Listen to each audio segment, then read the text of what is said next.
Universal Occultism channel, new books every week. If you want to pass this knowledge on, leave a like and subscribe to the channel. The Hermetic Science of Transformation by Giuliano Kremers. Link to the physical book in the first pinned comment. An appeal to aspirants to the light. If experimental science, through its gradual conquest of nature's secrets, has made considerable progress in the last 50 years, the knowledge of the divine virtues of the human soul has, by contrast, not advanced a single step. Today, just as before, just as always, in the light of the sun, according to ordinary aspirants to the knowledge of the mysteries of the future, there are only two categories of people: the mystics and the fake doctors who profess theories that are not within reach of all minds. The mystics are legion, from the religious exaggeration of those who talk to God and to the saints, prophets, and archangels, right down to those who evoke the spirits of the dead.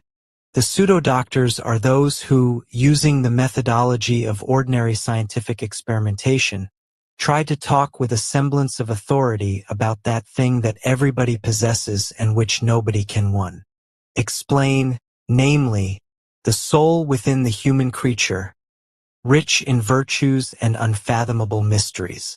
The mystics speak through psychic ecstasy and fall under the examination of unbelieving psychiatrists, themselves mystics of an infant science, who classify them as fit for the mental ward and the subjects of experiments intended for a public that never questions the assertions of those regarded as beacons of officially recognized science.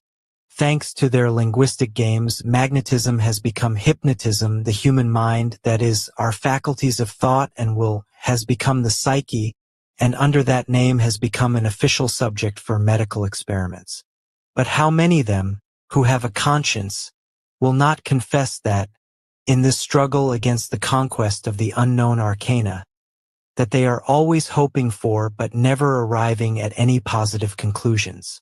Yet the problem of the soul is always the one that is of greatest interest to the masses. Everyone wants to know, everyone ardently longs for some knowledge of what will become of man after his death.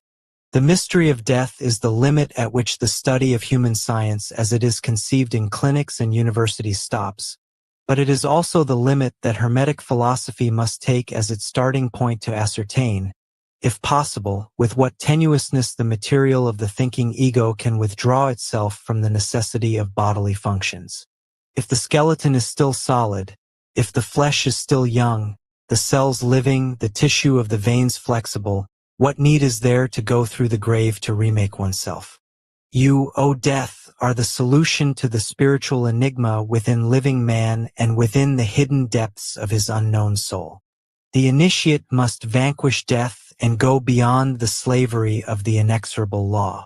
The initiate faces only the problem of the continuity of consciousness, the crossing of the river of forgetfulness, Lethe, continuing uninterrupted his dream of integration with divine powers. Experimental science cannot address the problem, and, in the absence of proof accepted by science, it is content to deny that there can be any survival of the soul or of man's psychic individuality. In this way, the door to religion and mysticism is opened. Because religion and mysticism offer something that the science of the universities cannot give, the hope of a life that is free, in a world of superhuman justice and ideal liberty, it is desirable that one word unveil the truth. But the problem of the beyond will only be resolved by those who can attain a knowledge of themselves, that is to say, of the structure, anatomy, and chemistry of their own souls. I do not mean to refer here to the investigations of those who, in their books and other writings, have turned out volumes of long-winded psychology purporting to examine our predominant instincts as well as our moral virtues and how to develop them. These investigations are only preliminary researches, and this whole swarm of writers does not really aim to examine the problem of the soul in itself, but only to examine it in relation to the society in which man lives, and to the so-called morality laid down by the society of the living, considered as a condition for success in social life. Science, from astronomy to chemistry, has brought us a great good. The repudiation of all the petty ideas of a universal God made in the image and likeness of man, and thus of the statues, pictures, and symbols embedded in popular tradition. The infinite universe, which is inaccessible to all means of scientific investigation, cannot be represented, even symbolically, as a giant man, since man is the product of the earth, and the earth is only an infinitesimal part of the infinite universe. The only scientific concept of God is this: the law that governs the universe in the most perfect equilibrium. This law is infinite, constant, and eternally the same everywhere.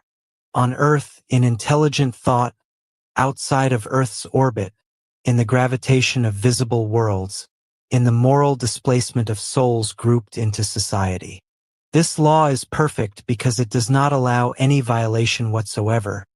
Thus, a miracle that would violate the law is impossible, and apparently it is only possible if it is the result of the law itself, for reasons as yet unknown to man.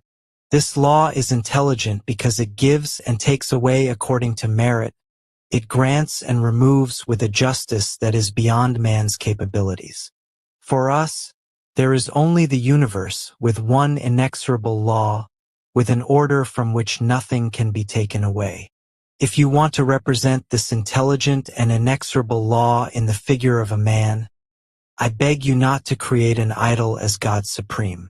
The universe is too vast to be embraced in one word or in one human figure. When the ancient patriarchs of the Bible stories spoke of the inexorable figure of Yahweh, Jehovah, who bordered on cruelty and was never capricious, they in fact were making reference to this universal law that directs and creates all that exists, whose soul is the essence of being, namely, the immutable primary substance and secondary and variable form. This immutable law is also understood as the appearance of the universal primary intelligent essence, which springs from the forms of all things, visible and invisible. The ancient priests of classical initiatic religions never used definite forms to represent the primary principle or the intelligent substance. Rather, they always used manifold plastic forms to define different moments of the creative act, or rather, the incarnation of the universal God. The greatest conception a zoologist, a physiologist, or a botanist can have of God is to acknowledge nature as the one and only divinity that can be discussed and studied. Now, all the symbols and hieroglyphs of the ancient sages say this. He has two faces. The visible one that represents his manifestation in the physical world, that is, in the nature of our modern materialistic philosophies, and the other invisible representing the spirit of nature, that is, intelligence, the law of every manifestation of nature, a force, an immense soul that makes the tree blossom, shines through the water, hardens the metal, and shines the sun. The invisible God of the universe, whose very manifestations are the positive proof of his existence, is the intelligence that governs all the manifestations that touch our senses. This universal intelligence, invisible God, through the wise constancy of its manifestations, is the regulating law of universal nature. The conquest of powers is no more than the right to obtain them by this law. An athlete who trains all day long in order to be able to lift heavy weights has a right of priority over all the lazier men. A chemist who works away intelligently at the examination of natural bodies has a right of priority over all those who have never in their lives wondered what goes to make up the air. You will not be able, whatever strength you use, to bend metals, but a skilled smith, weaker in bodily strength than you, can bend it at will. This is the right of power, a conquest in the law, not outside the universal law. Anyone who does not understand this is simply mad, because he thinks of power without conquest. Is this concept, then, which is strictly scientific and philosophical, truly a modern conquest? No one has devoted himself to the deep study of the ancient priestly sciences, other than through the symbols and hieroglyphics through which their secular secrets were passed on to us, and the priesthood of Assyro-Babylonian and Egyptian religions had no concept of God but as a law. The priest's secret, their big secret, was the knowledge of the laws of the human soul, through which they managed to acquire marvelous powers that seemed fabulous, but were not. Telepathy, experiments in levitation, accidental divination of things to come through dreams, premonitory signs of things that are about to occur are all things that already attract the attention of recognized science, but inconclusively, because it studies the phenomenon when it arises like savages' knowledge of eclipses of the sun or moon. They confirm the obscuring of the sun or moon and don't explain it, whereas in cases of intelligent human consciousness it is necessary. First, to explain the phenomenon, mediumism, telepathy, visions, premonitions, and second, to produce it at will. For this knowledge of the soul to become truly and strictly scientific, it is necessary to study the laws that regulate it and the process by which it produces these phenomena. The subjective method of conscious investigation of one's own ego, sufficient to develop its intensity and reap the rewards, always represents, without fail, the preferable method for those who ardently desire awareness, knowledge, and progress. The goal of the integration is man. Never lose sight of that. Each of your experiments must be done on the man, not on any man, but on you, yourself, and furthermore, you must be conscious of every step forward and know exactly the most apt ways of bringing about a feeling state that is beyond ordinary experience. 2.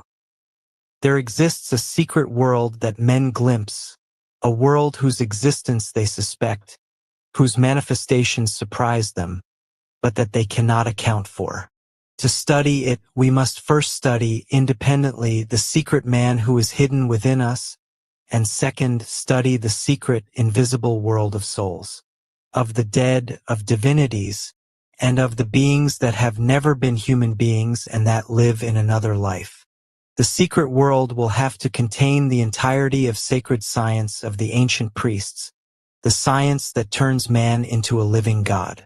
The secret world will be a work of gnosis to reconstruct the mysterious science of the magicians and will be dedicated to the aspirants to the light, that is, to those who, well balanced in their passions, pure of any harmful intent, strong of will and the will to do good, will devote themselves to study and observation in order to succeed. The elementary parts, which serve to redress the balance of mistaken or badly understood ideas, will be set out in a way that is accessible to everyone. For the rest, I will speak in a way that reserves the knowledge only for that mental and moral aristocracy that has the right to rise. I only promise and maintain this, that I will hide nothing, and the great arcanum will be revealed to you so that candidates for the great priesthood will find the confirmation of their aspirations.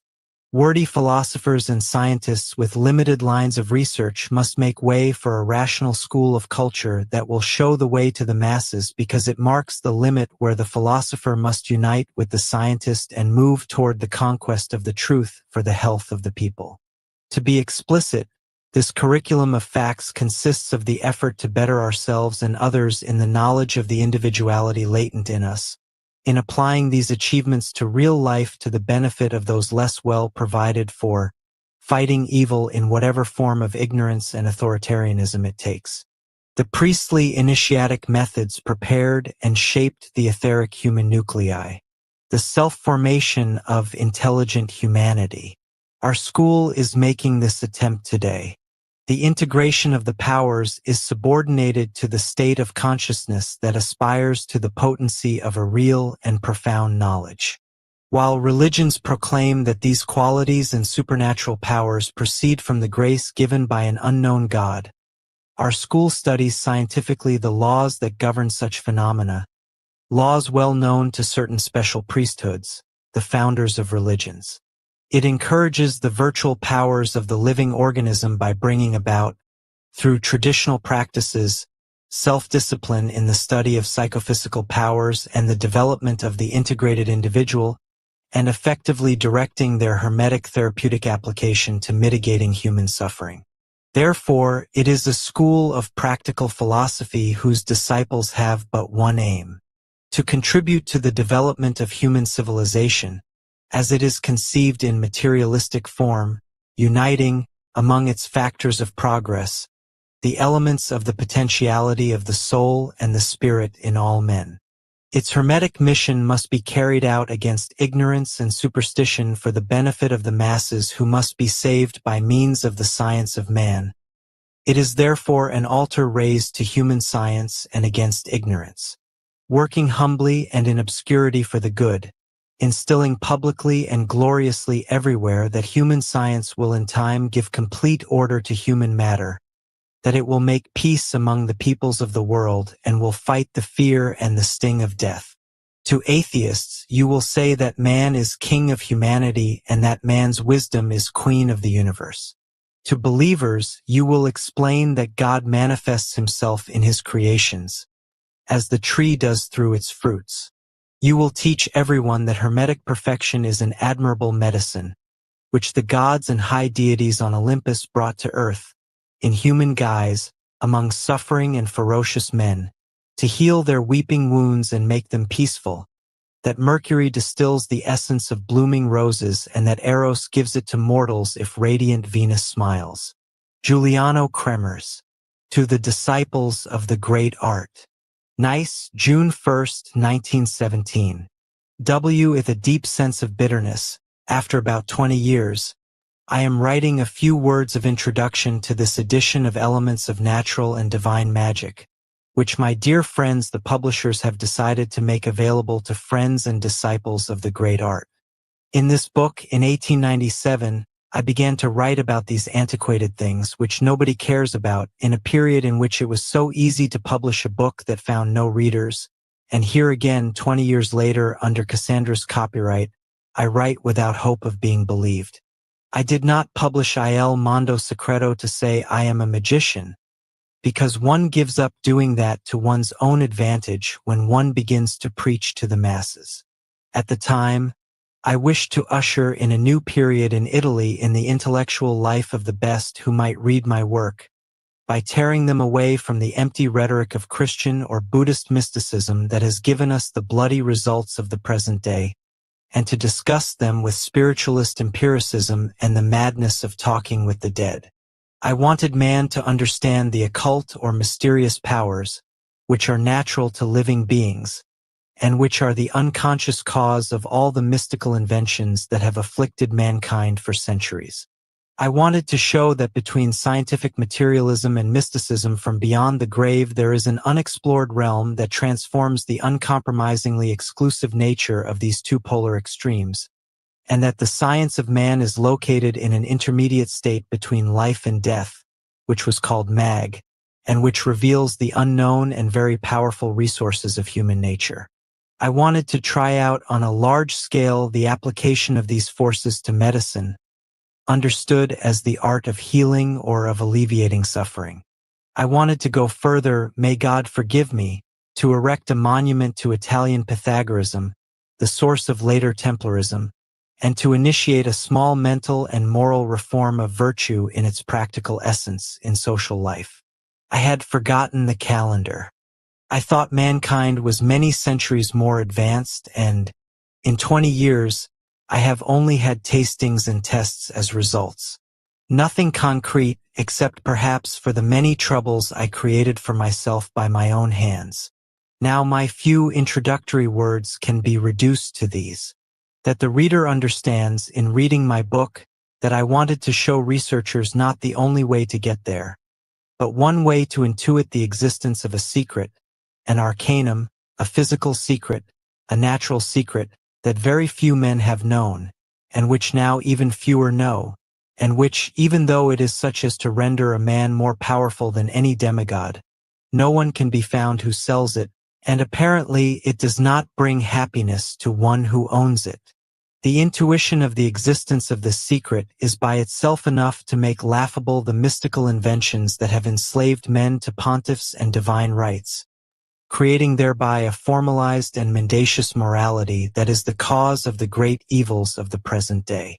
Once the old world is freed of its biblical and Buddhist legacy, and when the features and substance of any conventionalism have disappeared, then man, neither through scientific materialism nor through religions that deny any species of initiative, will learn to conceive the hidden divinity of the universe as a benevolent law of liberty in an equilibrium of justice that no human code will ever be able to sanction. Time will be the major factor in this progress whereby all mysteries will be resolved. Volta discovered electricity, but he did not invent it. Electricity existed unknown and inaccessible, its phenomena not understood, for countless thousands of centuries. The future discoverer of this angelic arcanum of living man will not set up limited joint stock companies and will not market its discovery. He will be the Christ King who will bring peace to men of good will.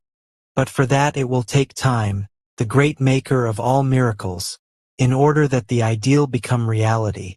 And before this discoverer can place the legendary crown of Solomon upon his head, it is necessary that the masses undergo the hard experience of life in further centuries. You may not believe Cassandra, but you will believe her afterward. Do not infer that after 20 years I abide any ambiguity. I shall go further and say, take initiations for what they are. 2 or 3 societies of researchers, who are supposed to possess this arcanum, give no more than an initiation to the neophyte. To initiate means to begin. Initium, beginning. Nobody gives the ending, because the arcanum is of such a nature that the more closely one glimpses it, the less one can communicate about it. It can be conferred within the limits of certain powers, but never given completely. And what good is it, by the way? Is it perhaps the arcanum of happiness, since it is the great arcanum of a power that causes fear in those who catch a glimpse of it? But it will not be like that when time, the great driver of new realities, will have fixed the hour at which the discovery will be harnessed by a mature humanity. And if humanity breaks the law when it is replete with good, a historic epoch will then come to an end through one of those cosmic revolutions out of which a future humanity will come to expiate the transgression in a new original sin, or the earth will shatter in space, and the souls, as embryonic dust, will be attracted to new lives in distant spheres. Would not any race, no matter its color, belong to humanities that have lived and completed their cycle?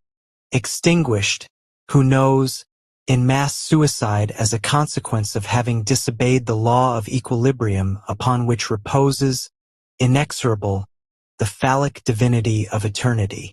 I am speaking like a mystic Saint John the Baptist at Herod's banquets. But these are only theories without curses and without the Hebraic croaking about the apocalypse. Drink water to avoid the intoxications of mysticism. The science of hidden faculties in the human being gives rise to madness, pride, intellectual egocentrism. Think of the deceptions popping up around every corner, in front of those who presume themselves to be exceptional beings, or think they have a right to divinity. Be modest, humble without lowering yourself, Pythagorean in the spirit of your research and in social life. I invite you to the alluring study of the exceptional. Studying is meditating and working, interpreting and testing. It is not dreaming. In the imagination, there lies the danger of fantasy, of obsession, and of bestiality. Read the very few classics of alchemy. Meditate. Alchemy and magic, 2 things that have fallen into disrepute. But it is the 2 words that are disreputable and not the things whose doctrine and experience they encompass. The truths that one can achieve are no more than very deep problems worthy of the interest of evolved minds that are totally free from the well-formed prejudices of the profane schools. The alchemists have presented a problem that has not yet been solved by the official universities. The masters of the school of alchemy wait in the shadows, so that the agreeability with which they often announce their mysterious preparations gives birth to the Superman who knows how to adapt the mystery for the good and for the reforming of what exists. Read those books with patience, penetrate the philological meaning of some words, in others appreciate the assonance, in still others the simplest analogy, and do not forget that in those parts that are the least prominent, among the examples borrowed from old wives' tales, some master of the art has given you the recipe ready-made. Remember that before the grand arcanum of the magicians there is the small natural arcanum, which is the key that even a maid might easily use. Patient and humble men of goodwill will find the way. Then they will find the key. For that purpose, this book, ignored by the great multitude of graduates, will be a useful work of introduction. I wrote it with great enthusiasm because I knew I was casting a seed that would bear fruit. It would be soon, but it will be later on when a better man than I will succeed me. I also wrote it because I wanted to try out an immediate application to human medicine. By medicine I mean the art of healing, of curing, and of alleviating people's suffering, medicine in the therapeutic sense. I spent the 20 years between the first and second editions of this book trying to set up a selfless human organization capable of trying a collective experiment, but I have not had the success I imagine will come later. Airplanes were not invented in an hour. The obstacles are immense. Above all, the education of the people, the a priori distrust of the doctors, the sarcasm of senior officials of the state who would like to bring everything into line with an existing bureaucratic system, the religious bad faith of the believers and worshippers, all are stumbling blocks that cannot be demolished in a day. What most people claim to want to see is the miracle. But even when the miracle is right in front of their eyes, they do not want to admit it.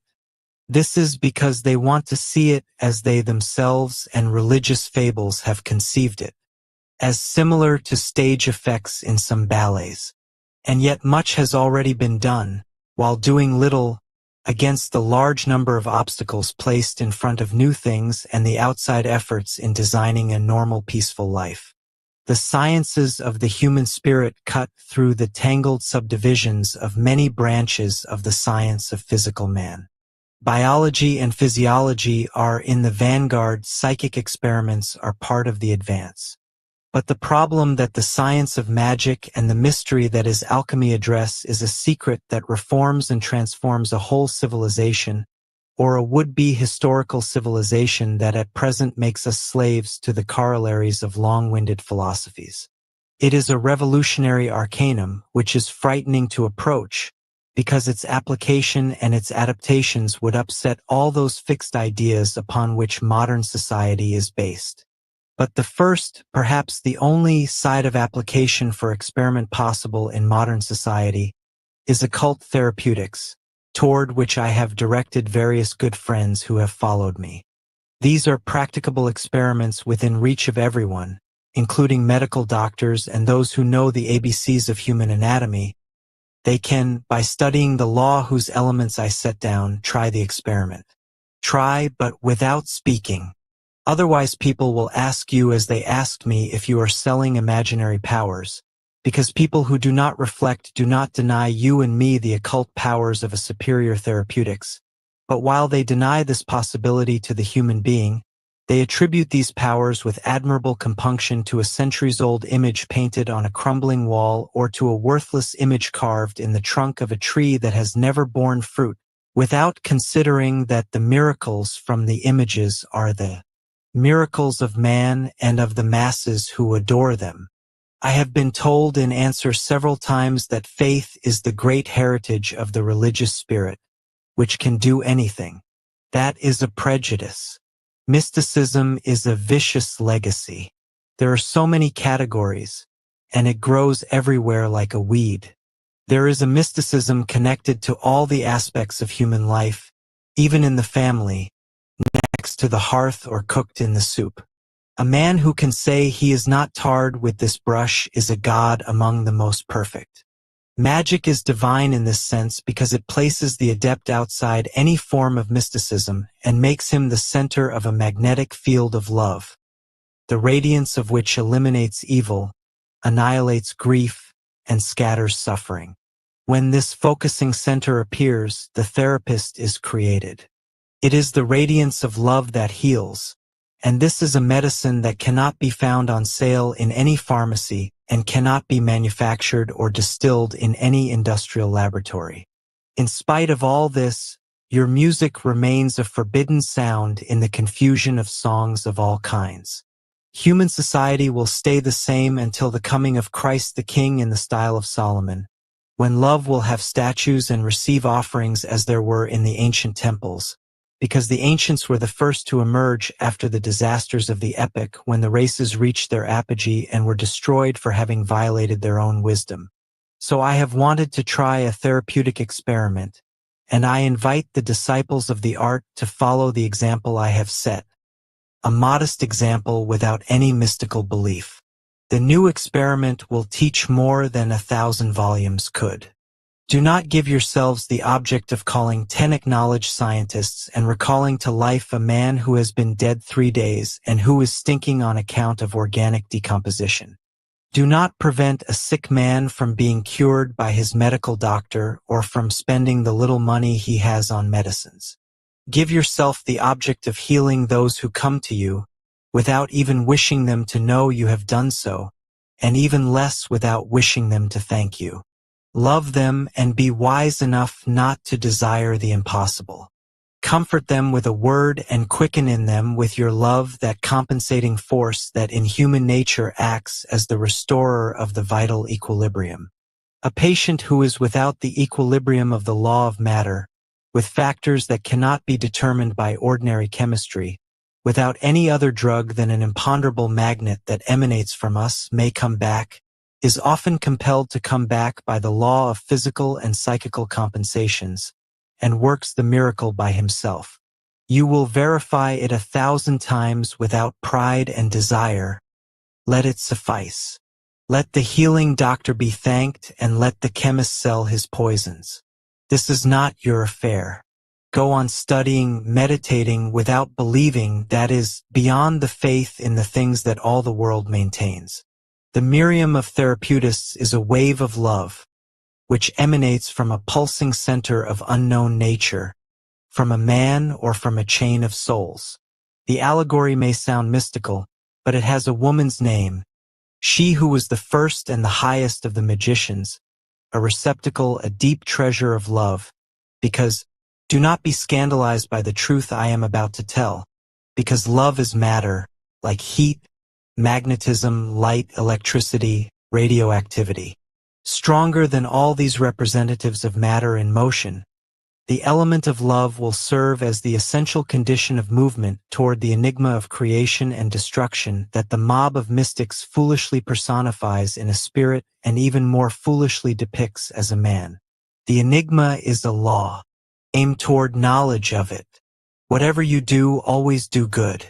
To do good means to love. Love through the marvelous distance of the spheres, beyond the vision of matter that becomes corrupted and transformed. From distant worlds call back souls and the generative influences of the astral current, the great serpent of the Jewish Kabbalists. From the beloved soul drive out any cause of corruption by destroying the negative elements that would change it. Consider that any nature in equilibrium, any animal organism, from the tiniest to the most advanced, tends to die because it is born with the instinct for eternal transformation through the law of love. Love and death are the two factors of life. By loving you will hold off the pain of death, beyond which the unloved soul experiences the sensual delight of regeneration through love.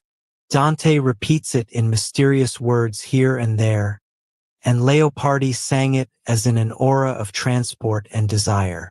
You will soon understand the secret of the regenerative Miriam, as soon as you learn to love.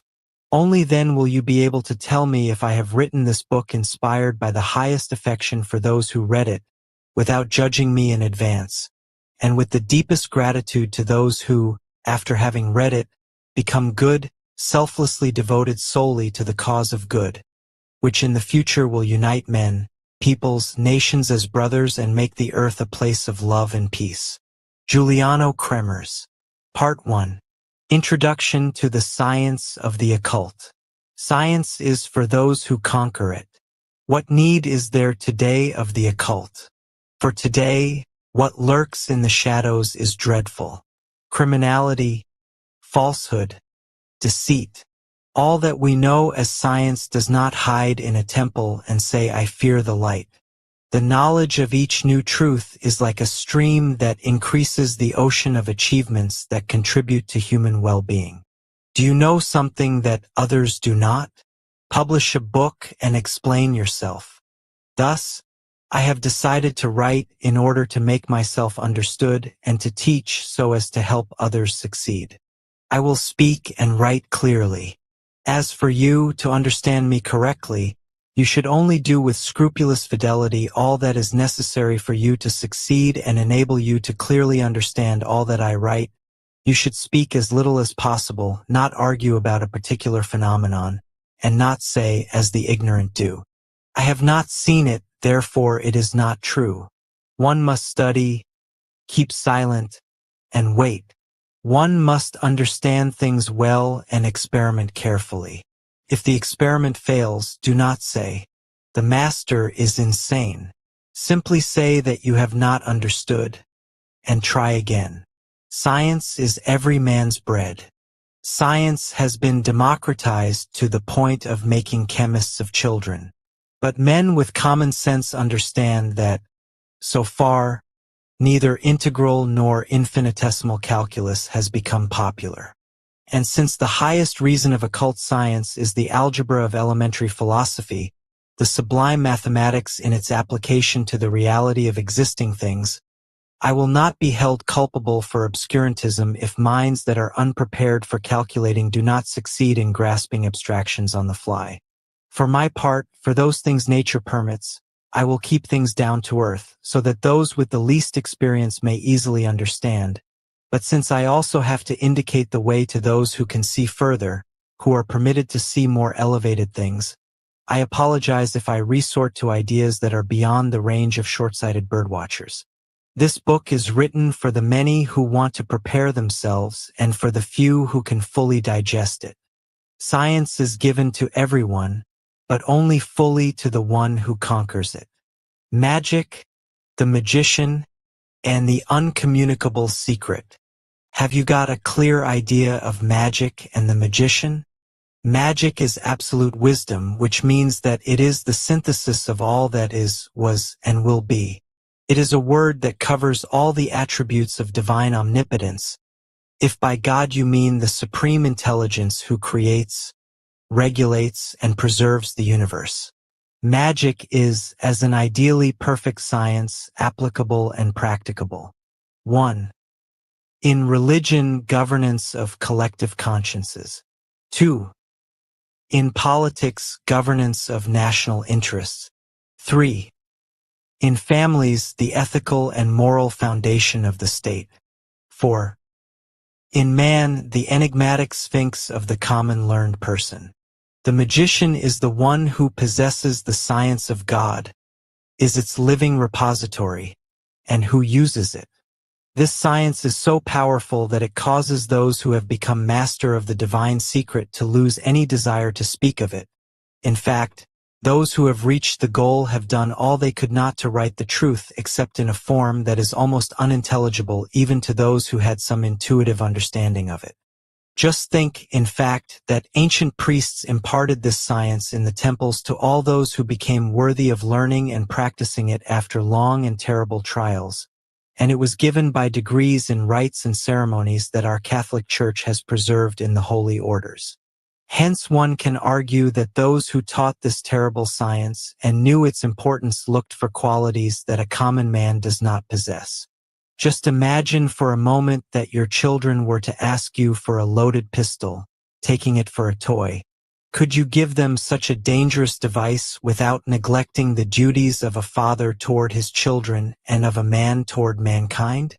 You would only give a weapon to your children on the day you are sure they will use it to save their lives, not to injure your or themselves.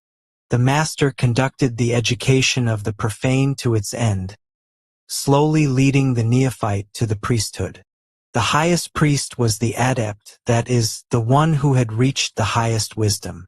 The magician, Christ summed up all of magical preparation in love your neighbor as yourself. Do unto others as you would have them do unto you.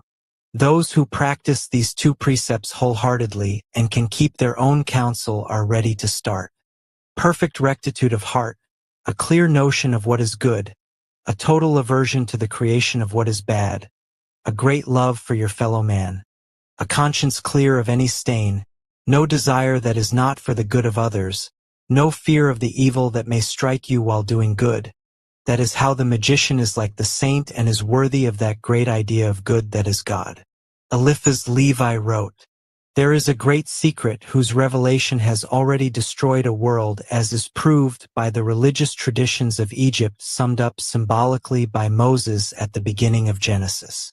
This secret constitutes the science of good and evil, and the result, when it is divulged, is death. Moses symbolizes it as a tree, which is in the center of earthly paradise, and which is close to and rooted to the tree of life, which is protected by the flaming sword, and the four forms of the biblical sphinx, the cherub of Ezekiel. Yes, there exists a unique, universal, sempiternal dogma, as strong as supreme reason, as simple as all that is great, intelligible as all that is universal and absolutely true, and this dogma was the father of all the others. Yes, there exists a science that gives one powers that seem to be superhuman. Now, if this terrible secret exists, is it not to a saint that it should be confided? The universe and man in the occult doctrine. In order to understand well and clearly all that has been written on the occult sciences, magic, and so on, one must understand what lies at the basis of the theory and practice of magic. In magic, the concept of the universe is the synthesis of all that exists. All that exists is a unity, a synthesis of three essential elements: matter, life, and energy. The great synthesis is completely analogous in its parts. If you go up a mountain where no blade of grass can be found, and no birds sing, do you think you are alone? You, the stones, the air you breathe, the stars above, are all one in one universe. Take your own human reason, enlarge it into the world's reason, and you will acquire the sense of the world's reason. Your soul is the soul of the world. From this notion astrology was born, the word or logos of the stars. Hermes says in his Smaragdin tablet that all that is above is like all that is below, and to know this is enough to work the miracle of one thing. Study man and you will know the universe, study the universe and you will know man. From the universe come down to man and apply to him the laws of the universe. From man go back up to the universe and discover the occult laws there. Man has a soul, thought, a direction, a purpose. So does the universe. The universe has motion, breath, evolution, return. So does man. Everything is an analog, and the magical process par excellence is analogy. Even the sacred symbol, which attempts are made to explain through likenesses, is analogical. So too is the law of miracles and of magic procedures, and the study of analogy leads to the knowledge of magic or the wisdom of Solomon. The vital stream is a single one. The process of evolution and involution of action in universal life is a constant one. This force or vital current transforms itself according to the medium it nourishes and gives life to, and acquires a new form. Pappus wrote, "Everything is analogical. The law that governs the world also governs the life of an insect. To study the manner in which cells gather to form an organ is to study the way in which the kingdoms of nature gather to form the earth, an organ of our universe. It is the way of studying how men gather to form a family, an organ of mankind. To study the formation of a device through its parts is analogous to learning about the formation of a world from planets and of a nation from families, or further to learning about the constitution of the universe starting from the worlds and of mankind from the nations. Everything is analogous. Knowing the secret of the cell means knowing the secret of God. The absolute is everywhere. The wholeness is indivisible in its whole and in its parts. From what goes before, it is clear that the definition of life, which seems easy at first glance, is much more general than is usually thought. For mankind, life is the organ-regenerating force carried by the blood corpuscles. But this actually is human life, not life. In fact, this force is only a modification of the air that includes the life of all beings on Earth. If one wants, as most contemporary scientists do, to identify the origin of life in Earth's atmosphere, one can stop there. But Earth's atmosphere, like human blood, takes its life-giving principles from above, from the sun itself. We can thus get back to the infinite, but since our general scientific knowledge is limited to our world, we cannot go any further.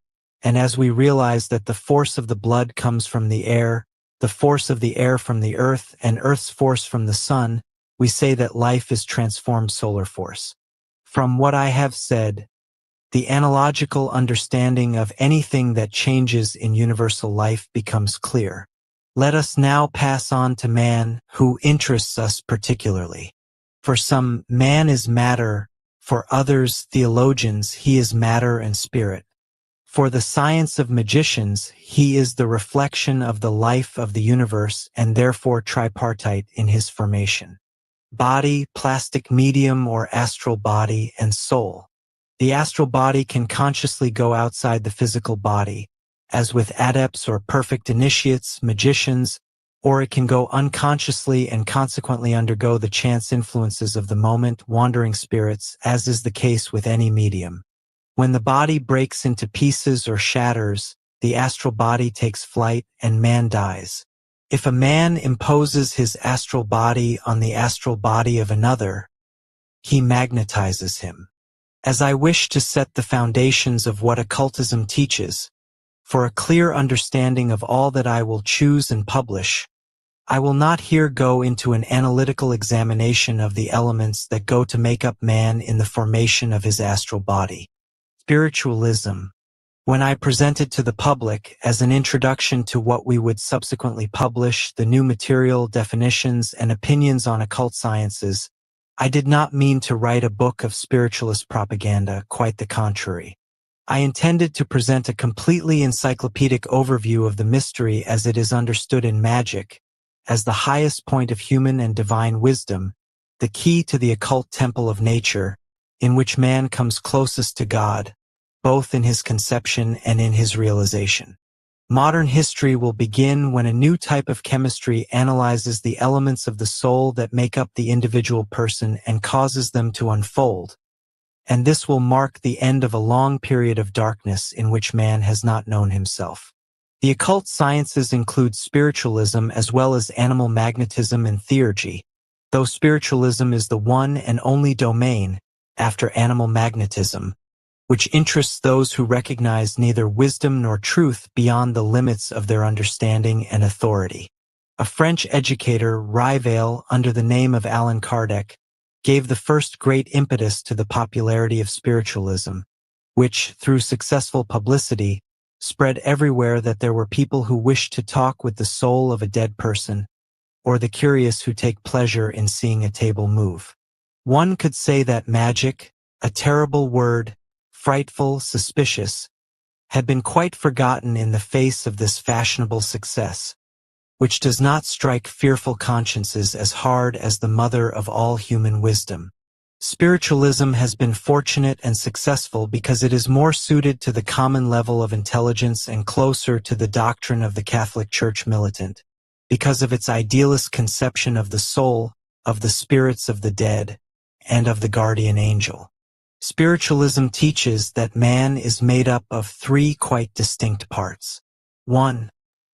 The physical body. 2. The spirit. 3. The perispirit, which marks the link between body and spirit. This perispirit accompanies man's spirit after the death of the physical body. The spirit, or human soul, tends toward never-ending improvement through successive reincarnations. Between two successive incarnations, souls stay in interplanetary space and can communicate with the living. A medium is the person who acts as a means of communication between the spirit of the dead person, not yet reincarnated, and the living. By means of mediums, the spirits can produce phenomena of all kinds: mental, sensible, and physical. In short, the medium is a being who, because of his privileged constitution, is chosen by the spirits for their manifestations. Those who practice Kardec spiritualism classify mediums according to their disposition and the quality of the manifestations. Without going into the theory of spiritualism, it is foolish not to acknowledge spiritualistic phenomena or phenomena derived from spiritualistic practices. It is certain that even those best at academic discussion and most incredulous regarding certain material and sensible phenomena have not been able to deny or confute everything. Nevertheless, the suspicion of cheating, deceit, and of bad faith should lead the teaching back to the ground of experiments that are strictly scientific and irrefutable. Recognized official science, as its knowledge progresses, rejects the old designations for forces and phenomena and gives both new names. The actinic force of Professor Thury of Geneva is a way of being and perceiving the astral or fluidic body of the occultists, similar to the psychic force suggested by Cox. So, I plan to speak of animal magnetism after all I have said before to call the attention of researchers to hypnotism. Wise Europe, which dictates the way the scientific winds will blow, did not want to accept, as far back as the 18th century, the experiments of Mesmer and disputed those of Dupotet, Peisger, and the others of the first half of our century, only to be then triumphantly convinced by Charcot and his Salpêtrière experiments, which gave hypnotism to medical science militant, and with it a way of understanding animal magnetism. Official science admits that in man there is a force, hypnotic, psychic, actinic, but does not determine or accept the idea that this force is constantly set in motion by an intelligence outside the active operating subject. In effect, it admits the potentiality of this force, but excludes the mediumship, that is, it denies the intervention of an intelligent spirit or intelligent entity outside the purely physical or natural forces of the operator. Let us then begin by not despising the occult and by admitting the existence of a force in man that is not apparent but is capable of increasing his potential, and let us pass from known experiments to much more complex applications, which belong to the domain of secret traditional science, secret for unknown reasons, but which perhaps those who today violently oppose this terrible word would keep if they realized what great effects this force can have when mastered by one who has the true key to it. In short, then, the science of our universities, by only acknowledging the existence of a force different from those already known, can no longer cast in doubt this or that affirmation of occultism. Crookes answered Balfour's criticism by saying that electrobiological force might have captivated him and his friends, but not the mechanical devices that had recorded the phenomena. Well, can scientists swear that the force that fascinates and the one that moves the control devices of the experiments are not one and the same? And if this were the case, would not the whole edifice of mechanical experimentalism crumble? And would it not be better to refrain from planting in weak minds an atrocious doubt that, although it is part of a very high arcanum of the secret philosophy of the magicians, I do not dare formulate for fear of doing irreparable damage? Consider dispassionately the demonstration of facts and evidence and judge calmly, with accuracy and mathematical precision, and tell me where the experiments started by contemporary scientists can bring us. All that has been said until now is only the introduction to fakiric magic, the exercises of the astral body, as body and force, as guiding potential active by itself, which can reach limits unsuspected by most men, but it is old hat for occultism, which the ancients knew and practiced better than us. Their initiatic schools were operating schools. At that time they did more and talked less. But we will come back at the end of this introduction to the subject of magic beyond forces, in the field of intelligences.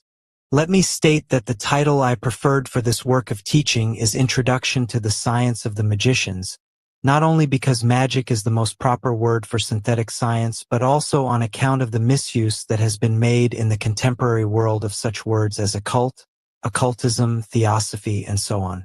I do not want to go into this misuse and call all the attention of the reader to the worth and substance of spiritualism.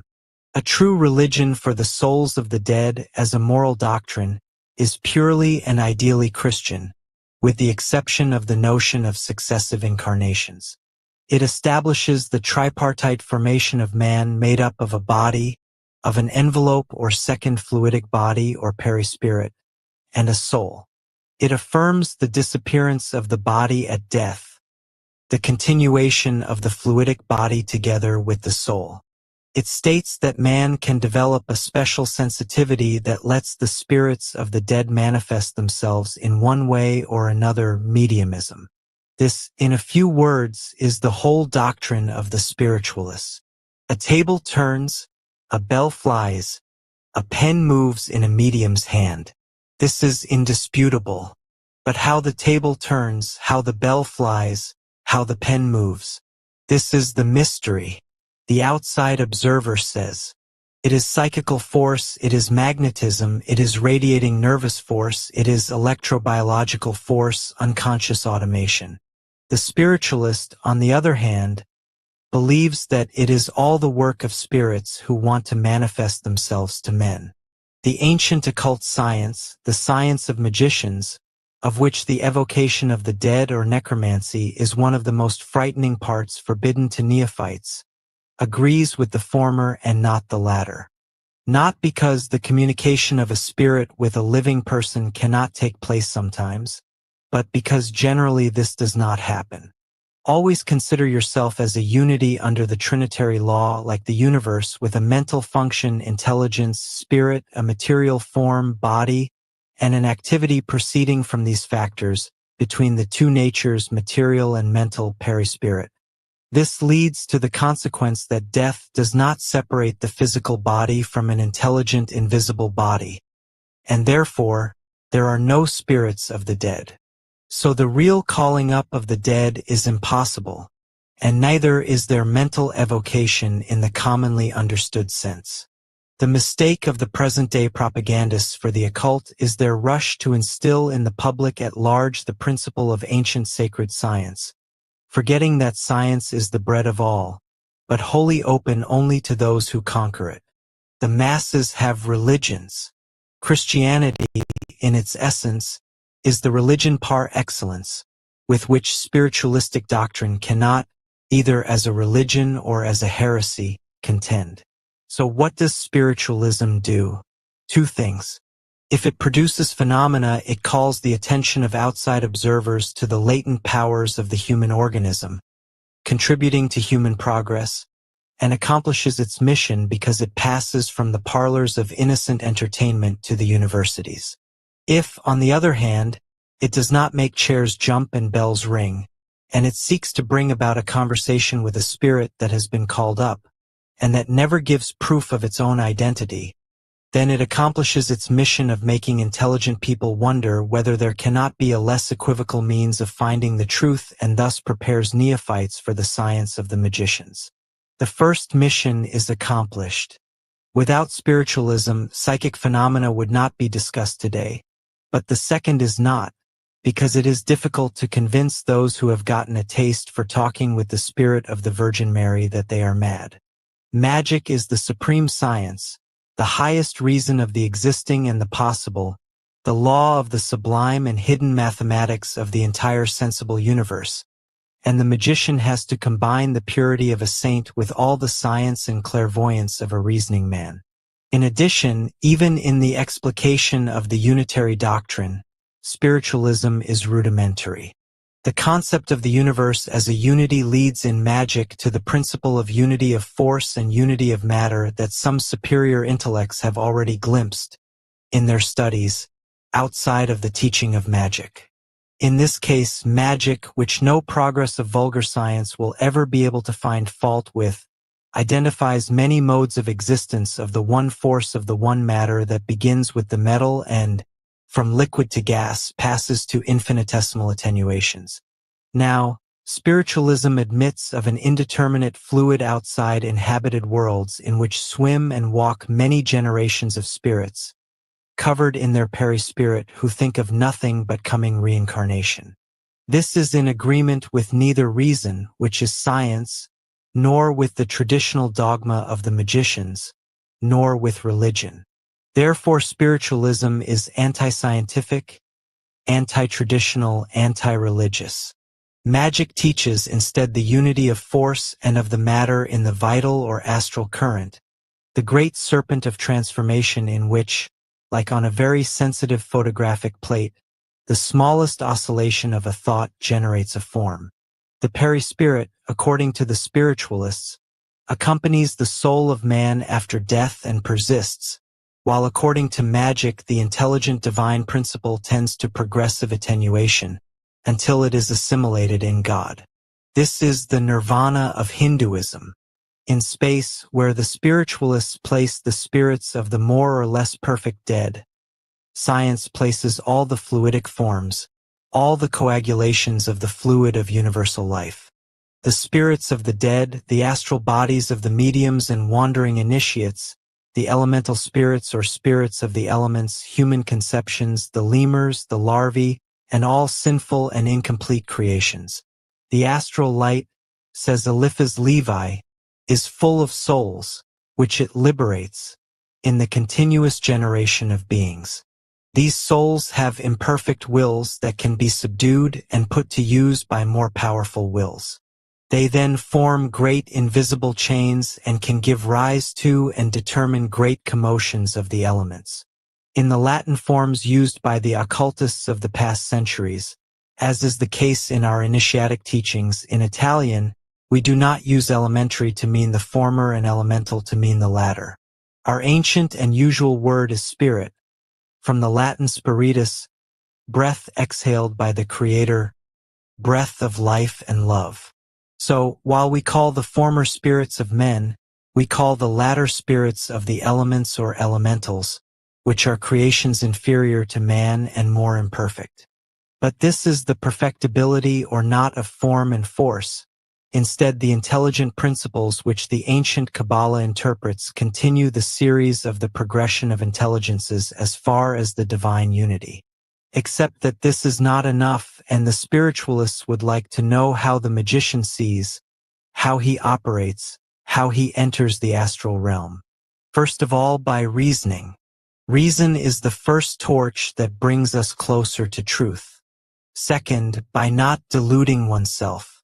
Finally, by forcing oneself not to speak, being without any pride, and without casting pearls before swine. In conclusion, they have mouths, but they speak not. Eyes have they, but they see not. They have ears, but they hear not. Noses have they, but they smell not. They have hands, but they handle not. Feet have they, but they walk not. Psalm 115. Dearest friends, in this didactic introduction I have put together in logical order the complex of definitions, opinions, and teachings that can better help the understanding of all, and that I will publish in this anthology. Summing up, I have wanted to make a clear distinction between two things that the mob mixes up. 1. The pseudo-intelligent physical phenomena that the human organism, soul, and perispirit can produce under certain conditions of the nervous system. This is called spiritualism. 2. Absolute universal wisdom, the key to all sciences, which no human progress will ever find fault with. Absolute wisdom, which has the key to all that exists, which tends to develop the divine faculties in man, and which links him with the gods, who are neither spirits of the dead nor miscarriages of terrestrial life, nor elements of the universal life. This is called magic. Logically, magic includes spiritualism, magnetism, astrology, alchemy, and all the known varieties of the manifestations of the occult forces in man and matter. But at the same time, magic includes a higher philosophy and an occult philosophic practice, which gives the jumping-off point, for those who understand it best and can master it, to leave the world of the phenomena of matter and enter the world of divine unity. In this second part, magic is divine wisdom, and the magician who has attained it no longer belongs to this world of suffering and illusions, and as long as very arcane reasons make him walk in the human mud, only his physical body belongs to the earth, his self, his intelligent individuality lives in that heaven of sublime truth, to which Dante and the Neoplatonists of his time alluded in the symbolism of light, preparing himself, praying and waiting to be God. Part 2. Elements of Natural and Divine Magic. Unus, Polentissimus Omnium. O Son, radiant God, our Father, you who create forms and give through shade relief to visible things in the wave of your eternal splendor, illuminate with your divine light the one who, pure of mind and heart, reads in this book the laws and practices to rise to the power of the gods. Let him understand and not misunderstand. Give him the humility of knowing he is ignorant and the virtue to rise above the visibility of earthly life, so that where the voice of the beast seduces him not, he may feel the breath of your fertile spirit. O Son, you who sweep the darkness of the great night of passionate phantoms, of the ghosts of the most uncontrolled desires, of the proud creations of human arrogance, illumine the ignorance of the one who, purged of the influences of the voluptuousness of temporal things, is thirsty for the eternal truths, and let the idolater of the beast, bound to the vainglory of ignorance, feel your divine ray and prepare himself for the advent of Christ. O Son, shining God, forgive those who read me in bad faith, quackish or blind priests, the doctors of theology who cannot make out the word of your spirit, learned adorers of carbolic acid, of microbes, of serums, the critics who do not know, the bigots who are afraid. Let your messengers of light, winged angels and horned demons convert them to the understanding of the truth of invisible things. But you who hide your light only from the blind, O Son, do not deny your ray and providence to the one who, reading without virtue of soul and heart, wants one single proof to be converted to truth. But if the proof is not enough and the tempter of the gods obstinately makes another attempt without faith, be as clement as you are magnificent. Forgive the frailty of the presumptuous. Let not your red fiend excite his blood, and let not his brain erupt with madness at the wandering, fleeting images of lust for the non-existent. Forgive, O Son, and check your terrible anger against ill-intentioned sophists and the minstrels of human wisdom. While they deny, the cock crows, and the dawn of the light of the souls, of the intelligences, breaks in the east, above the very high mountain peaks which hide the city of God from the human eye. While they mock what they cannot see, they caress the sheep, which are about to be sheared, and the fat thrushes, which are about to be plucked. Look for the paper money and the paradise of the slums. Meantime the cock crows again, dawn becomes sunrise, the world awakens to the light and leaves the owls, mistresses of the long night in their nests to peck at the corpse of the great lie that fed them last evening. To those who believe, who love, who hope, goes the true sense of my word, which is your law. Preparation. 1.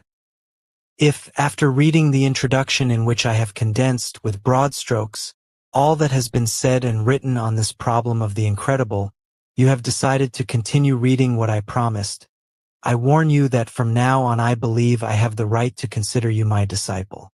And as my disciple I warn you that if you want to enter the world, which the others cannot find, you must not believe illusions, the prejudices of your vulgar conscience. And though the nice profane paintings are seductive in their variety of colors, prepare to see around you the illusions of habits disappear and to see where the others only find the blackness of darkness. The effort of all human intelligence is toward grasping the secret of God, and hence the hodgepodge of profane sciences from astronomy to analytic chemistry, from meteor physics to speculations on microbes, from experimental physics to the physiology of the nervous system, and from embryological sciences to all other sciences, infinite in number, which, newborn or about to be born, seem to be the last word of truth, while they are in effect no more than suspension points in the blindness of the great human mass attempting to climb Olympus. So, since time began, humanity has been divided into two distinct classes. The simple who, unaware, recall the world before human malice, and the cunning, who deny everything so as not to be classified among the fools. The former have faith as a companion, the latter, fear of being deceived. They are the extremes whose mean term is represented by the enlightened ones who were and are always present in all countries, all races, all times, to act in the darkness of the human journey as a torch for the wave of creatures who amid vainglory, spasms, and impotence, are on their way to fill the cemeteries full of bones, where vanity erects mausoleums that seem eternal and are, in the view of eternity, only a flash of light. The seers, the enlightened, the initiates of all times have preached and preached that, if the mob of the imperfect is allowed the sweet hope of faith, doctors are not allowed to pretend to be Christ's judges, wanting to treat divine manifestations with the same method Galvani used to deal with frogs. And in this work, once more, I warn these false men of wisdom, whose genius has been diverted by profane doctrines, that the knowledge of Jove cannot be considered as a toy and an object of human vanity. Hermes, in the ancient magic aphorisms, patrimony of eternal divine revelation, teaches that to be familiar with a dog it is necessary to change oneself into a dog, an aphorism or mysterious dogma that must be interpreted literally. You will become a god, an angel, a demon or devil, if you seek the friendship of gods, angels, or devils, and in order to have a relationship with the souls of the dead, you need to live the life of the dead. In this lies all the practice and doctrine necessary to enter the invisible. Those who do not have the courage to abandon their worldly illusions and put intellect above all fleeting and deluding sensations of matter, those who, even if they declare themselves strong men with very pure hearts, cannot master the pleasure and pain of human nature, they must renounce the world in which the purest and most perfect beings have the understanding of truth. The ancient schools of initiation, from the Chaldeans to the Egyptians, and from the latter to the Templars and their heirs, did not accept a disciple without testing his courage and faith. I mean trial by fire, resistance to the temptation of desire, the courage not to quail before frightful apparitions. I am sure you would win the prize despite everything that was the nightmare of the priests in days of old. But there is a monster you must defeat before you knock at the door of the occult. This ogre of conscious youth is called public opinion. You are not afraid of monsters, of fire, of the elements, but you, as a result of the false social upbringing of our times, may be afraid of what people will think of you if they find you with your nose in a madhouse book or indulging in madmen's habits. That is the fatal moment. If you are insensible to the scorn of the mob, if between the well-defined equilibrium of reason and the words of the people who mock you, you are strong enough to separate yourself from the world, you will begin to be. You begin to live your own life, you begin the victory over the numerical majority of illusions, and you will see that the picture changes as soon as your genius touches your forehead and shows the mob that you are superior to vulgar nature. You will see the people who mocked and laughed at you come and ask you for a response or a prescription to avoid a catastrophe. The only check on the actions of the disciple must be the reason of freedom, the balanced judgment that gives the intuition of the perfectibility of the human spirit. The brain of man is a sanctuary that reflects in absolute logic all the splendor of divine reason when it is not shaken by the congestion of human passions. The abbot Trithemius in his Steganographia gives the prescription necessary in order to enter into the occult. One must be endowed with all the virtues, have a clear conscience, desire good in the name of God, for oneself and others, one must not tend toward base things or actions. Good attracts good both in the visible and in the invisible world. In human society, affinities of character, of culture, of education, of tendencies, of passion bring men together in groups. In the invisible world, the same law applies.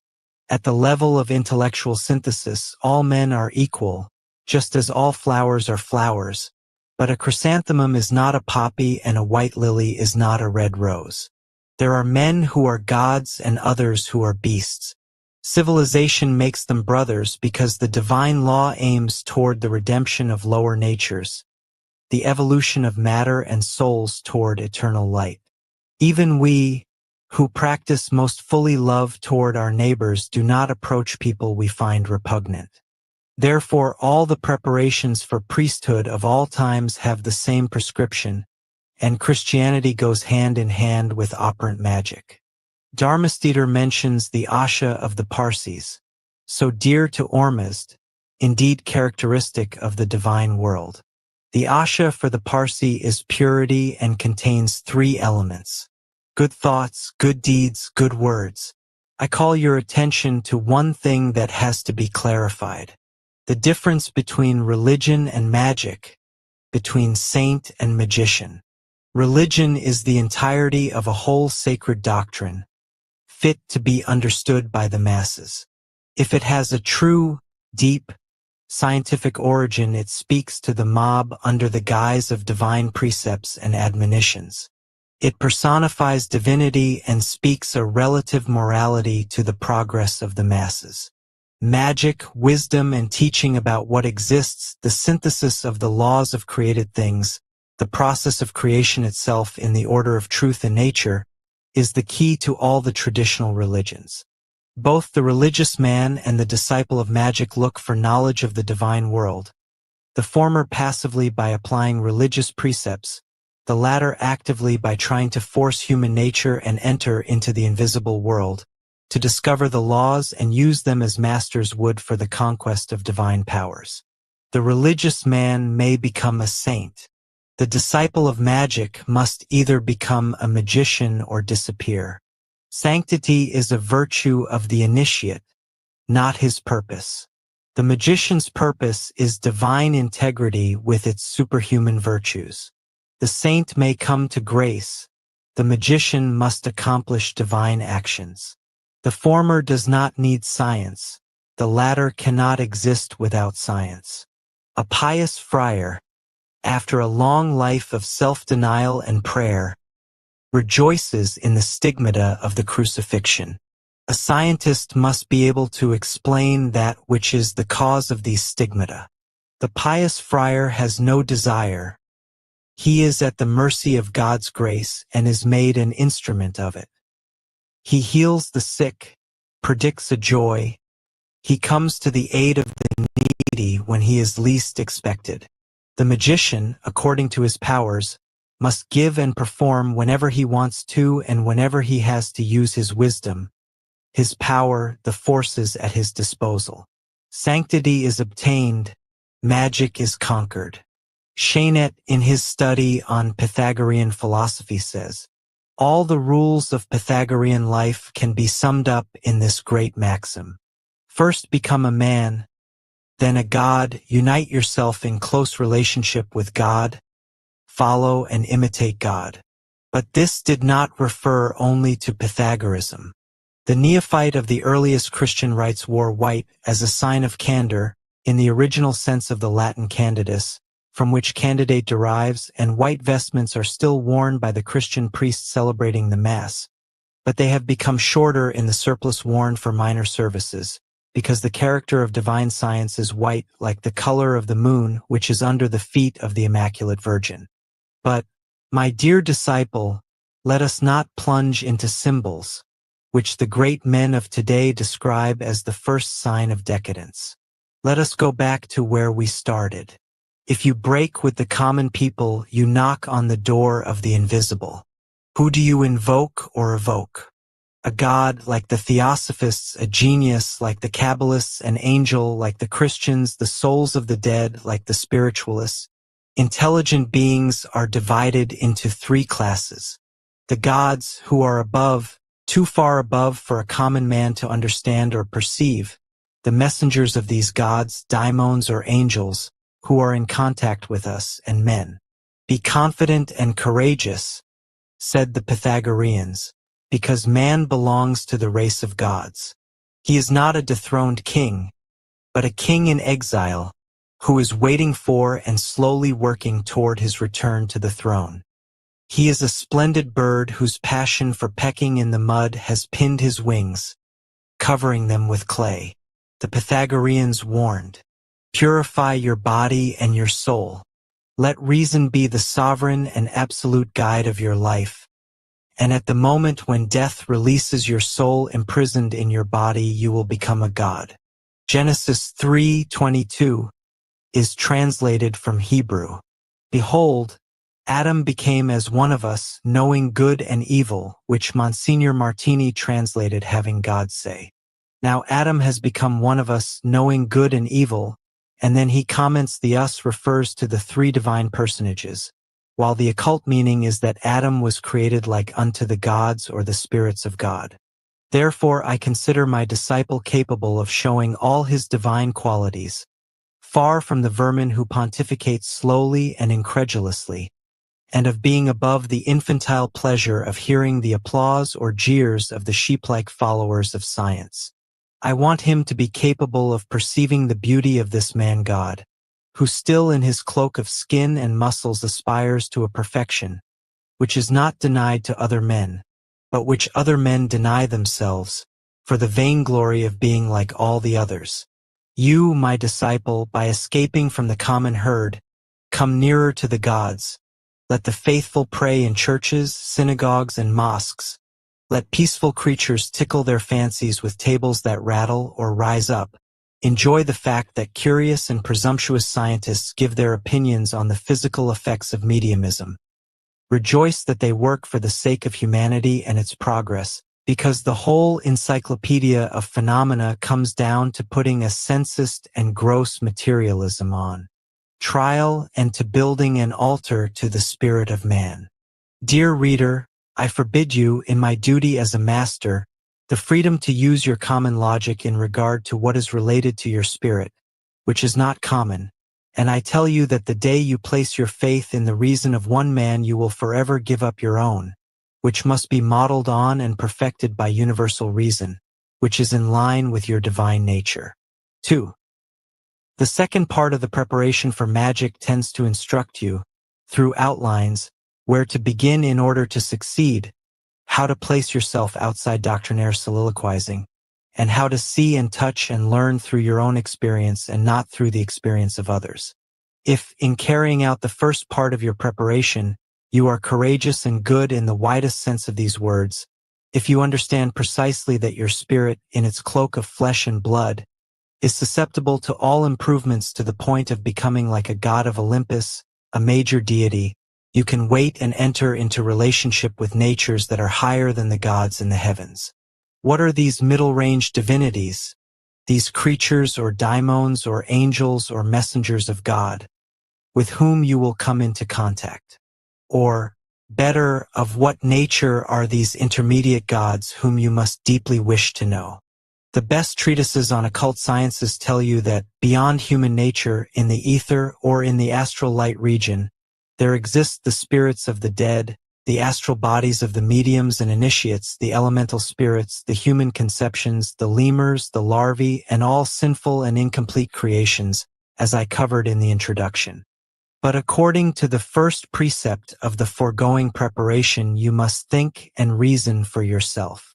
The initiator says to you, don't believe.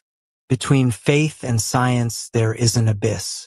The initiator does not say believe, he says experiment. Now you must form for yourself a concrete but general concept of intradivine natures or daimons in their plastic forms as the ancients did, without clear-cut details that are more or less stupefying.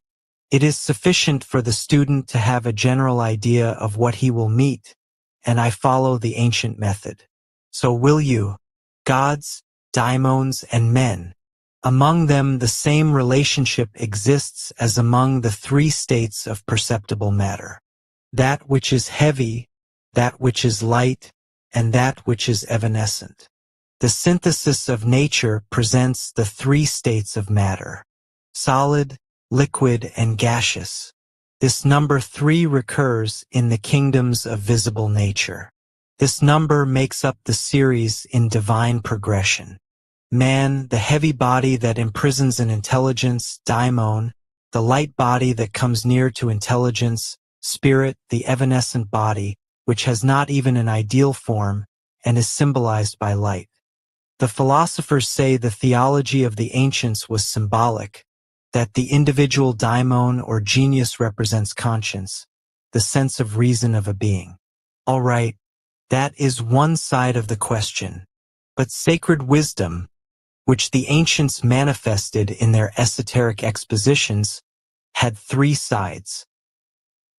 A common side, which was used for the profane, B. A symbolic side, which was philosophical, C. An arcane side, which was sacred and reserved for those who had the right to enter the temple. What is the daimon or genius as defined in the plastic form of pagan esotericism?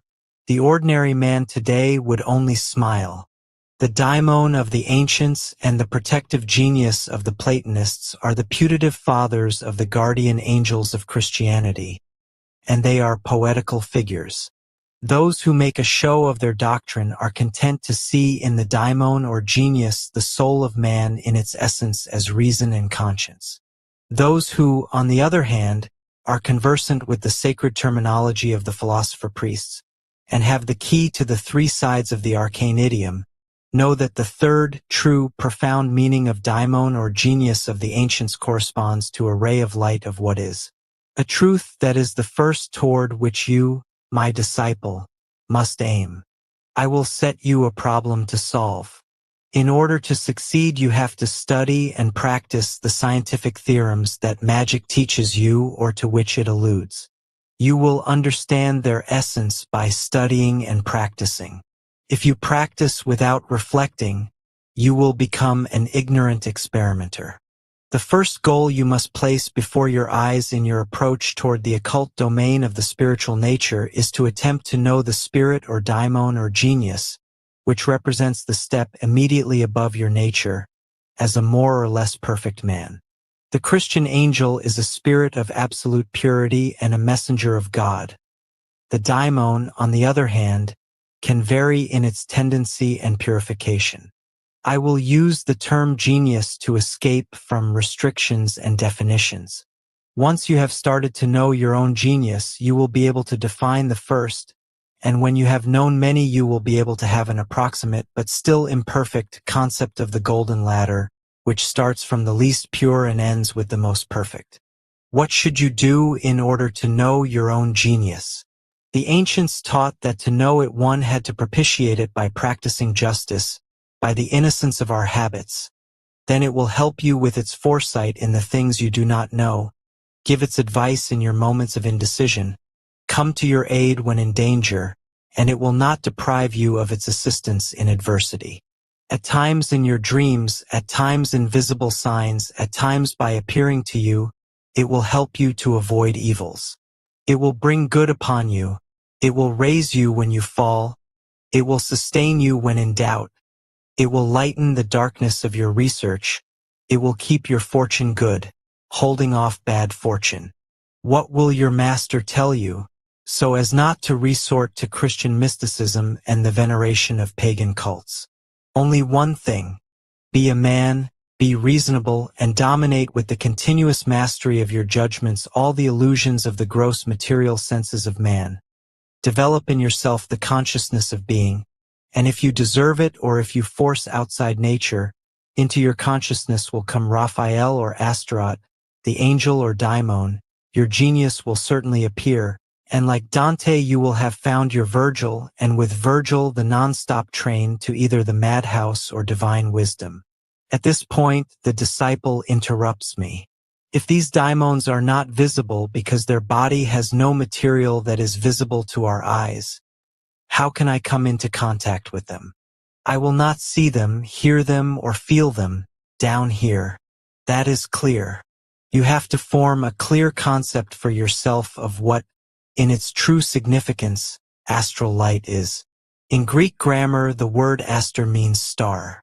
In hieratic Greek, astron is made up of the negative prefix a and sterion, the state of being fixed or solid, and thus means without fixity, wandering, and therefore astral light in its secret sense is the light that is not fixed, which is wandering, ethereal, evanescent. Close your eyes, call up an image, and observe it.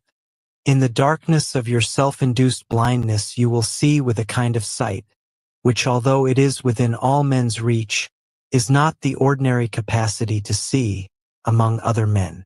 In this way, by a very simple action which every man can do, you will begin to set in motion an exercise, which, if you just carry it on a little, will give you the idea of an ethereal light that is quite different from the light of the ordinary kind of sight. When you sleep and dream, the images you see are lit. And yet there is no sun, and that light is not sunlight or electric light, it is ethereal or astral light. The latest writers have called it the unconscious, but in Hermetic and magic terminology it is the astral field or the dark field, the source and repository of all our consciousness. But of this source and repository we have no awareness except the recollections we draw from it through continual evocations by means of memory. The astral, dark, mysterious field, which is within ourselves, that is in every human being, exists also in the immense synthesis of the universe. In a man it is the occult repository of his history. In the universe it is the matrix of all the lives that have been lived, of all the forms that have been imagined, of all the thoughts that have been willed. The universal astral field or current contains in itself all the partial astral fields of all men. Therefore, from one's own astral field one can penetrate the universal astral field, and from this come down to each of the particular astral fields. We said earlier that we men are concrete individualities in matter living analogously with the universe, that is, individualities in an analogical relationship with the larger universe. As in men, so in the universe, if it is analogical to man, there must be a kind of colloidal repository invisible and imperceptible to us where all the concrete ideas, the passions and actions of men, nations, and peoples are recorded and contained. This invisible part of the world containing this form of invisible but easily sensitized matter is what is called the astral region.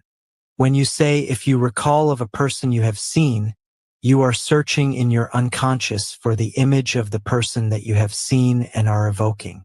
But when you say, for instance, that you want to evoke the image of Dante walking the streets in Ravenna, you might have seen a portrait of Dante, but your unconscious will not be able to give you the image you require.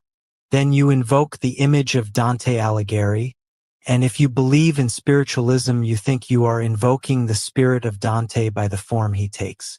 Whereas your unconscious, if it is very sensitive, must tap into the universal unconscious, where Dante Alighieri's image has left its mark. So the astral region is a dark region, which is within ourselves, in which everything that is thought, heard, and everything that comes from the experience of our senses is recorded. Astral force is a synonym for the force of the subconscious, aura of the unconscious. From this interior region, which records every perception, every thought, every feeling, on certain occasions a change emerges, owing to which one feels the manifestation of a force that is released. Anything that is released from us and represents an effort or a great impression is fixed first on our unconscious as an individual, and then in its complex and synthetic phases it is fixed on the universal collodion. Since there are an astral region and an astral force, there must be astral matter. You cannot conceive of an occult force and matter unless you get sensory material proof of this movement or this matter. Therefore, when you hear true magicians and not storytellers of magic speak of an astral current, you should not think it is the fluidic current coming from the stars but the vibration of the ether of the Orphic initiates, that is, the manifestation of the perpetual vibratory motion that pagan theogony deified in Mercury, the eternal generating motion of all the arcane phenomena of mental light. At Mercury's temples and feet there were wings, in his hand his caduceus, the rod with two serpents making love, an active and a passive current around a projector of fluid. So the caduceus has become the symbol of chemists because health in occult medicine is represented by two currents of ethereal fluid in equilibrium around a projecting instrument, an organ symbolized by a rod, from which you will later see how the magician's wand came to be, what use it has, and what mysteries it conceals. Now, as soon as you have formed an approximate idea of an interior light, you will be able to pass from the known to the unknown without being too much of a sophist. Get 3 or 4 or more people to close their outer eyes in the same way and open their intellectual or inner eyes to the perception of this world, which is glimpsed at first, and then seen with a sense that is a synthesis of the other 5, you will then have established by this relationship the communion of the light that each of the observers has perceived. I beg you to reread and understand well the last paragraph if you have not understood it properly, because I cannot find more exact words in human language to indicate a phenomenon that, although it is within every man's power, is not observed by those who do not concentrate and do not spiritualize themselves in order to do so. The relationship between the astral vibrations perceived by the observers makes up the astral current that, in due time, you must learn to master. Now, silence in religious communities tends to diminish as far as possible the action of all that can disturb the spirit or impede its development, so that the physical arm of the monk finds the arm of Christ. This astral current is symbolized by the serpent in the Bible as it winds round the tree of good and evil, which means that the two aspects of the serpent are the low, earthly, or muddy one, which generates illusions, that is, lies, while the upper part is truth and light. In mythology, Apollo pierces with his arrow the serpent Python, born out of the slime of the earth. Nevertheless, the Pythian priestesses, those who had the spirit of Python in their bodies, gave responses and prophesied. Giuseppe Balsamo, the well-known Count of Cagliostro, whose name, to fools, evokes that of an impostor, but who in the 18th century was called the divine, had as his symbol a serpent pierced by an arrow, that is, the astral current pierced by a powerful and mastered will. This serpent is at the feet of the Immaculate Virgin because virginity and purity condemn it to immobility and dominate it totally. But when you don't model yourselves on the divine Apollo, or on Cagliostro's willpower, or on the superhuman virtue of an immaculate conception, the serpent will entwine you in his coils, dominate you, and kill you fluidically. 3. The preparation for magic is as follows. To possess unlimited courage and cold reason that is not kindled at the first flash of illusion. B. To have a high sense of rectitude and morality, and to be afraid in their name of abusing what one tries to snatch from the unknown. C. To wish for light in order to comfort those whose earthly imperfection prevents them from seeing. D. To understand and make it understood that man has within him all that is necessary to develop the superhuman qualities of his spirit.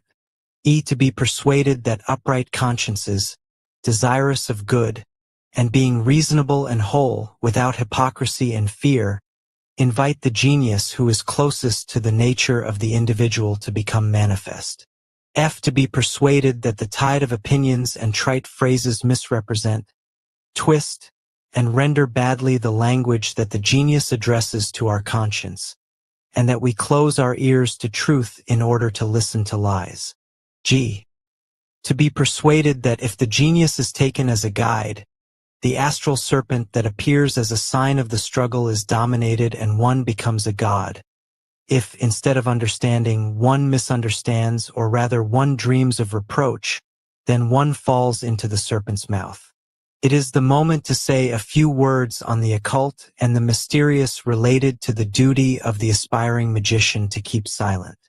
Little by little, as the investigations of the learned progress in the determination of the latent faculties of the human materia, they come across new and unsuspected properties of our organism, And not only are the unheard of wonders of the human body discovered, but radical changes are glimpsed even in the definitions of our physics and our chemistry, at which the researchers of the next century will laugh, considering them as very flawed things. The silence of the surroundings for the spirit is almost like abstinence from indigestible foods for the stomach. But we must further distinguish outside sensations from sensations through repercussions, about which phenomenon a treatise on the mathematics of sense might be written. Your neighbor speaks to you. His words awaken a sensation in you. But if you pronounce one word, the work is doubled because you must conceive the idea, put it into words, and project it in the spirit of that one listening to you. The word you pronounce is a fluidic projection of your conception, and the proof of this intensive effort can be found by any observer who, when hearing a word that does not correspond to an already held idea, must mechanically concentrate in order to catch the fluidic conception that accompanies the projected idea. In magic, the word is an instrument of realization, and silence about the sacred things of truth is the way of keeping pure, for giving more life to the ideas that should be projected, while preventing the repercussions of projected ideas from upsetting the means of reception of the magician. In order to escape from the quagmire of concepts ingrained by profane education, in order to purify himself of all the living or impure images with which we are pervaded in our impure life, in order to drive out of our minds the great mass of impressions of human error, the disciple of magic will make endless efforts and long sacrifices. Once purification is reached, intellectual perceptions come. They are indistinct and then fleeting flashes and later clear ideas. If by using human words you want to define the fleeting glimmer of the first light, you will be wasting your time. If you make your perception concrete and project it with your words, you will have betrayed its nature. You will have tried to make human what is superhuman and divine, which reveals itself only to the best, and, like a sacrilegious man, you will lose the reason of that light. As regards the question, does magic really have a terrible secret that should be kept and hidden? And would the revelation of this secret, the arcanum of all arcana, be such as to destroy a world? I will answer in a few words. The philosopher glimpses a truth which he cannot grasp, the secret of life, of death, of the reason for being, of the end of men, nations, races, and species. The Sphinx is the symbol of this problem. The disciple of magic must set himself the aim first of arriving in the presence of the last monster, which foreshadows the final problem, and then of dominating it, which is what Oedipus failed to do. If the magician succeeds in riding the monster instead of cutting off its head, he will be able to put the king's crown on his head. Otherwise, despite being Laius's son, a born king, he will have killed his father in a duel and incestuously violated his mother, ending his days blind and exiled from his divine homeland. I must clarify 2 points. 1. Does the manifestation of any extra-human being lead to the conquest of the astral serpent? 2. Isn't there a means for those who are alone, without advice or initiative, to open, however little, a way to the occult life? I will answer these 2 questions. The first answer is no, because the essence of what manifests itself is not always the same, but generally the genius of the pig is the swine, and the genius of the enlightened philosopher is a god. The second answer is yes. There are many roads that lead to Rome. One must ardently desire, and when one least expects it, one of the doors to the divine realm opens unto those who desire courageously. Ipse dixit. The spirit of occult initiation to the truth of the heavens manifests itself in proportion to mankind's self-improvement. When one least expects it, the genius of truth indicates a master behind a man who desires or a woman who prays. If the initiator is a real initiator and not a charlatan, the disciple perceives it, stretches out his hand to him, tries to fuse himself with the other's soul, and loves him. Love is divine. The disciple must love his master because without unlimited love, which tends toward good, the mind of the disciple will not understand the heart of the master. I will stop here. I am neither a mystic nor an apostle. When one writes of heavenly things, the profane imagine one is dreaming. And yet, before inviting you to seek truth in cold blood, I will tell you, dream of loving a better world purely, sweetly, and poetically, and in your pious dream of an endless love you will become a poet, that is, a poet in the Orphic sense. You will have a feeling for sacred science, and you will sing the truth. General principles. I divide magic, or arcane wisdom, into two major parts: natural magic and divine magic. The former studies all phenomena caused by the occult qualities of the human organism and the way of obtaining them and reproducing them, within the limits of the organism employed as the means. The latter is directed toward preparing the spiritual ascent of the seeker so as to enable the relationship between man and higher beings invisible to the common eye. It is difficult to determine where the former ends and the latter begins because human nature is made in such a way that as it gradually achieves the freedom to operate through its latent virtues, it perfects itself and is able to perceive, to the same degree of its development, harmonies that cannot be perceived by common intelligence.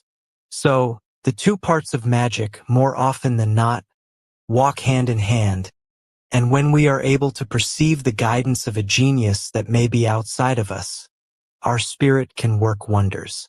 The first part includes all physical phenomena that derive from the occult, from telepathy to faith healing to telekinesis. Magic consists of a whole series of provable theorems and experiences with concrete effects. Magical truths, however abstract, must have their evident proof in a manifestation, just as any truth of abstract mathematics has its mechanical applications.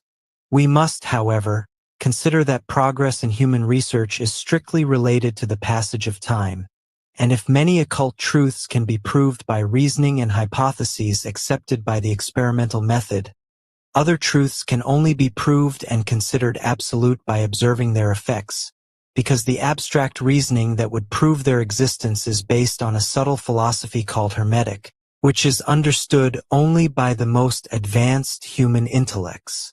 Scientific experiments and proofs can begin to study, for instance, telepathic phenomena, as many contemporaries who have not been initiated are doing in Europe and America, while other truths, such as a corrupt man's shirt corrupts one who wears it, can only be demonstrated by the effects brought about by an operator or by the deep understanding of the law of contagion of virtues or vices that rules epidemics of vice and virtue. I beg my readers not to be amazed if I use words that may seem strange, and to believe that I am not using them thoughtlessly, but weighing them carefully, and therefore their meaning must be interpreted attentively. When I said epidemics of vice, I did not use a rhetorical device, but since our magic is synthetic, the fundamental synthetic principle of all laws is mathematically the same in all manifestations of the laws themselves. The law of fluidic contagion is constant in all different manifestations, and so just as we can have epidemics of diseases, we can likewise have epidemics of morality. Perhaps I am the first who has a mind to present a whole body of doctrines, which are exact and immutable, and which belong to the protasis of secret and sacred science, which nobody has yet unveiled to the unprepared public, and which nobody can unveil to anyone in its entirety. Therefore, the disciple must not labor over the grammatical form of my phrases, but must try to assimilate the hidden meaning that is essentially scientific. Hermetic philosophy, which is the science engaged in investigations in the domain of the powers of the living human being that are not susceptible to verification, has its own way of looking at and experimenting with the existing forces and powers hidden and unknown to man. Ours is a bold mission of propaganda for the principles of a future science of the human spirit, of the human essence in living man. Our school, from the experimental point of view, is wholly materialistic because the human being, body and mind, is only organized matter or matter under organization. The normal phenomena we study in him are produced by his organism, therefore by the matter of which he is made. Thought is possible in all the different forms it adopts in us, in relation to the soundness of the organism matter. The true disciple of our school must pose himself problems and solve them by himself, because Hermeticism is not taught in the same way as any other discipline, from a textbook. In the interior silence of the researcher there germinates the rich speculation of a most subtle philosophy, which creates and initiates the novice in magic and establishes a new vision of the universe, since it is necessary that the disciple of Hermeticism arrive by himself at the proof that ours is the only truth needed, and he can do so by moving from things below to things above, from Saturn to the moon and from there to Mercury. The master of Hermeticism expounds the elements of our theory and practice. The disciple works with them and studies them in his secluded laboratory and rises toward the truth of Hermetic practice and realization. And in order for our school to have a gymnasium in which to pursue, through the first principles of the forces awakened in us, its own activity in the actual and practical realm of achievements, I have founded the Brotherhood of Miriam, the gathering of researchers of psychical science, whose activity affects the sick who come into contact with us and tries to cure them, or improve the state of their health, or soothe their pain and agony.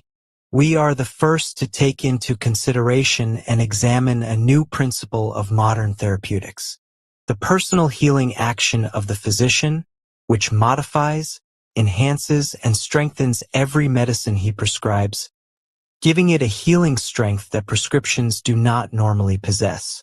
Hermetic medicine, which is spirit, intention, breath, image, is distilled in the lunar body of the sick person, under a ray of powerful love, received between passion and faith. The cells of the tissues break up, reconstitute themselves, are healed, and life proceeds. The brain no longer feels pain, health, contentment, and peace of mind return. The miracle of one thing is accomplished as the miracle of love. 1. The perfect master. All creatures before nature are equal. This means that the initial relationship between the Creator and his creatures is constant. In fact, the law of evolution and the purpose of all human existence make all men equal in the sight of the first cause, whereas it is not the case that all men are equal in the physical domain, or in the domains of spirituality and morality. In the absolute, that is, without the specification of time and space, the truth of the law is unquestionable, but where space and time are defined, as in nature, all men do not have the same rights. Physically, men differ from each other in their size and beauty. Spiritually, they differ in their more or less intellectual clear-sightedness. In human society, governed by the base instincts, gluttony, lust, greed, monarchies are made up of a majority of those who are physically strongest. The weaker ones, willingly or unwillingly, are controlled by the stronger whose greater physical perfection, aided by the necessary intellectual capacity, gives them courage to rule and an intolerance of subjugation. As in the visible world, so it is in the secret of the souls of the living, as far as the gifts and qualities of creatures are concerned. There are some natures that are spiritually advanced and others that are not. Among the former, there are beaming searchlights and candles, and among the latter are poor, melancholy, and blind creatures who instinctively play with evil. Religions, science, and governments are hierarchical because in the three worlds, the physical, the intellectual, and the spiritual, men differ from each other in the development of their tendencies or virtues. The master of occult teaching is the most advanced in comparison with neophytes. No spiritual society can avoid this power of the master, because he who sees and understands more clearly will always be the teacher of the spiritually young. When a spiritual society is established, the master becomes indispensable. If the master is a master in the widest sense of the word, that is, he clearly sees and understands the synthetic laws of the three worlds, physical, intellectual, and spiritual, his authority becomes absolute, and his teachings or rulings are dogmatic. A dogma frightens without reason all the experimenters because they attach to this word a meaning it doesn't possess. A dogma is thought, cogitatio, clear-sightedness, from the Greek dokio, to see. The word in magic corresponds, as I said in the preparation section, to fluidic projection, whose laws we will study. A thought, bene cogitatus, that is synthetically coagulated in a master's psyche, concrete, harmonic, true, expressed in any graphic or oral form, is a dogma, because it is true in relation not only to philosophy, but also to morality and to practical realization, and it is immutable, that is infallible, if it corresponds to a truth that is absolute, infallible, and immutable. Darwin can dogmatize when he discovers and formulates a general law of nature, or St. Paul when he defines charity, or Epictetus, the Stoic, when he defines the nature of things. When religious or enlightened sects fall under the rule and dominion of leaders who do not have the virtue of seeing the single light, source of all eternal wisdom, they become temporal and short-lived, and their pontiffs or grand masters dogmatize while remaining subjected to the relativity of time, and free reason rebels against them because the dogma lends itself to discussion and open examination. A researcher in natural philosophy cannot be prevented from freely accepting or rejecting a statement of truth. The complete man, intellectually balanced, uses his reason before accepting or rejecting it. That is, he considers if the dogma has real value in terms of the eternal absolute. Nowadays, when a philosopher concludes that reason has killed dogma, by dogma he means something that doesn't have an absolute value. On the contrary, since dogma is the evidence of truth, it can only be reasonable, and the contrary is true. Dogma is the reason for the truth. Magic has some fundamental truths or dogmas, which are the statements of synthetic laws on which all secondary truths depend. The perfect master must have not only the power of vision, but also the power to pass on his spiritual gifts to others. Many masters see and operate with clear and perfect understanding, but do not have the capacity for giving, transferring, and conferring. In magic, any operator at all can temporarily endow men or things with certain virtues through processes that are part of elementary practice.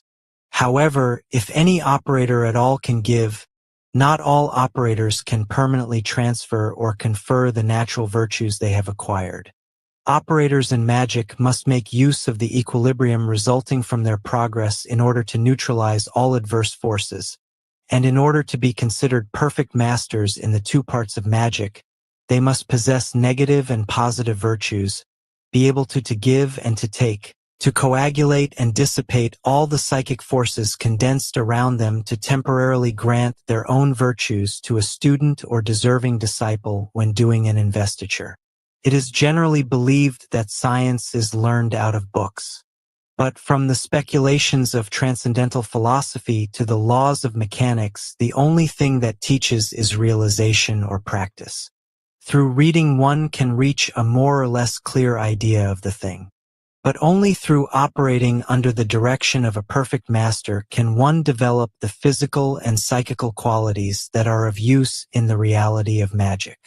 The initiation into the practice is the whole of all the operations that a perfect master carries out on a disciple to grant, confer, confirm, and develop the virtues hidden in his common human organism.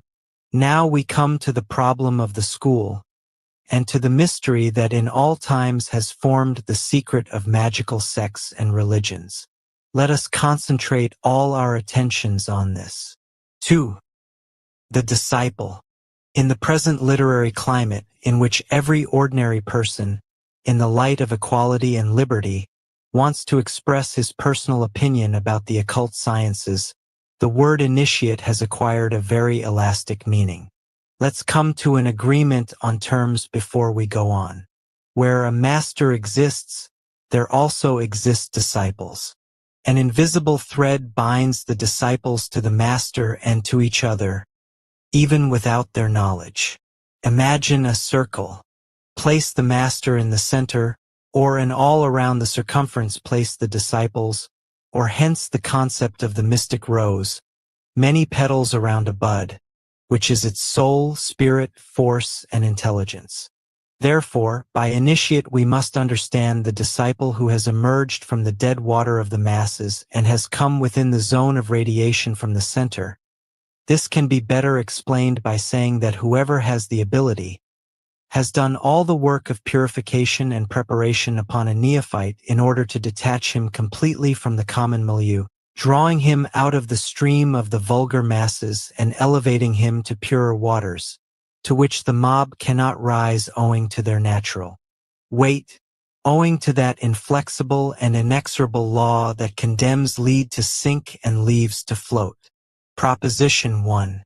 Fluidic changes shine forth in the outer habits of the disciple. Generally, the contrast between the new and the old life, between the transformed man and the common man, is enormous. The fluidic changes of the disciple have such a great effect upon his exterior. They shine forth in his outer habits in such a way that common men, that is, those who do not understand secret things, generally consider extravagant those men and women who devote themselves to magic. This is not only a logical but a necessary state of affairs, because if a man is made in the same way as the huge mass of creatures who populate the visible world, he cannot approach the invisible world and its creatures. The conflict between the visible and invisible worlds has as its basis the passion of temporality. That is, the visible world feeds on the constant fear of not having and not possessing, while the invisible world lives in the eternal certainty of taking when one wants and when one needs it. I will illustrate with 2 examples. The vulgar man loves a woman not only because men love women but also because of a sense, which cannot be confessed, and which exists in every animal and in every human group, of rating himself the most virile of men. It is the most natural thing in the world both for matter to claim its moment of dominion over intellect and for the reasonable man to give in to this momentary triumph of the flesh. Once a partner has been chosen not only for her bodily perfection but also for her homogeneous and attractive moral kindness. But a common man doesn't stop here, at what should be his point of arrival. He becomes a Casanova toward all women who can stimulate his self-esteem. He must sniff the scent of every flower he sees, out of male vainglory, always behaving like a rapacious Attila toward all honest women who do not pay homage to him. Youngsters, adults, old men, feel it is their duty to degrade the essentially aristocratic human nature, which is divine in origin, in a muddy morass of base animal instincts that brand him forever a stinking goat. As soon as a man peeps into the realm of mysteries and shadows, the divine principle, which is within him, that is his spirit, acquires supremacy over his humanity, and those who do not recognize his aristocracy think of him in the same way as the roosters think of the little capons in the henhouse. Common men love money. Key to all the holy arcs for the vulgar, gold is a king before whom all the feelings of feigned honesty, all the false moral forces bow down. I need not give an example. Everybody knows that for the masses money represents the most powerful talisman, bringing the serenity of a comfortable life, domestic peace, the satisfaction of all whims, the sweetness of all hired lovers. But the disciple of divine wisdom, aspiring only to a higher ideal, dethrones this king and continues on his way, with his cloak, stick, and knapsack, like a stoic who despises this idol, before whom, as before a beautiful woman, everybody bows down. An ordinary woman wants only to satisfy her vanity. Elegant in her ways, in her dress and hairstyles, she continually dreams of enslaving all men and of making all her friends and acquaintances green with envy. But the woman who, as a petal of the mystic rose, comes under the influence of a master, little by little, imperceptibly but progressively, gives up her vanity, and the eye of her mind soars ever higher. Proposition 2. The disciple's fatal test is in his separation from the master. The two streams, the false vulgar one, deceptive and very powerful, and the true and incorruptible occult one, work upon the disciple in the same way as two magnets of equal and opposing force work upon a piece of iron placed at an equal distance from their extremes. The piece of iron has no will, and when it is placed at an equal distance between the two forces it doesn't move. But the disciple has a will, which the master must never override, and this will pushes him a little toward one, a little toward the other, and so the disciple's soul, until his triumph or fall, knows a horrible torment, torn between believing in the promise of the light and feeling the attraction of the demon of the common stream. As long as the disciple is within the influence of the radiation of the master, he absorbs the latter's occult virtues, and the vulgar stream has no hold on him because his master's influence destroys it completely. But as soon as the disciple is left to stand alone, he is subject to reactions, and two principles are at war within him: the divine occult one and the worldly one. The latter is fed by the vulgar stream, it becomes overpowering, and while the master draws back, if the disciple doesn't continue to work for his own salvation, he is submerged by the tide of vulgarity and either goes mad or kills himself. To sum up, the disciple can consider himself an initiate as soon as he withdraws from the common stream. B. Those who are initiates in occult sciences and practices necessarily end by clashing with the public's profane opinions. C. The disciple's supreme test is in his separation from the master, and if he doesn't possess the strength to carry out his creation independently, he falls into the common stream and is destroyed. Proposition 3. Fluidic equilibrium equates with physical equilibrium. Those who want to study magic and its practice must be sound in body and mind. On presenting himself at the threshold of the temple, the disciple must bring with him all his flourishing and balanced forces and spontaneously renounce all the illusions he has cultivated up to that time. Soundness of body is indispensable. That is why all rules of magic teach that when one is not in perfect health one doesn't work, because each practice bears the indelible stamp of the practitioner's state of equilibrium or lack of equilibrium. Now, as the deformity of the body gives rise to an almost permanent state of fluidic deviation, so temporary infirmities determine a passing stage of lack of equilibrium in the practitioner. It is not only physical defects that impede the study and magical practices but also the state of incontinence, both in men and in women. In operant and natural magic, absolute chastity is not necessary, provided the disciple can be continent during the periods of his working. In divine magic, chastity is a necessary condition without which all high intelligences fly away. That is why marriage between an initiate and an ordinary woman impedes the development of divine magic. Proposition 4. Lifestyle has a capital influence on the nutrition and development of the fluidic being. Along with the sexual act, all other outward acts, in common with other animals, have a great influence on the disposition, growth, and power of the disciple's fluidic body. It is absolutely not necessary to delude yourself about the omnipotence of the value of the soul, if the soul, intelligence, and conscience is not really trained to dominate the physical body, which it can modify as much as the character. The program of preparation for magical power and pure Hermeticism can be explained quite briefly. Make the integrative powers of human intellect, will, the absolute master of the animal frame, making it a prompt and obedient slave to the psychodynamic authority that is within us. Rid yourself of all obstacles to the free exercise of intelligent will over the body, the necessary instrument for human life. Liberate yourself from worldly needs. The choice of food must be scientifically made by the master according to the disciple's animal economy, after a careful study of all his tendencies and the well-defined characteristics of his fluidic inclinations.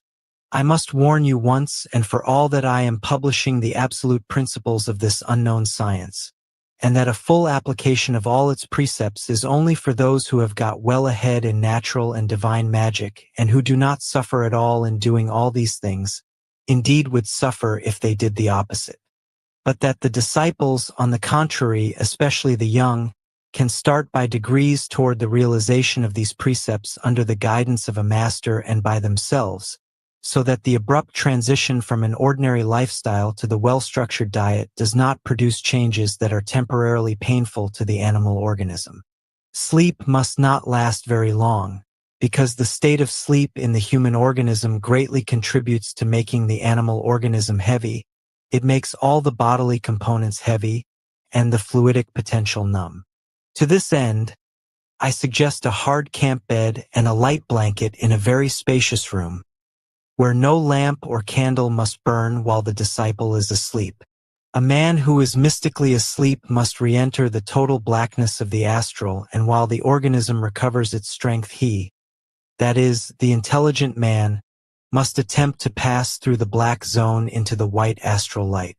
This happens instinctively in those whose psychic development is advanced, even if they belong to the mob, so much so that prophetic dreams or dreams of white light are just successful attempts by the sleeper's psyche to enter the world of astral light, uncontaminated by earthly pollution.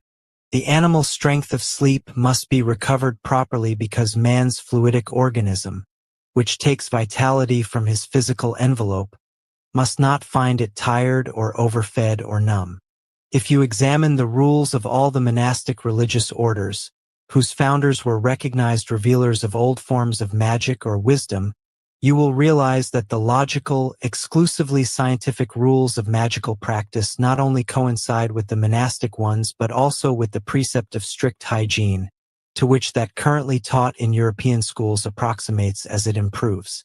The ventilation of the bedroom, the hard bed, the blanket, which must be neither too heavy nor too light, the cleanliness of the bed linen, the extreme cleanliness of the body, which is achieved by baths in the morning and evening, are simply in accordance with the strictest rules of hygiene, which, written down in books, are not easily put into practice.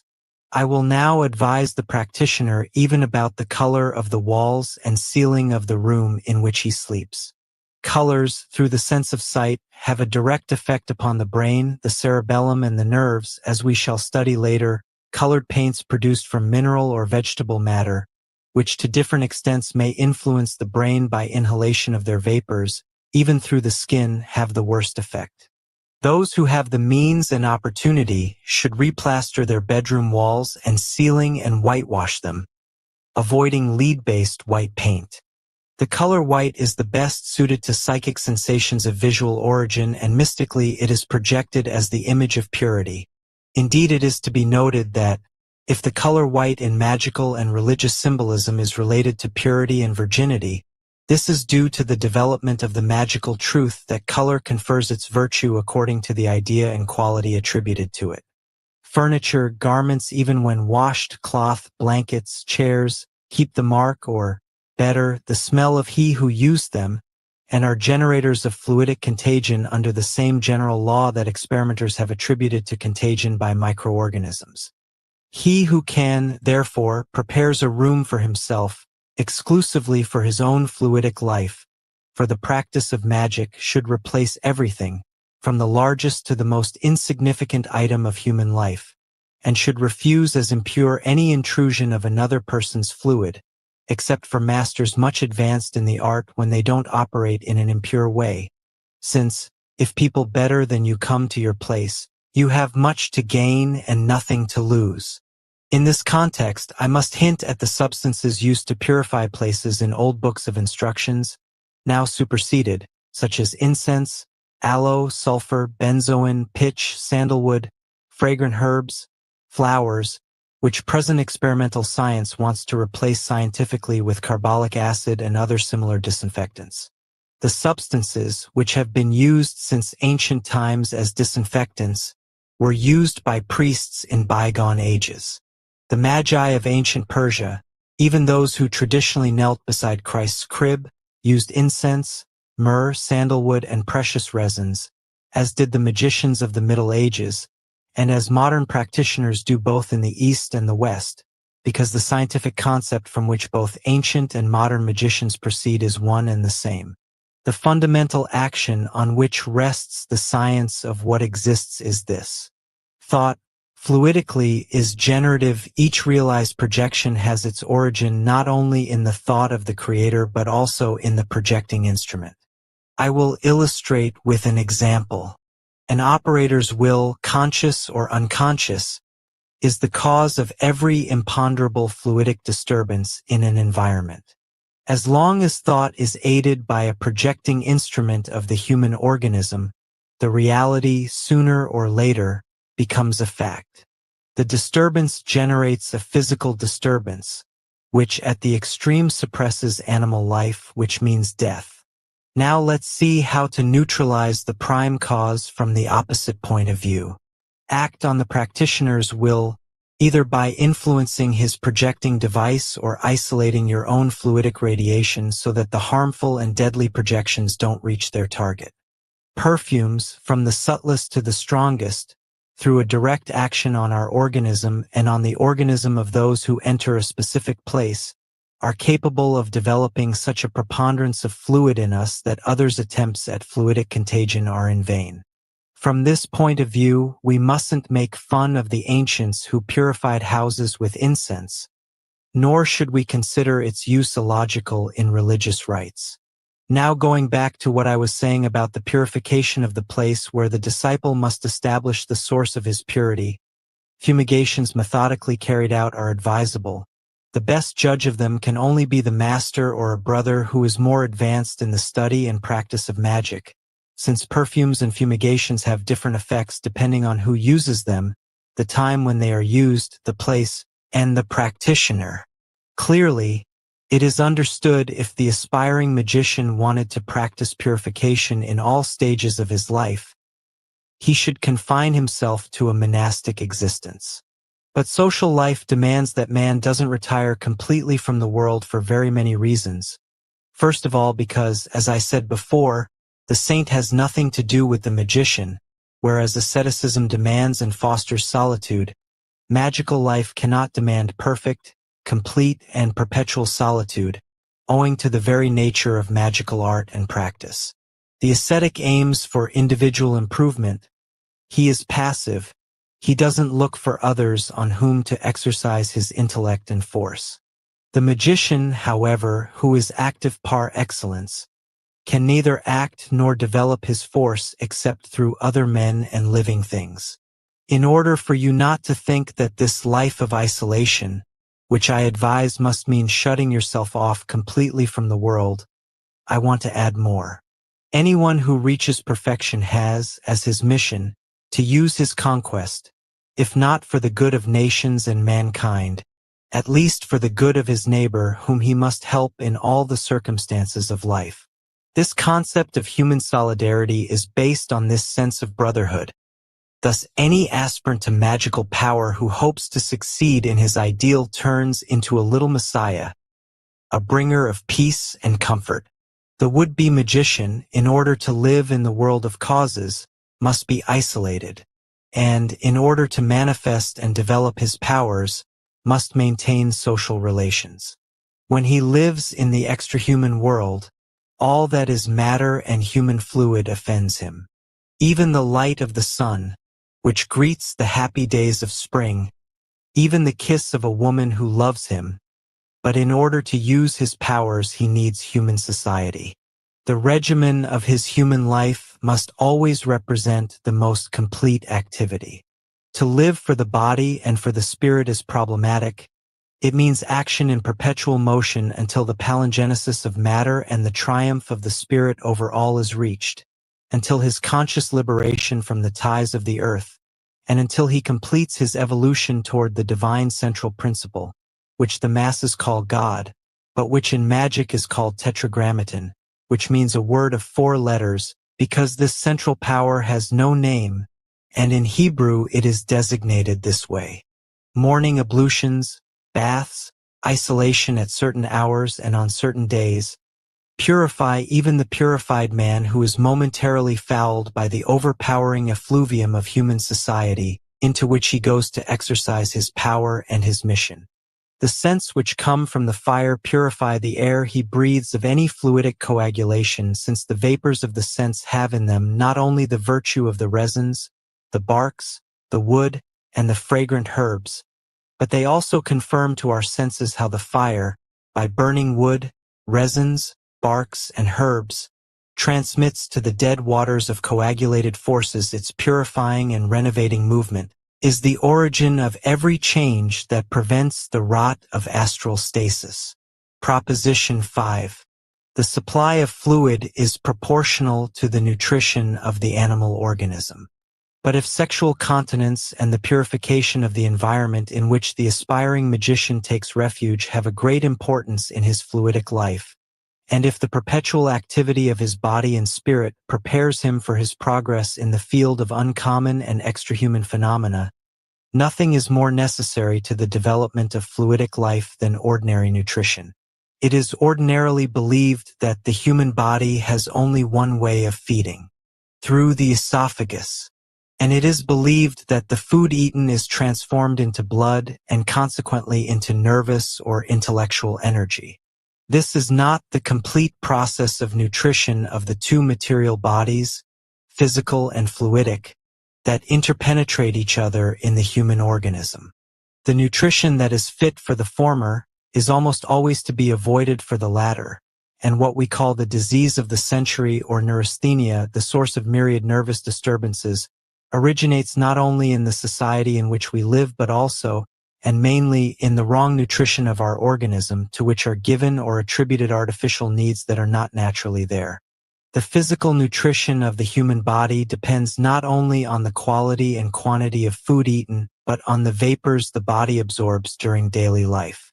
The absorbing power is particular to the fluidic body and its vampiric kind of nutrition, and, whereas the material body digests and transforms masticated food into chyle, the fluidic body takes its life from aspiration and through the nourishment of the nervous system and the soft ganglionic parts of the physical body. I have said that the body takes nourishment in several ways and that the digestive tract is not the only way of getting nutrition. I will now indicate that, more than the esophagus, stomach, or intestines, the first and most important apparatus of nourishment in the developed man is the psychic apparatus or vampiric psychic irradiation. Observe the normal animal nutrition of the range of so-called reasoning bipeds. Starting from the idiot, go through the whole range up to the philosopher and the ascetic, and you will find that where low animal instincts of vulpine veracity predominate, the idiot, everything that is psyche or intelligence in the advanced beast, is atrophied or better yet, still not developed, and in the opposite case the contrary is true, that in those most highly developed and advanced philosophers, thinkers, everything that can be related to base animality is in continual regression.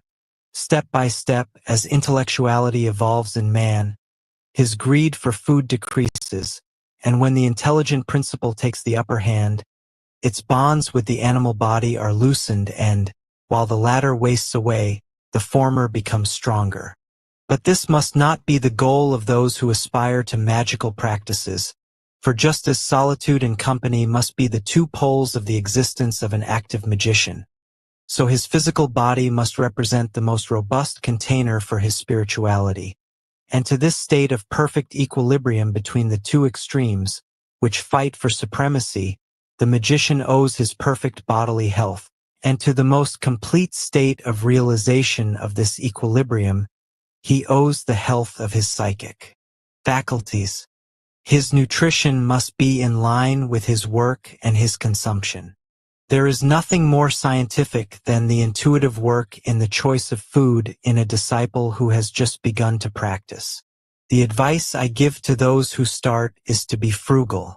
Wish for simple, natural food, prepared without too much fuss.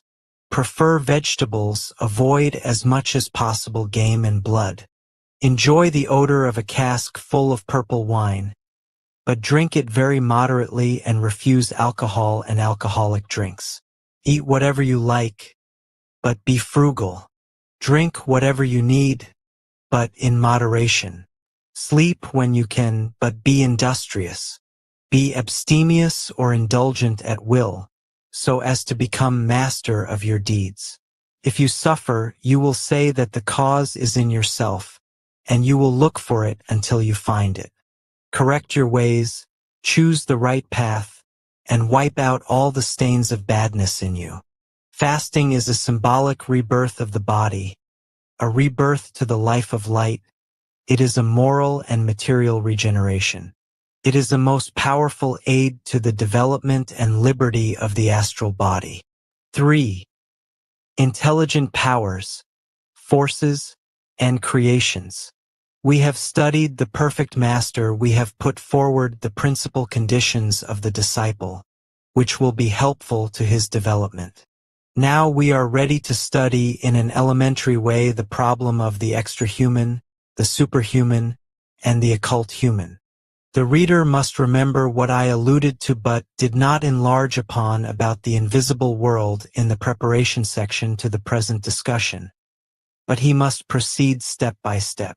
The spiritual education of the disciple has two aims. 1. To improve the psychophysical conditions of the aspiring magician so that he may come nearer to an ideal organic perfection. 2. To make him sensitive to the influence of any outside physical or intelligent irradiations. According to the constitution that nature equipped the disciple with, the results will be maximal or minimal, but they cannot nor will they ever arrive at nothing, because as the state of purification progresses in a man, he anticipates his life in the spirit, but instead of being completely born in the invisible world, he participates in human and ultrahuman life at the same time. This is a first essential point on which the disciple must focus his attention. The law of progressive evolution governs all the things that have been created and that can be created. If the death of a man represents his birth to a second life, as the death of uterine life announces his birth to life on earth, it clearly means that the spirit of one who has lived on earth, when compared with a spirit living a human life, is like that of a living man in comparison to a fetus in a woman's womb. The fertilized egg in the incubation period of the mother hen represents, analogously, what the human spirit still in a man's material body is. The basic difference lies in this.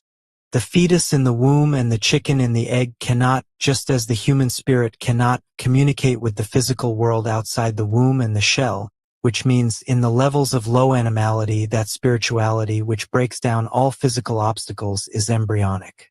Magical education aims to free the spirit imprisoned in a man's body by very strong bonds so that he may, freely, anticipate his third existence, or second intelligent life. Magic, insofar as its teaching, practice, and realization, has always maintained as much, and many religious myths have perpetuated it through the darkness of remote ages, that the human body represents the vessel or container of the divine, intelligent principle that is incarnated, that has entered earthly matter to sublimate certain forces in the direction of divine realization. But since this teaching does not belong to the elements but to high magical theurgy, I will only call the researcher's attention to the arrangement, structure, and nutrition of the human psyche. Break open a fertilized egg and you will find the fertilizing coagulate, the yolk, and the albumin. When the chick is hatched, by an alchemical miracle of maternal or artificial warmth, the three elements contained in the shell have been transformed into an animal, which no one could have imagined, an animal, strangely enough, that 21 days before the miracle, no one would have thought the seed fertilizing the yolk and albumin of the egg would have the power to give life.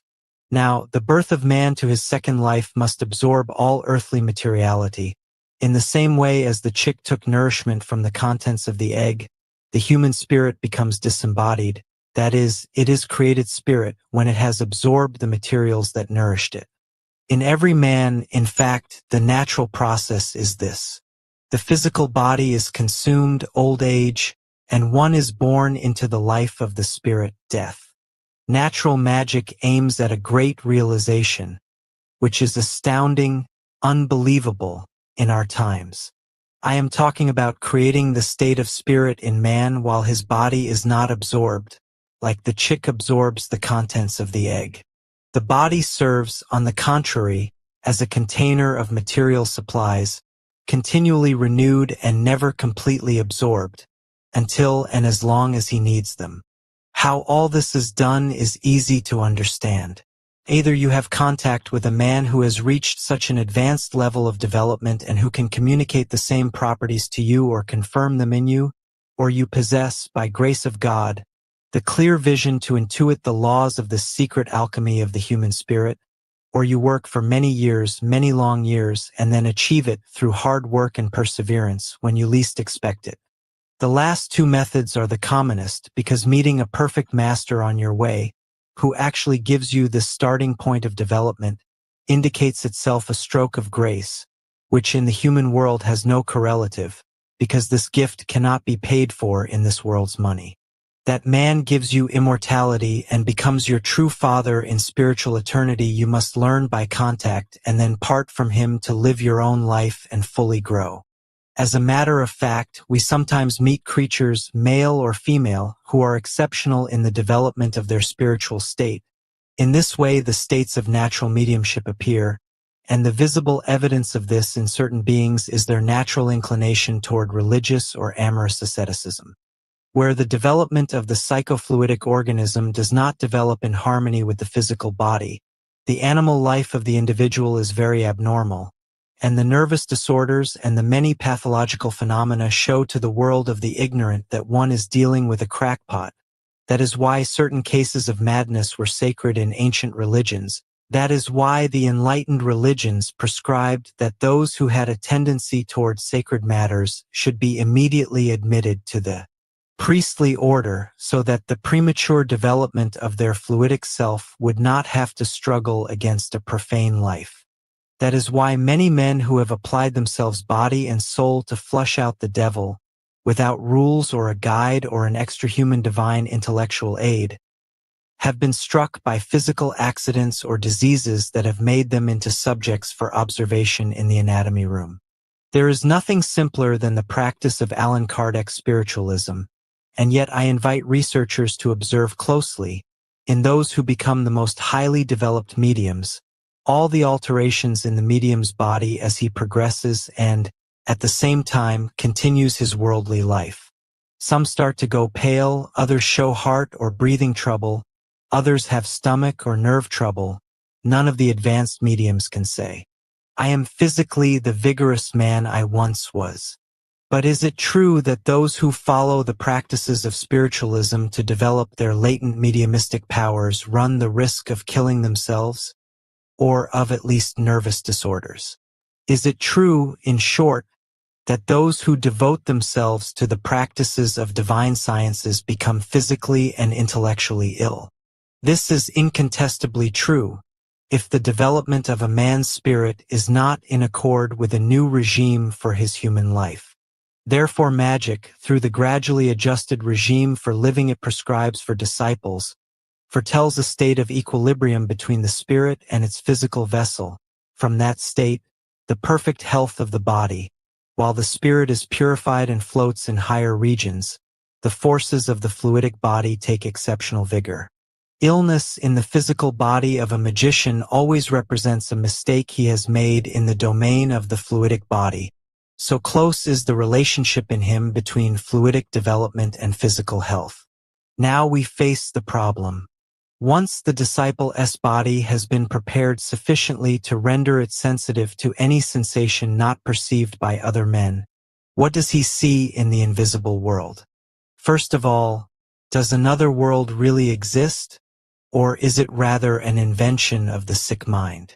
Natural magic teaches, and everyday experience proves, that beyond the forces studied by physics and applied by mechanics there exist forces that physics and mechanics are unaware of, and these forces by conventional names have been called hyperphysical, that is, above the physical.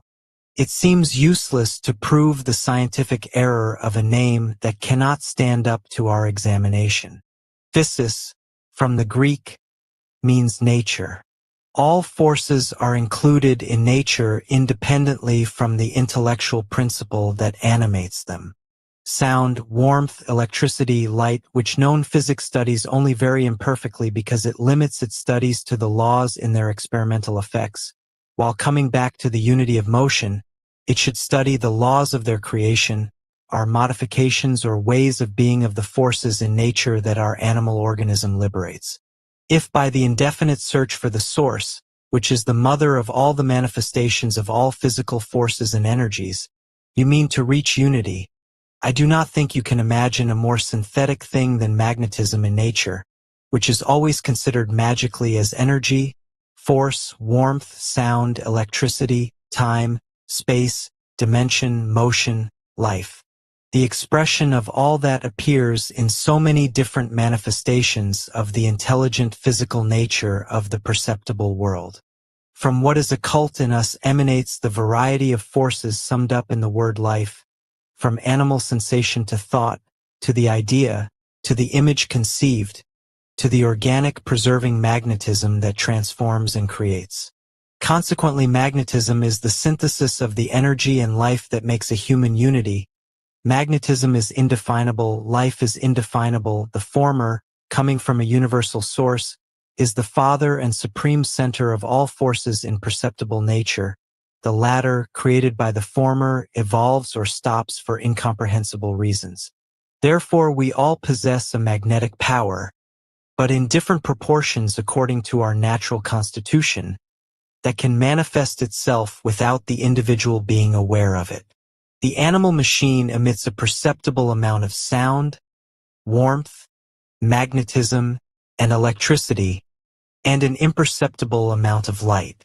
Now, if these exclusively physical forces are reduced in the human organism to the movement of blood and the intelligent principle that moves the whole, we find the mystery of vitality and of life motion, which is synchronous with motion, which represents, in the abstract, the unity of mechanical forces in visible nature.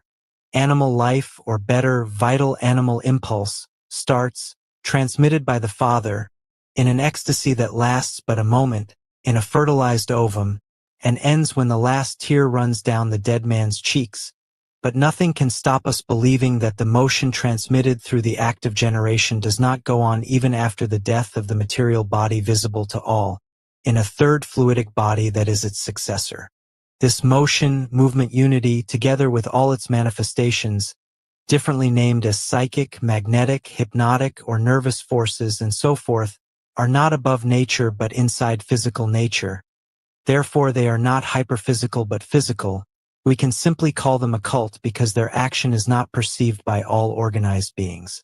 In order to be scientifically rigorous, not even the word occult should be used because all the forces not yet studied by experimental science are not occult in their effects but only in their laws of production, as electricity was occult until Volta invented the electric battery.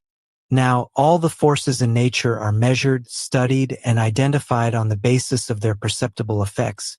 It would be self-evident, given only the effects of electricity, heat, and light, to deny that there is a world of brute forces that human intelligence can enslave and bend to its will. Through the observation of all these phenomena of heat, light, magnetism, and sound that occur in the small world microcosm of the individual man, we see in abbreviated form the world of vital human forces. However, the meaning of the question, does another world exist, doesn't refer to physical forces, because physics doesn't attract dreamers, but to the existence of a world of individuals who have already lived on the earth or of beings who have never lived in human form and yet possess reason and will. Materialists answer no, spiritualists answer yes. The former state that anything that does not fall under the five senses of the human animal is untrue. The latter, on the contrary, maintain that the five senses known in man represent what man has in common with inferior animals, and that one must take into account the human spirit or intelligence, which represents a sixth sense, intuitive and clairvoyant, which is the property of evolved man and which must be taken as the rule and basis of any appraisal of existing things that do not fall under the five senses. Let's for a while leave materialists and spiritualists alone, and let's ask ourselves what is truth.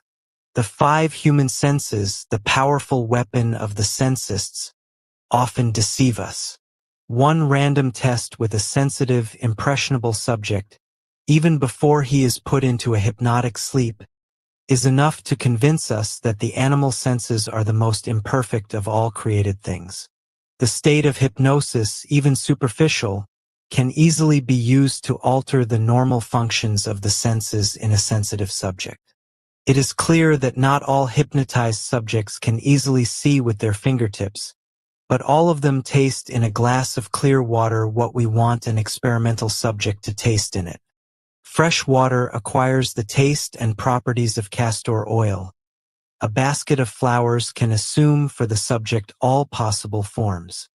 Now, experimental science has not yet understood in what place and in what proportion the most unexpected phenomena of hypnosis or credulity can be found in a society of reasoning men, so as to determine the true level of normal natural sensation that is free from any outside influence. Physiology assigns all central functions of the senses to the brain, but whether the brain or the cerebellum or the medulla oblongata or the sympathetic nervous system is the center of all external impressions, it is certain that the animal senses are a poor and paltry thing that easily deceive and betray the truth in any examination of existence. External sensations arrive or do not arrive at the sensitive center according to whether the delicate nerves carry the impression from the periphery to the center or not. If we think it is because we hear, touch, see, taste, and smell, or have the relative ideas, the mind, mens, that is, intelligence in its human mechanism, which cannot neglect perception.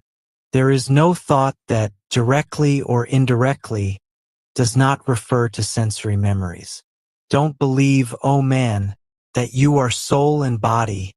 Consider yourself a unity, like the universe. I said, let us leave materialists and spiritualists alone. If we reason without the passion of an argument to support and defend, just for the sake of discussion, or because it is our profession, or because we follow a school, and if we isolate ourselves from the humbug that men of letters, experimenters, and philosophers utter around us, we may wonder if each nervous impression that affects the centers of our sensations results from a truth, a will, or an illusion. Where do you think you will find the truth? Above all sensations? In this case, the physical senses are not a reference point for the impression of that which seems to be. In the exclusive domain of the senses free from any outside influences.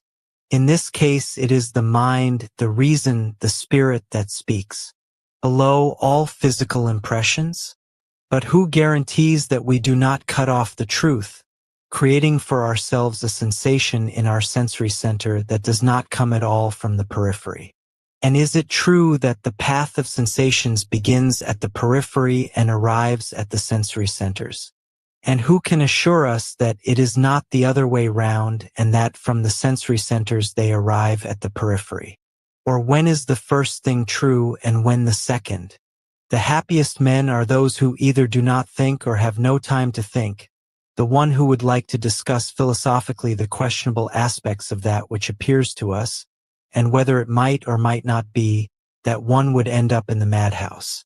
Now, occult philosophy, I mean the elementary kind and not the most complex, about which one does not write, goes back to the origin of the action of the senses on the intellectual creative power and reduces fundamental truth to a formula. Each sensation is an idea and each idea is a sensation. The idea of a being is a being, and the central power of all that was and can be created in the universe macrocosm or in man microcosm is the being at the same time creator and creation, that is, maker and made, tree and fruit. Is such a fundamental axiom difficult? Dear reader, I do not ask you to discuss it, but to meditate upon it serenely, in all the calm hours of your spirit when the divine light smiles on your intelligence, and when you need consolation for the fact that from time immemorial all the strife of human thought in relation to elusive reality has been the same, in all epochs and for all civilizations, until the secret philosophy of the magicians has set forth the first esoteric truth in the form of the mystical triangle common to all classical religions and to all philosophical and initiatic sections. 1. Intelligence, matter, force, form creation. 2. The mind cause, the form effect, the plasma means. To reduce these three philosophical factors to the esoteric language of the dogmatic churches is the easiest thing. The Father, intelligence, mind, the informing spirit, the sensory center are synonyms for the upper vertex of this triangle. The other two vertices represent the sun, or forming matter, or periphery, and the Holy Spirit, the vehicle of human creative force from the active center, the Father. Take note, dear readers, that I am reducing the occult religious symbolism to an explanation of the form of absolute truth in all its possible aspects. Now turn the triangle upside down, and placing in vertex C the central power receiving sensations from the periphery, you will find in the inverted triangle all that corresponds to form, thought, and the religious concept of the devil of the Catholic Church in the symbol of absolute blindness in which the sensory centers are under the blind influence of the peripheral extremes A and B.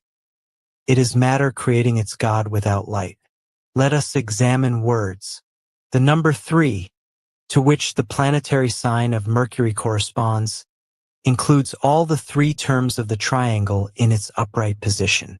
Intelligence, forces, and creations, or the cause, the means, and the effect, that is the whole work of a realization both in natural and divine magic. To create, the theologians explain, means drawing something out of nothing. But this is not true because the concept of the universe or cosmos is the abstract of all that has been and will be, including the prime intelligence that animates everything. Creation, according to the sacred symbolism, is the action of the supreme potentiality of divine intelligence upon unsublimated matter, which produces a form, which is nothing but an indication of the reforming will. Even if we want to take sacred traditional books literally, God created man, mixing the slime of the earth with his breath. Both the slime and the breath existed before man, and they were put together and mixed by the will to create a more perfect form of animal that would be closer to the thought that gave it form.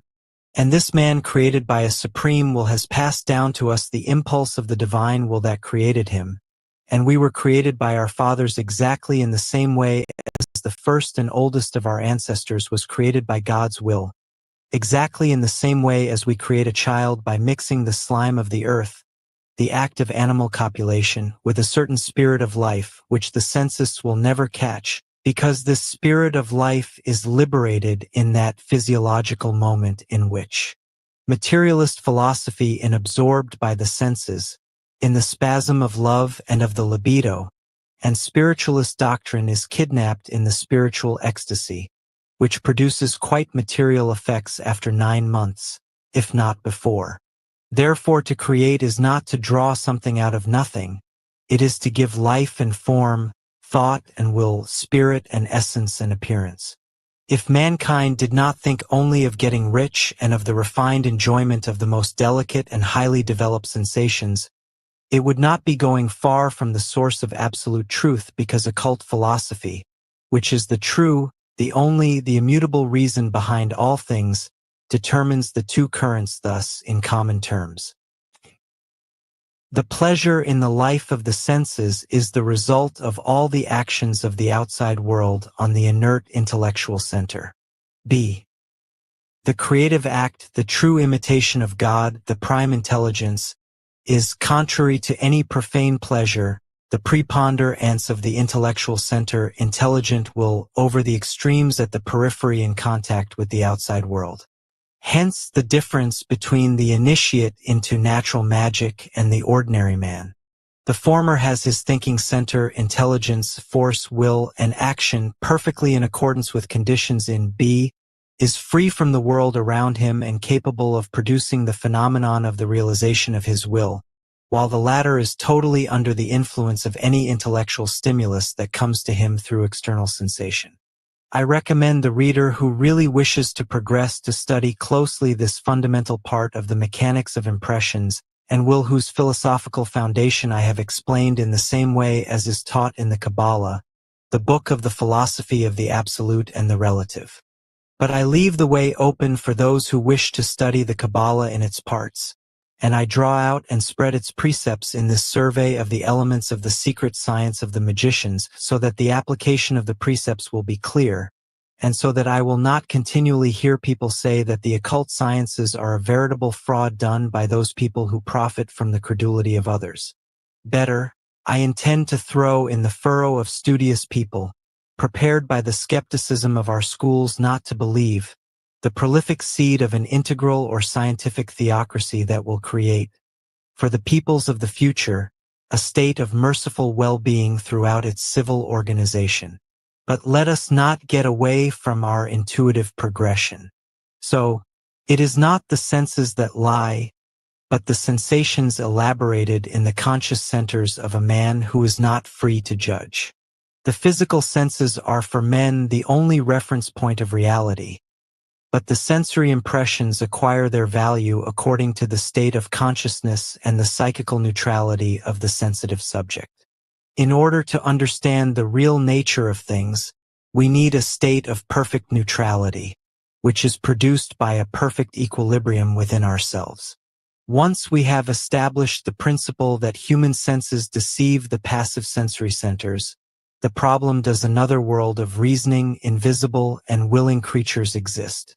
Cannot be demonstrated or appreciated and discussed using animal senses, and we have to go against the current of low sensations indirectly from the center to the periphery in order to be conscious of sensations that are different from the ordinary.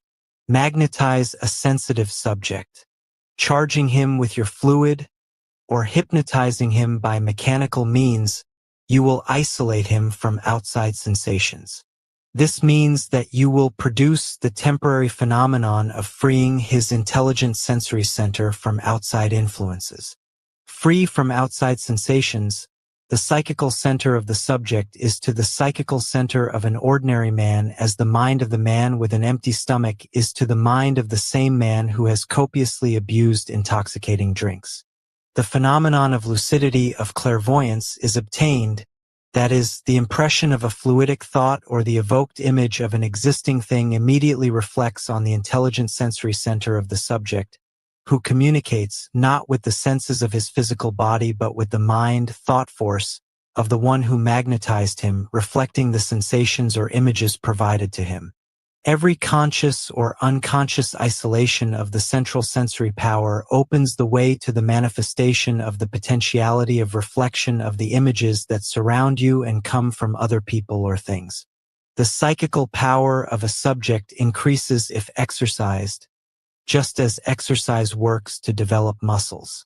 Occult science, which has been transformed into the religious esotericism of Christianity, gives you a simple method. It says to the faithful, meditate, and you will hear Christ speak. Scientists laugh when they hear of the practices of Christianity, and what is unfortunately true is that many priests do not believe in or understand what they do. But when the priest at the altar says verbum caro factum est, he does not know or understand that it is a work of accomplished magic. The word has become action and deed through the manifestation of Christ. Pray, isolate yourselves, meditate, says the Christian, and the Holy Spirit of God will descend upon you. This Holy Spirit of the Christians is the old telema, the link between the invisible and the perceptible. But if the spiritualist sits at a table with a sheet of paper in front of him and a pen in his hand and prays, according to Allan Kardec's formula, Almighty God, let my guardian angel answer me, or let the spirit of, whoever it may be, speak to me, the process is the same. The freedom of the central intellective power is achieved by relaxing the physical sensibility in man. The explanation is the same for all other methods used in divination of all kinds. The vision in the water, recently called Cagliostro's mirror, or the vision in concave mirrors or on polished surfaces only makes use of the irradiation of light rays reflected by the surface, shining for the physical eye of pupilla to determine the movement or action of the secret visual equipment in the human organism. Music, harmonic or melodic, has the power to act by reflection on the hearer's psyche. In fact, the ordinary auditory apparatus, seized by the vortex of the progression of the notes, or stunned by the vibrations of the metallic instruments, can even produce a state of cataleptic hypnosis in some sensitive subjects. To recap, in order to go beyond, the practical means of obtaining the intuition of ultrahuman truth comes down to one: to make animal senses dormant in order to give complete freedom to the other, the sense which is the conductive medium between the ultrahuman and the human. The separating is the enigma of the great magician's magic and is the only absolute aim. It is impossible to perceive the intellectual phenomenon without achieving the detachment, the separation. See how poor our language is. I am using two words which by themselves are improper and have no meaning, because they are taken from the world of things, and in unitary, occult philosophy there can be, strictly speaking, neither detachment nor separation. However, both in matter and spirit, eternally mingled in an astonishing embrace, there are two polarities, and consequently two sensibilities, the finer of which derives from the negation of the coarser, and vice versa. In this conflict, the equilibrium of the mean term is determined within the relativity of life, the hermetic or integral magnetism that is the magical instrument par excellence, because it makes possible understanding of the sensory forces, in their entirety or separately, in the two extremes. A phenomenon that is not possible for the sensists of base matter, nor for the spiritualists who concentrate all higher intellectual psychodynamics toward the extreme pole of the most subtle sensibility.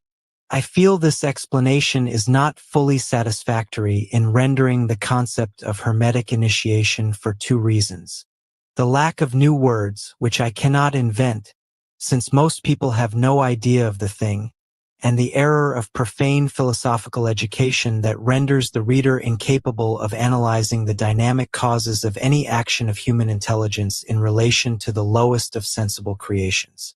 This apparently abstruse discussion will remain so for all those who do not intend to practice but only to talk about it. By practicing, I mean the difficult training, which leads to the perception of the sensibility, which becomes light and intellective spirit in the mysterious obscurity of the origin of each of us. To write and speak of magic does not mean to be a magician. A magician is created through a continual process of self-creation, first through the determination of the closest analysis of sensuality and feeling without the preconceptions of asceticism and mechanical materialism, and then through the initiation to the arcanum. All men and women, as soon as they begin the development of their inner sense or subtle perception, whatever means they use, are only turning back all that is external inertia for the benefit of their psychical development. This world beyond, this world of beings who have already lived or who have not lived an earthly life, cannot be apprehended or judged by the ordinary methods for control of animal senses, and it is useless to try to make believers in this world of those who have not developed the special property that is the eye of the soul, which we have called the sixth sense or subtle perception or telema or intellectual mercury. When using the sixth sense, if the test method cannot be controlled by common men, the test or check can always be done physically. A gentleman welcomes you with nice words and manners, and you intuit, you feel through the acute perception of your soul, that he is not sincere. Your perception, the feeling you read deep in his soul, cannot be tested in itself. The trial method is a certainty for you, but for the others is of dubious worth. But you ask for a test after which nobody can deny the intuition you felt yesterday. You wait a few days. On the first occasion when that man might have been well disposed toward you, he shows himself for what he is. Your previous intuition has been proved by a physical test. The same happens in experimental matters of magical occultism. Faith is blind. I believe because I am not able to judge. The ignorant man at the doctor's must have faith in the doctor. I believe, O physician, in your human knowledge. The intelligent man who cannot measure and embrace the central unity, creator and motion and life, which is the great all, must have faith in God. But when we talk of true science, What most people call faith is only the intuition of a truth through the sixth sense that is waiting to be openly tested in a physical way. Without this perception, which is erroneously taken for faith by the vulgar masses, Archimedes would not have discovered the laws of the displacement of water, nor would Galileo have discovered the law of the pendulum, nor would Columbus have discovered America, nor would Darwin have written on the origin of species. Read the history of the great alchemists. They spent 50, 60, and even more years blowing on their fires to liquefy metals. Chemical combinations came one after the other, but metals were not vivified, nor were they changed into gold. Those who came to possess the law of transformation into the proto-generating unity could not say, I had faith and succeeded, but rather the intuition, the perception that I would get there made me keep on in spite of the mocking laughter of the others, and I succeeded.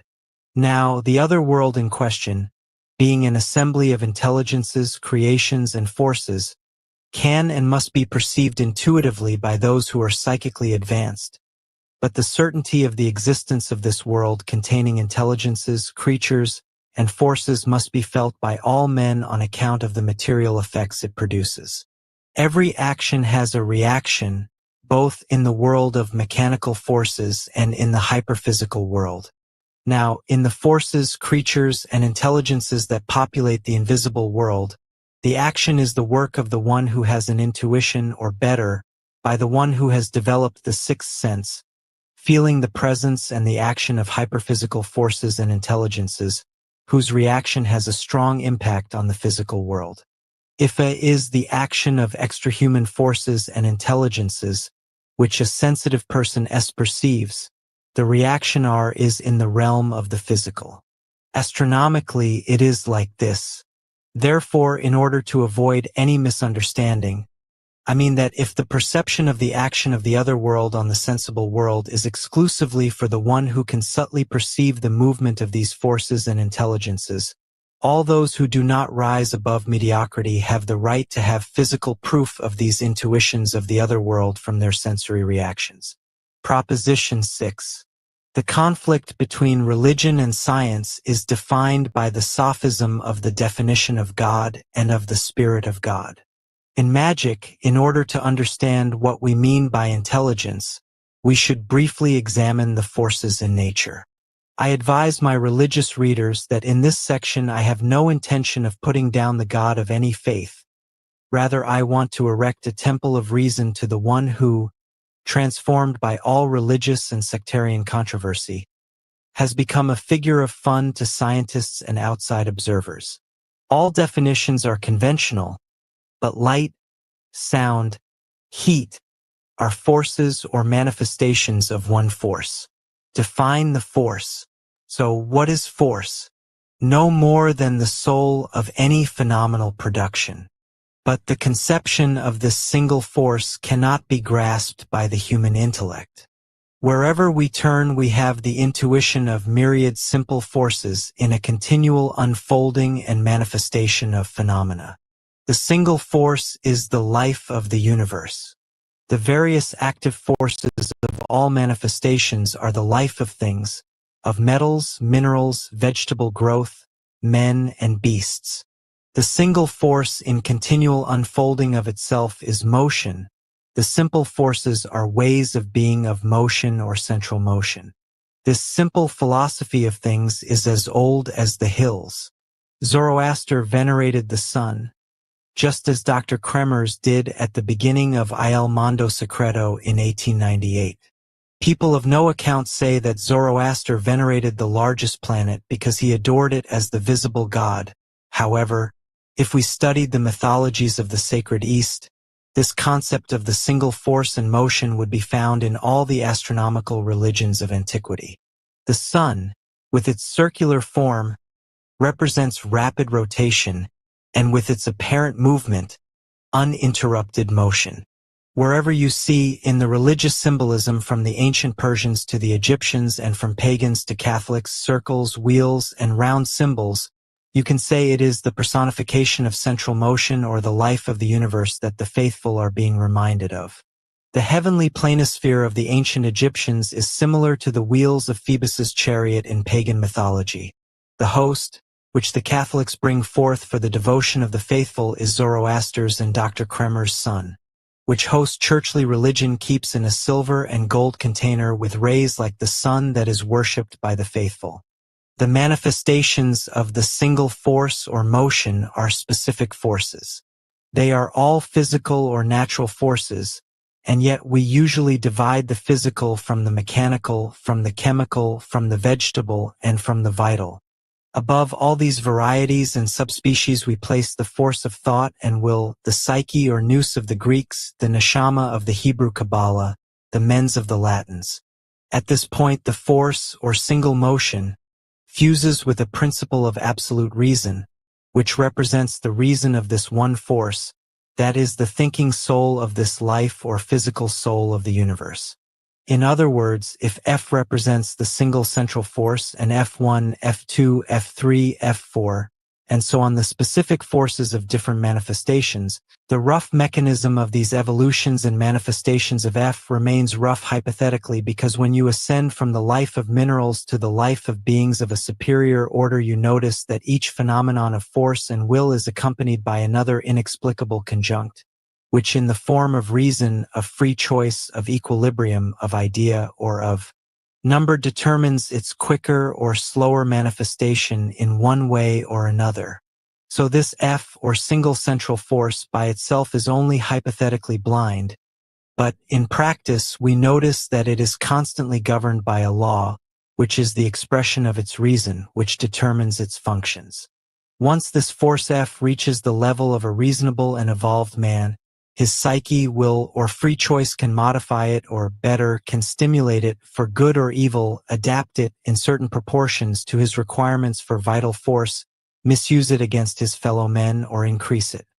But in the phenomena of manifestation of this F in the general, constant, or evolutionary order of nature, one or more men's minds being unable to regulate it, we must perforce suppose that either the single force F is by itself capable of organization and thought, or there exists a mind at the nth power of the human mind. The progression of intuition expands the creative mind, and where we read about the God who created man, it is God whom man creates in the image and progress of his own mind to manifest himself in all the things that are beyond his powers. Thus, the ignorant man's God is wretched, petty, and ignorant, and thus the great God of advanced and refined minds is wonderful. Step by step as man progresses, his horizons become wider. The nearer he comes to the indefinable infinite, the more wonderful he finds the unknown, which escapes him and looms larger as humanity progresses. The religions, which do not evolve at the same rhythm as the intellectual progress of peoples, are doomed to die or to change. That is why the Christian religion called itself Catholic or universal, because it was never to find itself in the rearguard of intellectual developments concerning the scientific progress of the faithful. Thus the fierce disagreement between a church, which defends its doctrine badly, and the people who are keen to know and who despise stasis, which in the soul of peoples is the negation of central movement and synonymous with death and decomposition. Let us approach things very simply. The God we create for ourselves is a way to reach the limit of our mind to a degree far superior to any human power. However, when the creation of a sovereign mind has been achieved in us, then we ourselves become the last step on the road of visible perfection. But let us take it further. From minerals we pass to vegetables, from the latter to animals, and from them to men. But from men to the one mind is a long way, hence the origin of all theologies. If the force F were brute, the universe would not have an order and a reason in the constant development of all its natural phenomena. If the force F were by itself reasonable, then not even its lowest part could be subject to man and his mind. Then separating F, single force or motion, from M, universal governing mind, the result is that D concept of God equals M plus F. So, If M stands for the governing stimulus, F must be the resistance. Therefore, M plus F. F1, F2, F3, F4, F5, etc. equals realization. Any phenomenon of any nature and kind, above as below, in matter as in spirit, in the visible as in the invisible, in the perceptible as in the imperceptible, is produced by a governing stimulus, M, and by the single force or life of the universe. In superhuman phenomena, M represents the universal mind. In human-produced phenomena, M represents the mind of man. Let us now come to the conflict between religion and science. Religious doctrine has pretensions toward defining God, or rather toward defining the indefinable, that is, to make concrete what by its nature cannot be made concrete. The life of the universe or force and the mind, which governs its functions, and against this science and the reason of the reasonable animal rebel. The Kabbalists, those who can read the hidden and arcane meaning in the Kabbalah, make no pretensions even toward conceiving the idea of God. They understand it as the unknown, inconceivable maker of all phenomena. The manifestation of the mind and force lies in the production of the phenomena. That is why fire magicians from Isaac to Abraham lit a pile of wood, and while the tongues of flame reached toward heaven and the wood crackled, they worshipped the one who in the consuming flames manifests his power. That is why an obstetrician, when he hears the first cry of a newborn babe, can venerate the force and mind that perpetuate the animal and human life of a being made in our own image. That is why, when a dying man breathes his last, the most skeptical experimentalist must doff his hat and acknowledge the life of the universe and the mind, both of which leave the human carcass to the worms. For the same reason we must bow down to the physical beauty of women, which is the testament of the eternal harmony of nature. Proposition 7. Intelligence is the most precise expression of the intuition of the being Ent. What I am going to write now is the Gordian knot of the conception of the one God in magic. That is why I recommend the researcher in occult philosophy not to go any further if he has not yet understood the process of investigation of the human mind into the knowledge of the cause of all causes. Force is intuitive, motion is indefinable, and human language also fails to give a precise definition of something, which all men feel in themselves, and which we, in the Latin style, have called mind, Italian, ment. In everyday grammar, the remnant of an ideal grammar, the verb or word par excellence is the noun essere, being. The Latin ens is the being elent, and the Latin mens is a composite of the consonant m, indicating possession, a quasi-syncope of meus, preceding the noun participle indicating ens, being, that is, being that which exists, which is. Therefore let us investigate the hidden meaning of the words. Ent is the absolute idea of the universal spirit of God, and ment, mind, is the word for the relative idea of the universal spirit incarnate and contained in the human body. The Kabbalists express this name of God in 4 Hebrew letters, Yod, Heh, Vau, Heh, which in magic and magical formulae do not form a name but correspond to the tetragrammaton. That is, a word of 4 letters that veils the name of the universal God rather than revealing it. So they also call him the ineffable, which cannot be expressed in words. But if you want to determine the divine spirit incarnate, you have to use 5 letters, or better, the magical pentagram, which is symbolized thus. The pentagram, as can be easily seen, is the image of man with arms and legs outstretched. It corresponds to the 5-pointed star, which the Magi who worshipped Christ saw shining in the heavens. This symbol represents universal equilibrium in man. Thus, operating magicians consider this talismanic symbol so important, having, as it does, indisputable virtues when traced by masters with the proper rites at the most propitious time. Ent being 4 letters, ment mind 5 letters. Intelligence is the effort of the mind, meant of conceiving, assimilating its virtues, the being ent from which it originates, intelligo Latin, is almost in t lego in ui read, from which comes intellectus, which the Neoplatonists frequently used in the harmonious Italian language, and which in Dante is used in exactly this sense. Now, God cannot be defined. B. The graphic description of God Kabbalistically is a tetragrammaton, a name of 4 letters, a yod, a he, a vav, and a second he yod. The active principle of all things impregnating. He. The passive receiving principle guttural. Vav. Active impregnation and generation. He. The passive receiving principle.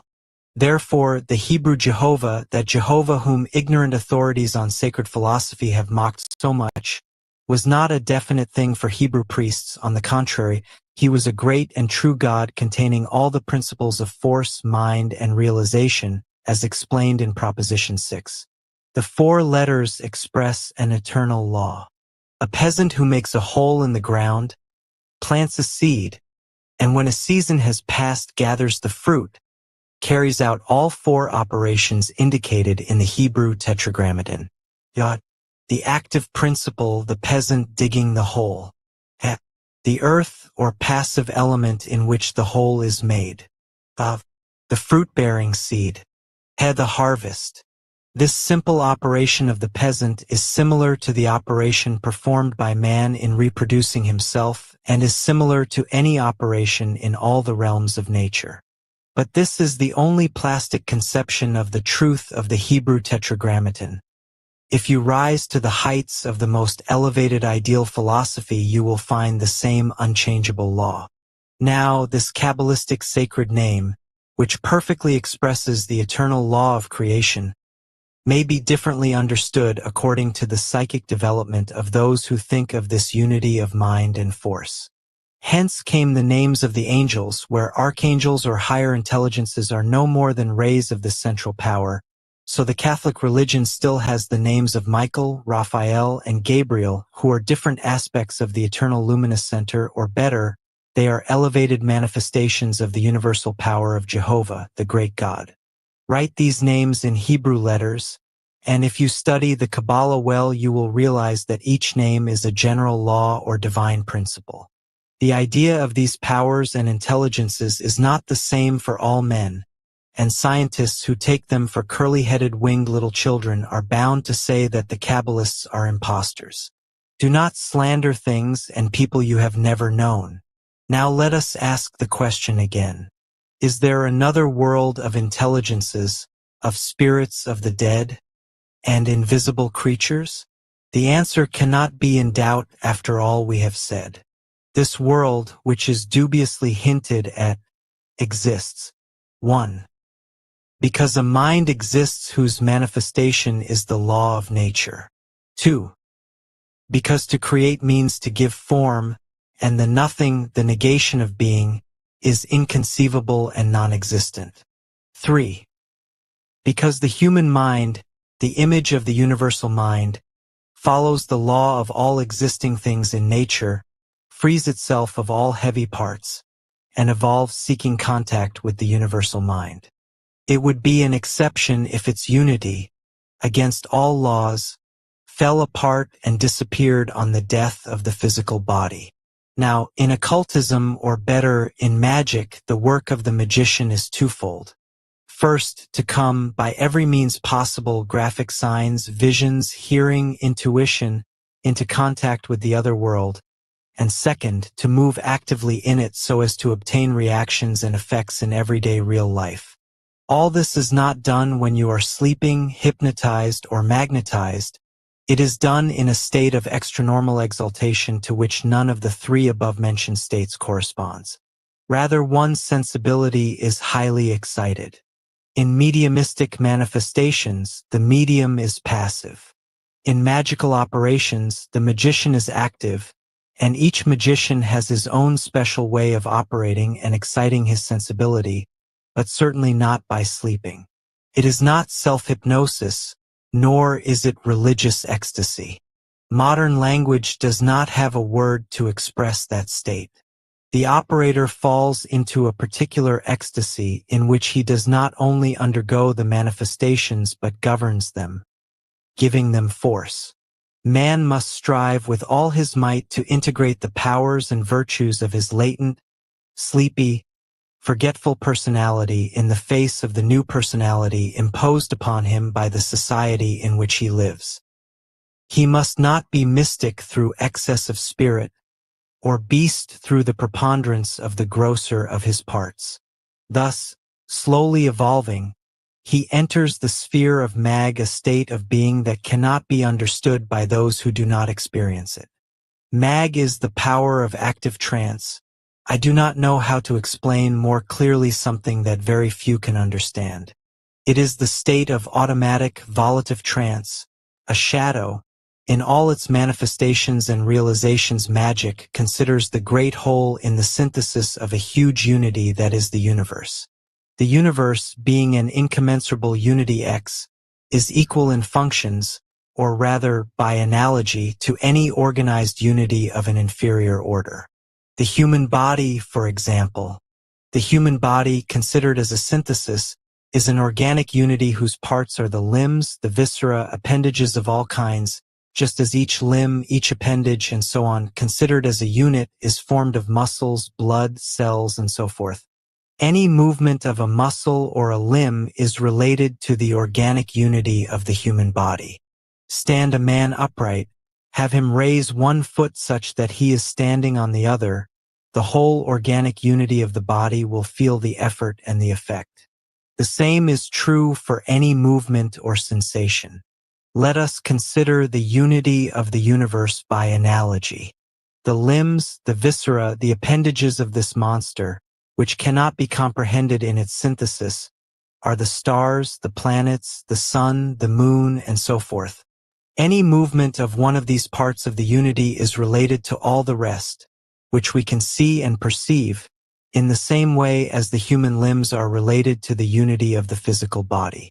No one in the world will deny that the sun, rising in the east, makes its beneficial effect felt on all the earth it illumines, that the apparent orbit of the sun marks the passing of seasons, that certain signs of the zodiac bring rain or fine weather.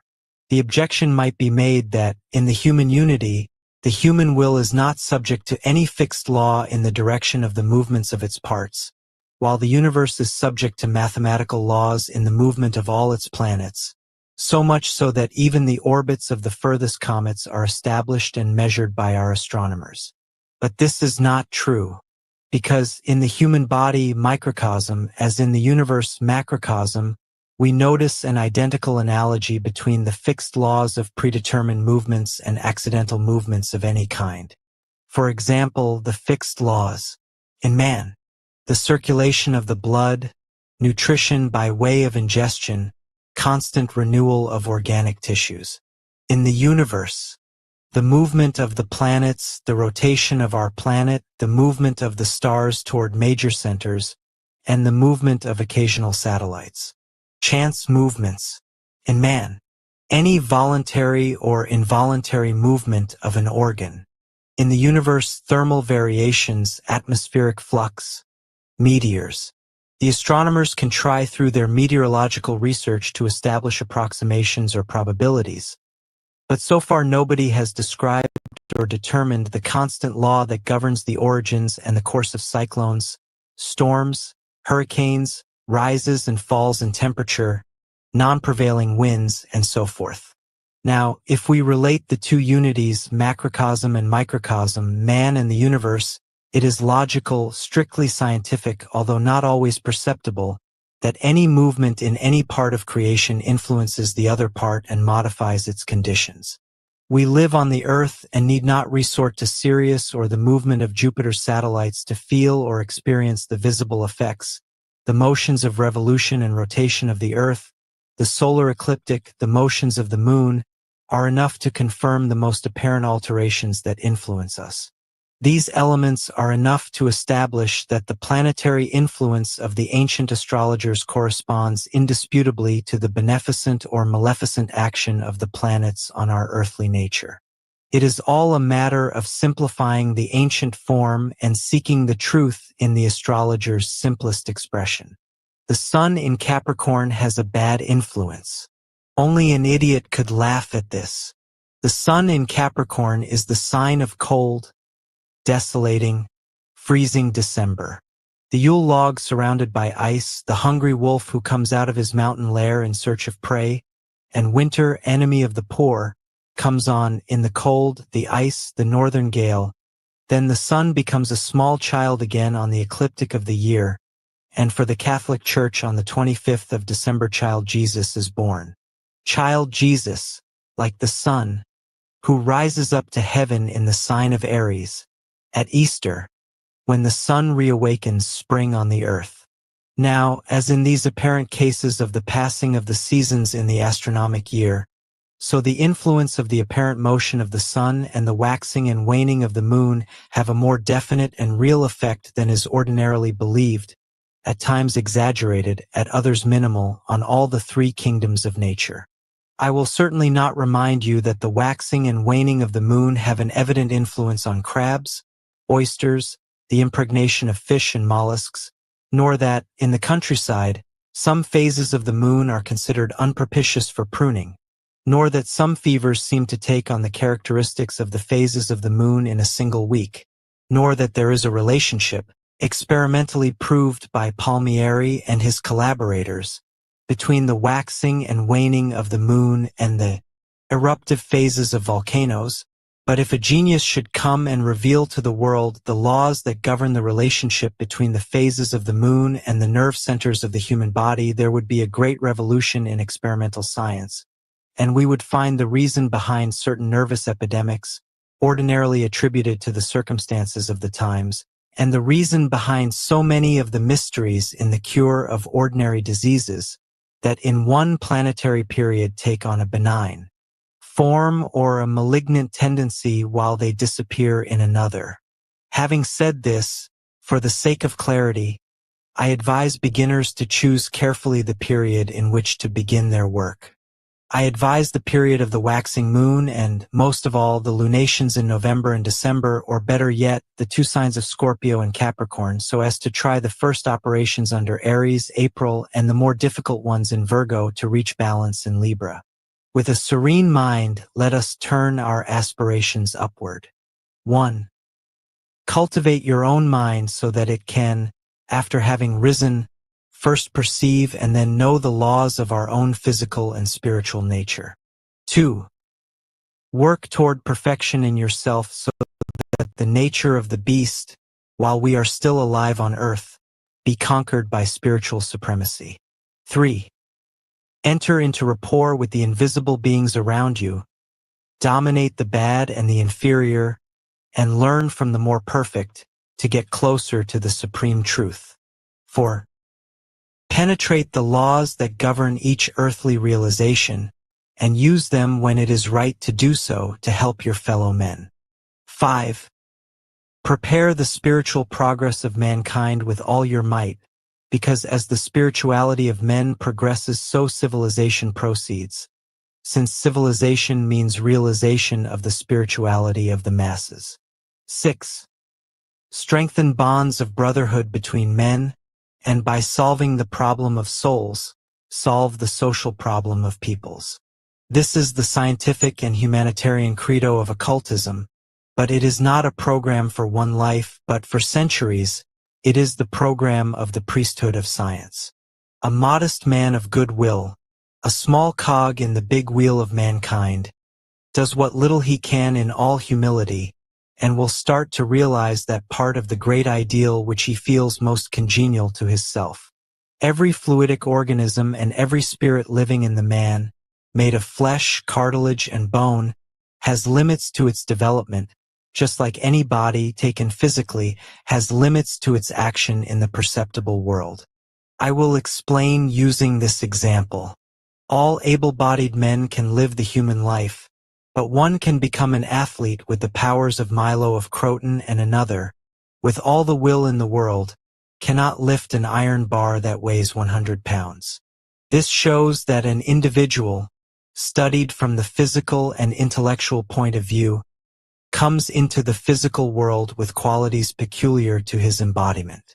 This represents all that is called the destiny of a man.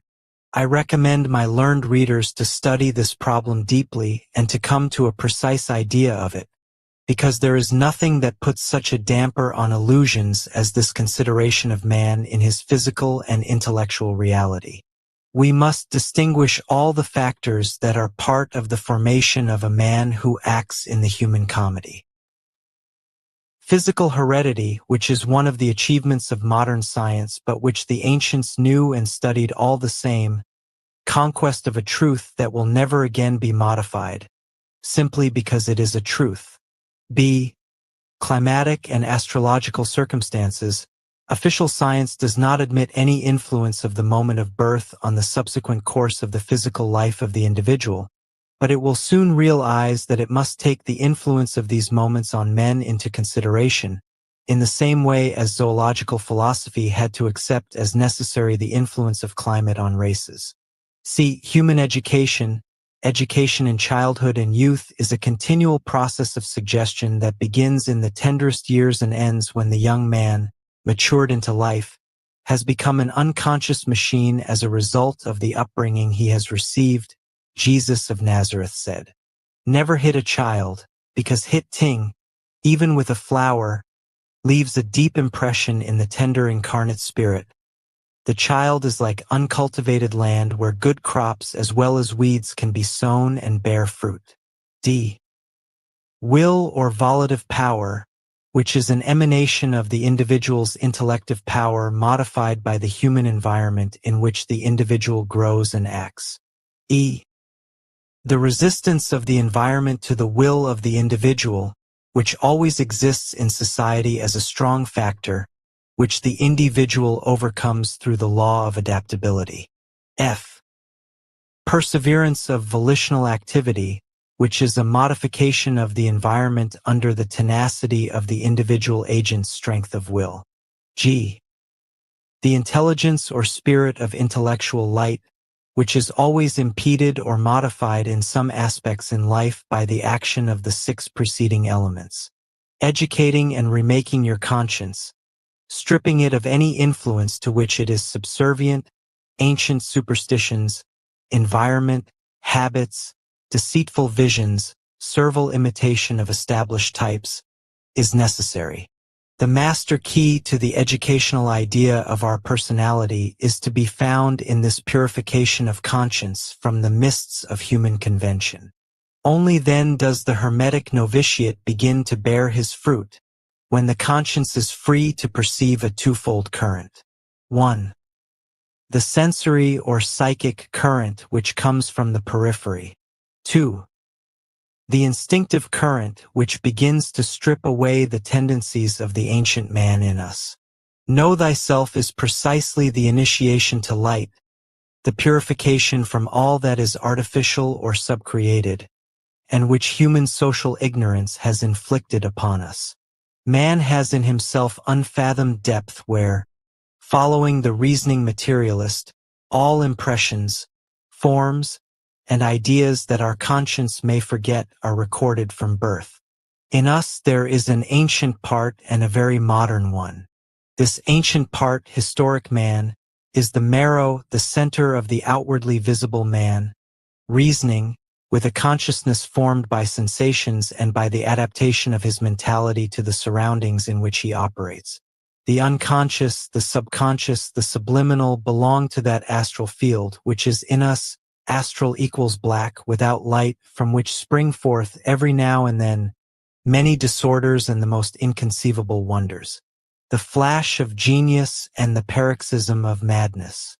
Identify this field as a core, an entity, a person, and there you will find a historic unity of your spirit throughout all your past lives.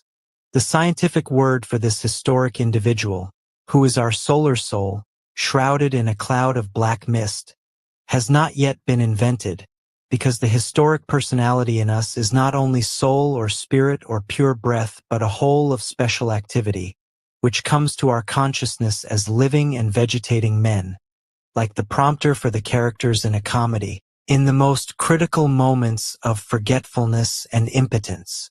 In the simple symbology of the Kabbalists, the upright triangle is the apparent, conscious, visible, and perceptible life, the man who lives in the full consciousness of external reason, the man with his head held high, above the level of the earth.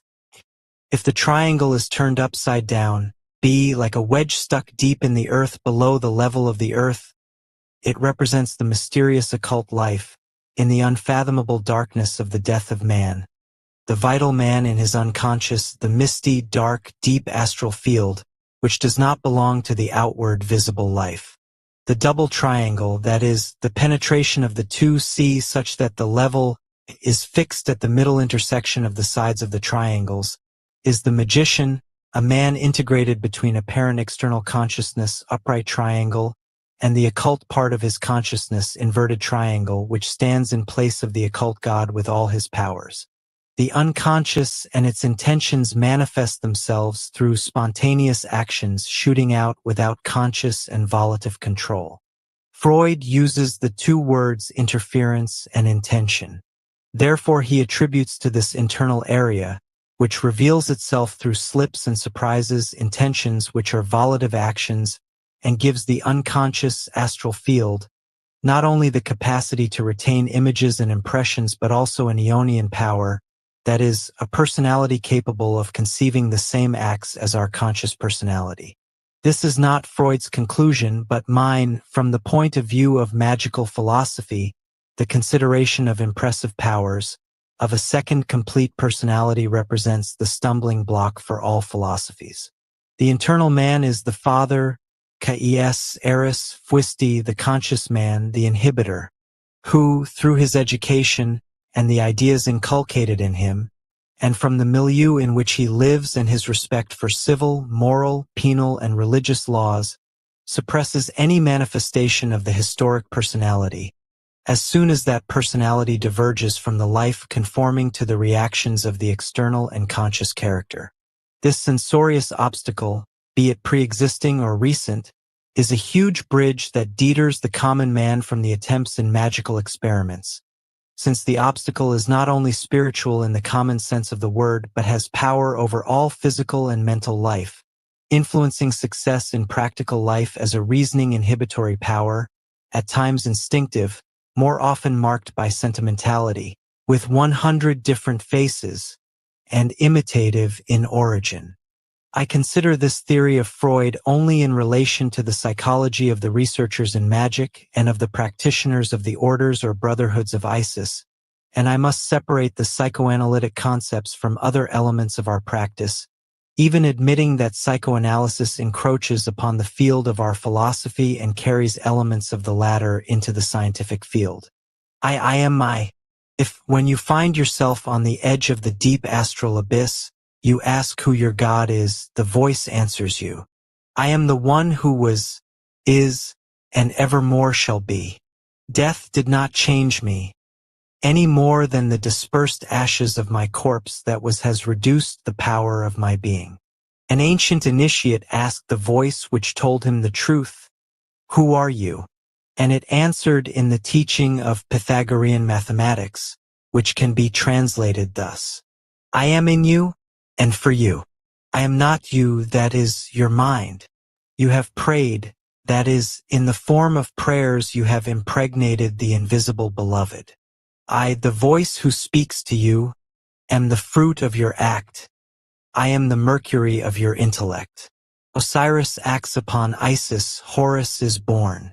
3 is the ternary, it is Mercury, it is the fruit, the product of the first binary.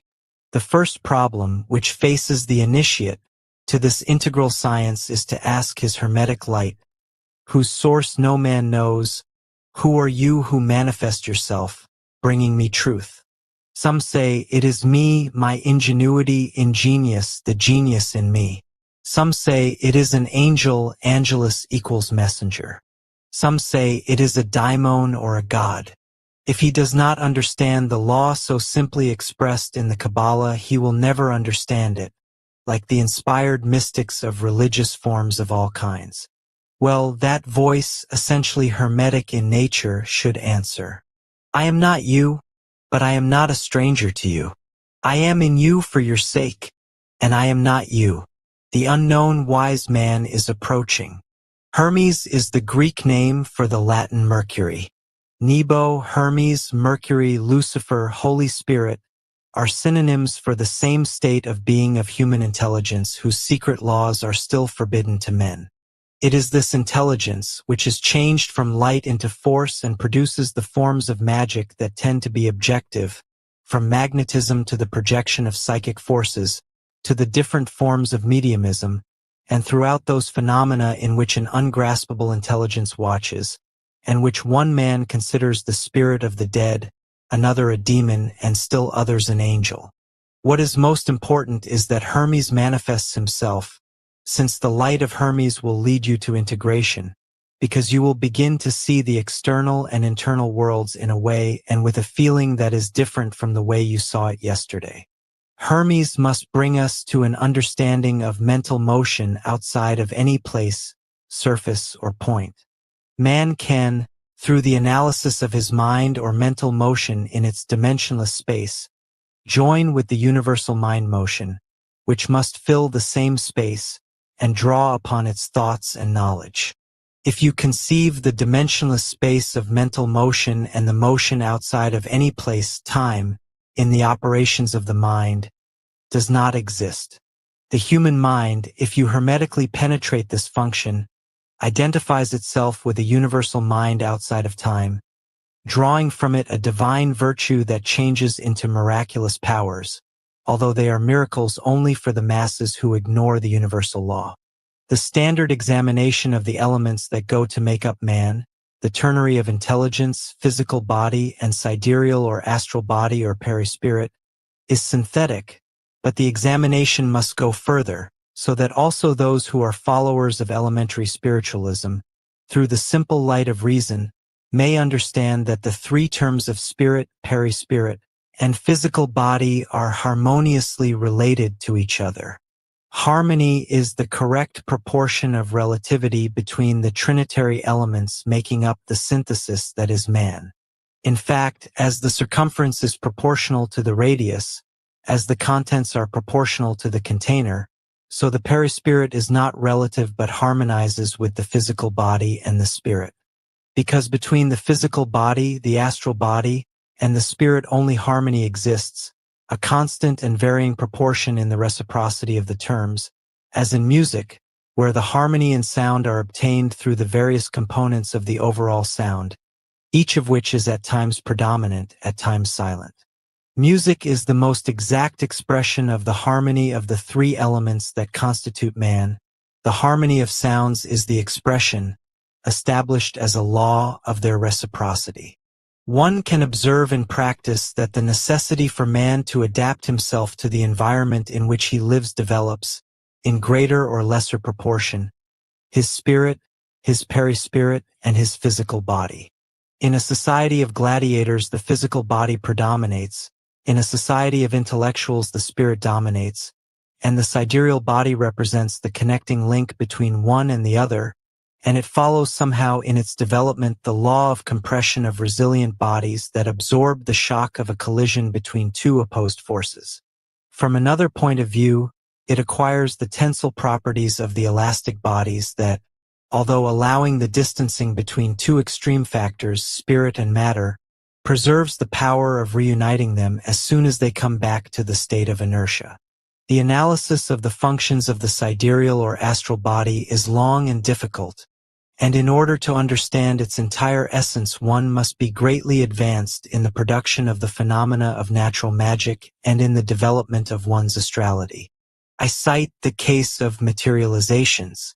Even the people who have studied in particular the materializations achieved through mediums repeat a commonplace of spiritual philosophy, that each materialization is an exteriorization of the astral body. In fact, this is not so, because there is no materialization without the contribution of both the spirit and the physical body, and only the projection outward belongs to the perispirit. I am aware that this statement upsets all the received ideas of many spiritualists, but it is so in the practice of natural magic, If it were not so, the materialized apparitions would not remove weight and strength from the cataleptic mediums, nor would they feel tired when they reawake from exhaustion of the physical body, which feels the need to recover the lost strength.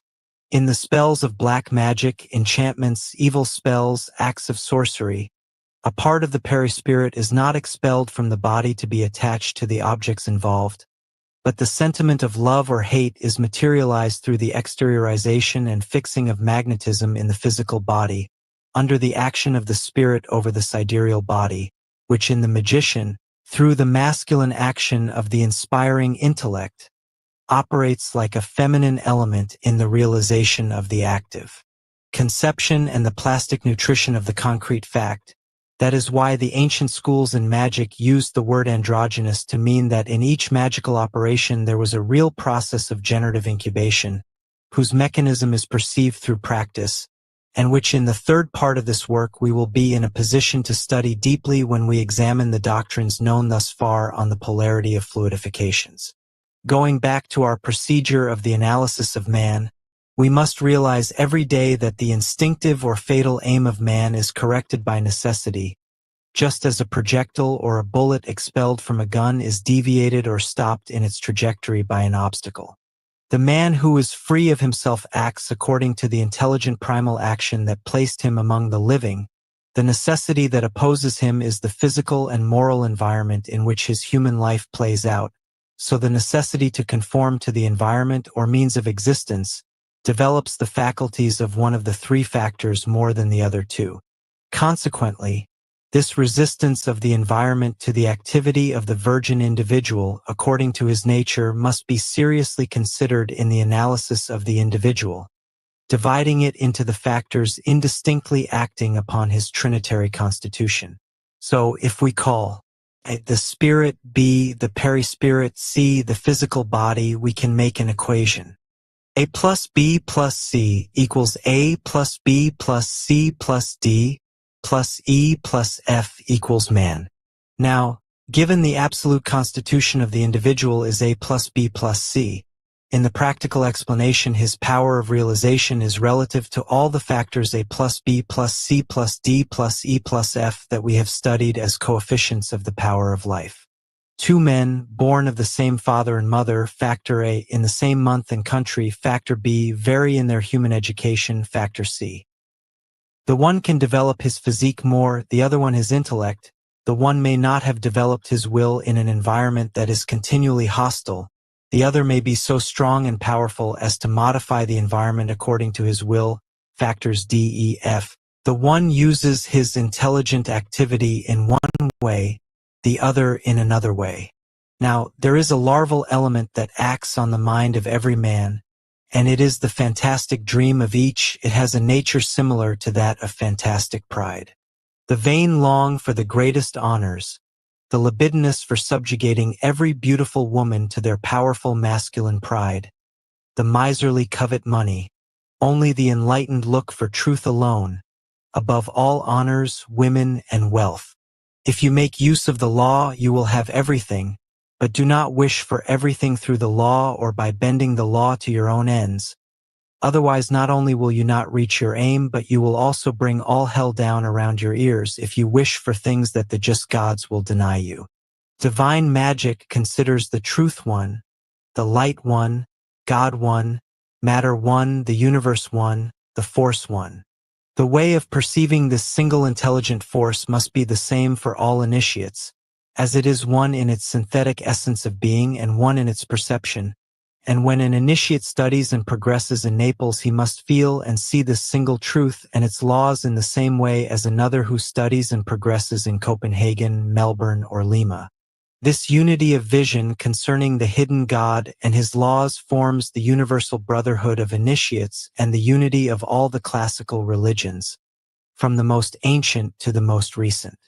This unity of all truths in the single truth inevitably brings profane science to discover the real truth of things and to form the theocracy of scientists. The initiates of all the world are brothers because they all perceive the truth in the same way and with the same laws. Two of them meet and recognize each other because they understand each other. It is not so for the mediums of spiritualism or the seers of schismatic religious movements.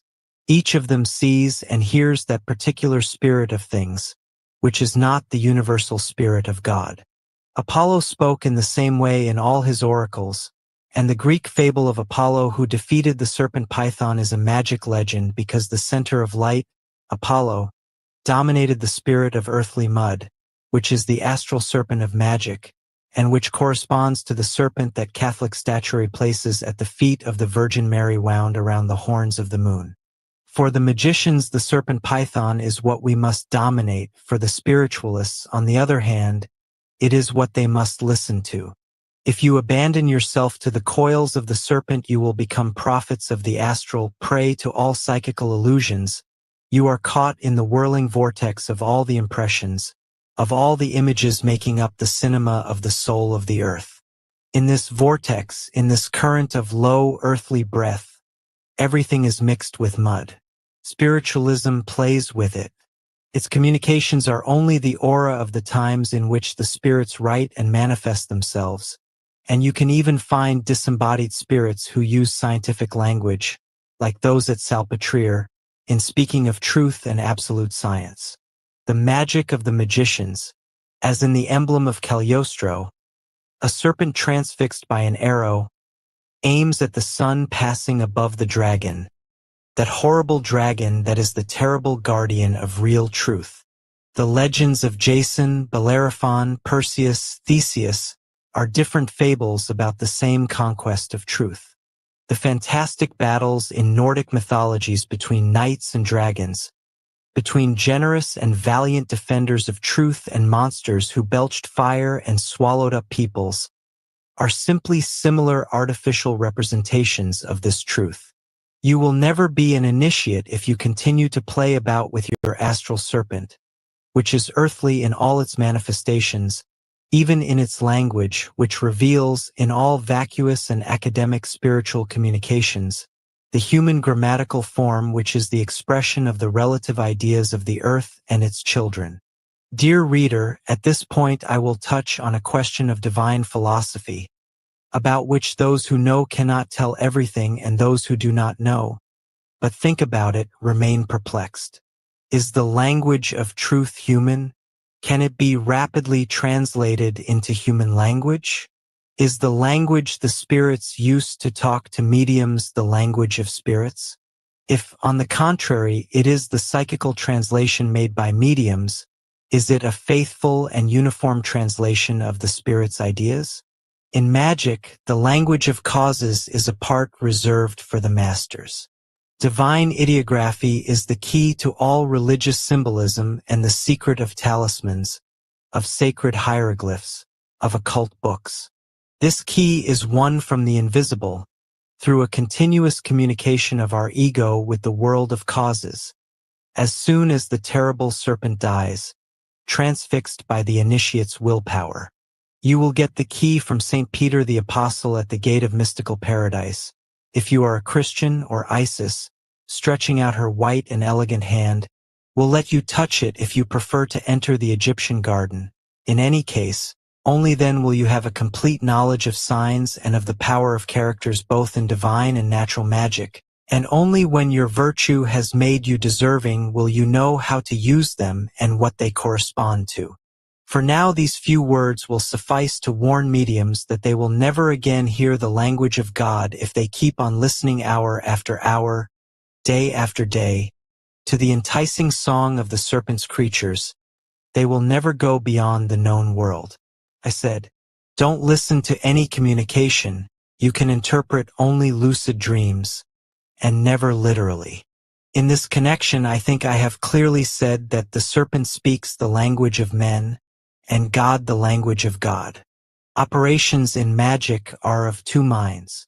One implies communication with the soul of the universe. The other determines the domination of the astral serpent, or soul of the earth.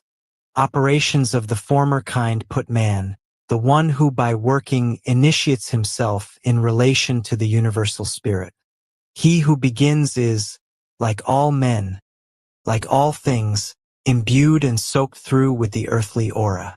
He doesn't know, since he knows no concrete things, even how to forge his will to pass through the vortex and penetrate the world of causes. The first operations give him two things: the spur to seek the new ether and the strength to succeed. When the operation has this rule or magic ideal, it is no longer a religious practice, because even if the beginners carry it out through faith alone, it is only a calculation of transcendental philosophy. It is consequently essentially scientific and not unworthy of any doctor. Those who start well will soon have glimpses of divine light, not because the angels will come down from heaven and carry the beginner out of the earthly stream, but because the Spirit of God, which is in him, will little by little free him from all earthly shackles, till he becomes a prophet. As he progresses and raises himself, he enters into communication with the Spirit of the Master, who, beyond the barrier of the dragon, waits for those who get there and enters into direct relation with their spirits. Those who think they are suited to the trial must not and cannot underestimate such a high ideal, included in a practice that is scientific, that is, wise and not blind superstition. A prayer is an act of concrete fluidification of one's will. To formulate an idea and wish for its realization is a prayer. Since my readers need no prayer books, they are warned that if they aspire to spiritual ascent, their ideas must be very clearly formed in their minds, and they will soon get results, because such clearly formed ideas pass through the astral aura of the earth and are gathered by the cupbearer beside the throne of the sun, to whom, at the beginning of this book, I addressed a prayer thus: O Sun, you who sweep the darkness of the great night of passionate phantoms, of the ghosts of the most uncontrolled desires, of the proud creations of human arrogance, illumine the ignorance of the one who, purged of the influences of the voluptuousness of temporal things, is thirsty for the eternal truths, and let the idolater of the beast, bound to the vainglory of ignorance, feel your divine ray and prepare himself for the advent of Christ. That Sun whom I addressed at the time is the Sun whom all operators must address. Whether you call it Sun or God or universe or single force or first principle or tetragrammaton or universal kingdom, it is the kingdom of light you invoke and to whom you address yourself. The Holy Spirit, the dove messenger of light, is the ray of the sun shining in your soul. This soul, if it changes into a dove, might make a marriage beyond the limits of known actions. I warn all inconstant men and women to go on playing about with the rules of spiritualism and never to attempt the concrete operations in magic, because they run a great risk. I will explain the risk in theory. The initiation to magic is a wrestling match with the dragon of the astral stream. As in all struggles, one can win or lose, but in this struggle one either wins or dies. As long as you live the common life, the serpent will protect you in sleep, but as soon as you try to go beyond its limits, the serpent awakens and hisses sharply, squeezes you and restrains you. Steadfast men and women of faith defeat it. The madmen who tease it without force and will end by being eaten, because in all magic the interruption of any operation before its completion brings about a terrible reaction, whose effect is exactly opposite to that which the operator aims for. All operations in magic have two periods, one of reaction and the other of action. The former period is negative, the latter positive. It almost always happens that the novice, seeing the contrary effect occurring, stops, frightened, and there is a complete mess. On the contrary, through resistance, insistence, coercion, the operator's efforts are rewarded by positive results. The grave of all ideals is inconstancy, and I have seen terrible and frightful examples of it. Don't attempt initiation with a light heart or with the nonsense of so-called common sense. In magic, you must knock assiduously and not stop halfway. Those who fall, even if they find their master again, will have to start again from the beginning, but if they don't find their master again, the only thing to do is to ask for God's forgiveness for having allowed themselves to be blinded by passions, by the false logic of fear and mistrust, and for not having understood that, between mistake and truth, they had to choose the least seductive one as a companion for success, though it be the most bitter and repugnant. If you are anxious to succeed, be always vigilant, constant, and active. The active spirit of universal nature does not give itself, but lets itself be attracted by those who are active. I said that the intelligences or spirits or fluidic natures appear to us like flashes of lightning. Well, the only great and powerful lever of the human mind, which connects it to God through the serpent of earthly will, is this zeal or activity proper to the spirits of Mercury. That is why Dante begins the 7th canto of his Paradise with this tercet, inexplicable to the profane science of the grammarians. Hosanna, O thou holy God of hosts, that with thy clarity dost brighter make the happy fires of these celestial realms. Activity, intelligent activity alone, can bring about the greatest of conquests to which a man of genius can aspire. The truth of causes, which is above stagnant inertia, of which disbelief is a vulgar symptom, and this activity is the means of achieving an ideal that to the common masses is the most poetic of follies. Initium is translated in Latin dictionaries as beginning, but if you read it according to the analytical rules of the temple, it means seed that produces, that is, the principle of activity in nature, both of spirit and matter, and it was of special significance in the mysteries of Ceres, the Natura Naturans of Christian theologians from St. Thomas Aquinas to Bellarmino. Initium and initiation in the language of the temple means the admission to the temple where the priests of science gathered. What should be understood by initiation has nothing to do with mysticism. It is another kind of materialism because, through instruction, it forms and builds operators, officiating priests with a pure touch who speak with the right tone. We represent a school of rationalism that deals with the spiritual problem, and we are not mystics.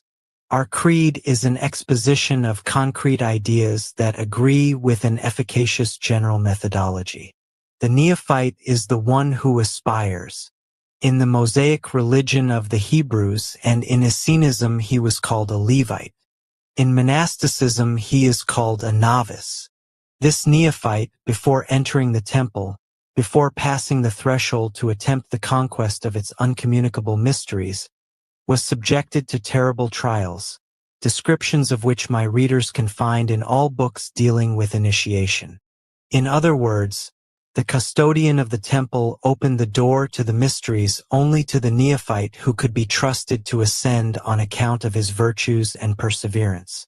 In the Egyptian lodges, the neophyte enters, pushing the door of the Sanhedrin where the first-degree masters are sitting around the flaming fire, dressed in red, masked, their heads wrapped in priestly swathes. When the neophyte opens the door, all the masters run to him, surround him, and hold their daggers to his throat, calling him traitor and violator of the unrevealable secret of nature. Then they consult about how to kill him, to sacrifice his spirit to the gods who protect their order. They set up a court and condemn him to death by fire. Then they go into a large enclosure where a pyre is lit. Two of the masters undress the traitor and throw his clothes on the fire, and they go as far as to scorch the flesh of the condemned man with flames. When the Hierophant or Grand Master comes and defers the execution, he delivers to the neophyte, naked in front of the flaming fire, a speech more or less like this: "You were so bold as to violate the door that keeps the mysteries of truth from the vulgar of the living, and this proves that you are either a man of courage or a rash fool. I can judge you because I can read in your soul, and I judge your daring as reckless folly. You didn't know you were heading for a violator's death. I defer your execution. I put it off. I don't pardon you. If you want to save yourself, you must defeat the fire that consumes you. And the water that chokes you adds the oldest master. And the air which bears the breath of the earth adds another. and the earth that swallows up souls, says a third. Then the Hierophant resumes. If you defeat these four powerful phantoms of the negation of spirit, you will join our family and advance. Otherwise your death is put off to the day when you quake. And no one will be able to rescue you, because the proof of your treason is that unworthily you have violated the entrance to the temple. Then the Hierophant assigns a master to the neophyte, who dresses him in white, and the neophyte swears to keep silent about all that he has seen and will see, and to come through his trial or to die. The priesthood, organized in a hierarchy, did all this following a ritual or code, which preserved their order from any intrusion or violation. In present-day circles, impure people are not admitted so as to preserve the purity of the others. We see the precedents in ancient times, putting on trial all that a curious man could promise. When the neophyte was ready, the master came forward, received him, and initiated him, that is, he cast into him the seed that was to bear fruit. From this concept of sowing the fruit-bearing germ in the individual came the sacred expression in interhumum, that is, sown or created for the second time, and that is why in Essene Christian initiation the master was called Father, because the master who initiates is the father of the disciple's spirit. Hence the common syncope of initium through analogous assonance and consonance. In the Catholic Church, the confessor is called Father. Now a great misuse is made of the word initiation, and everyone thinks it means the beginning of something. Initiamenta, initiator.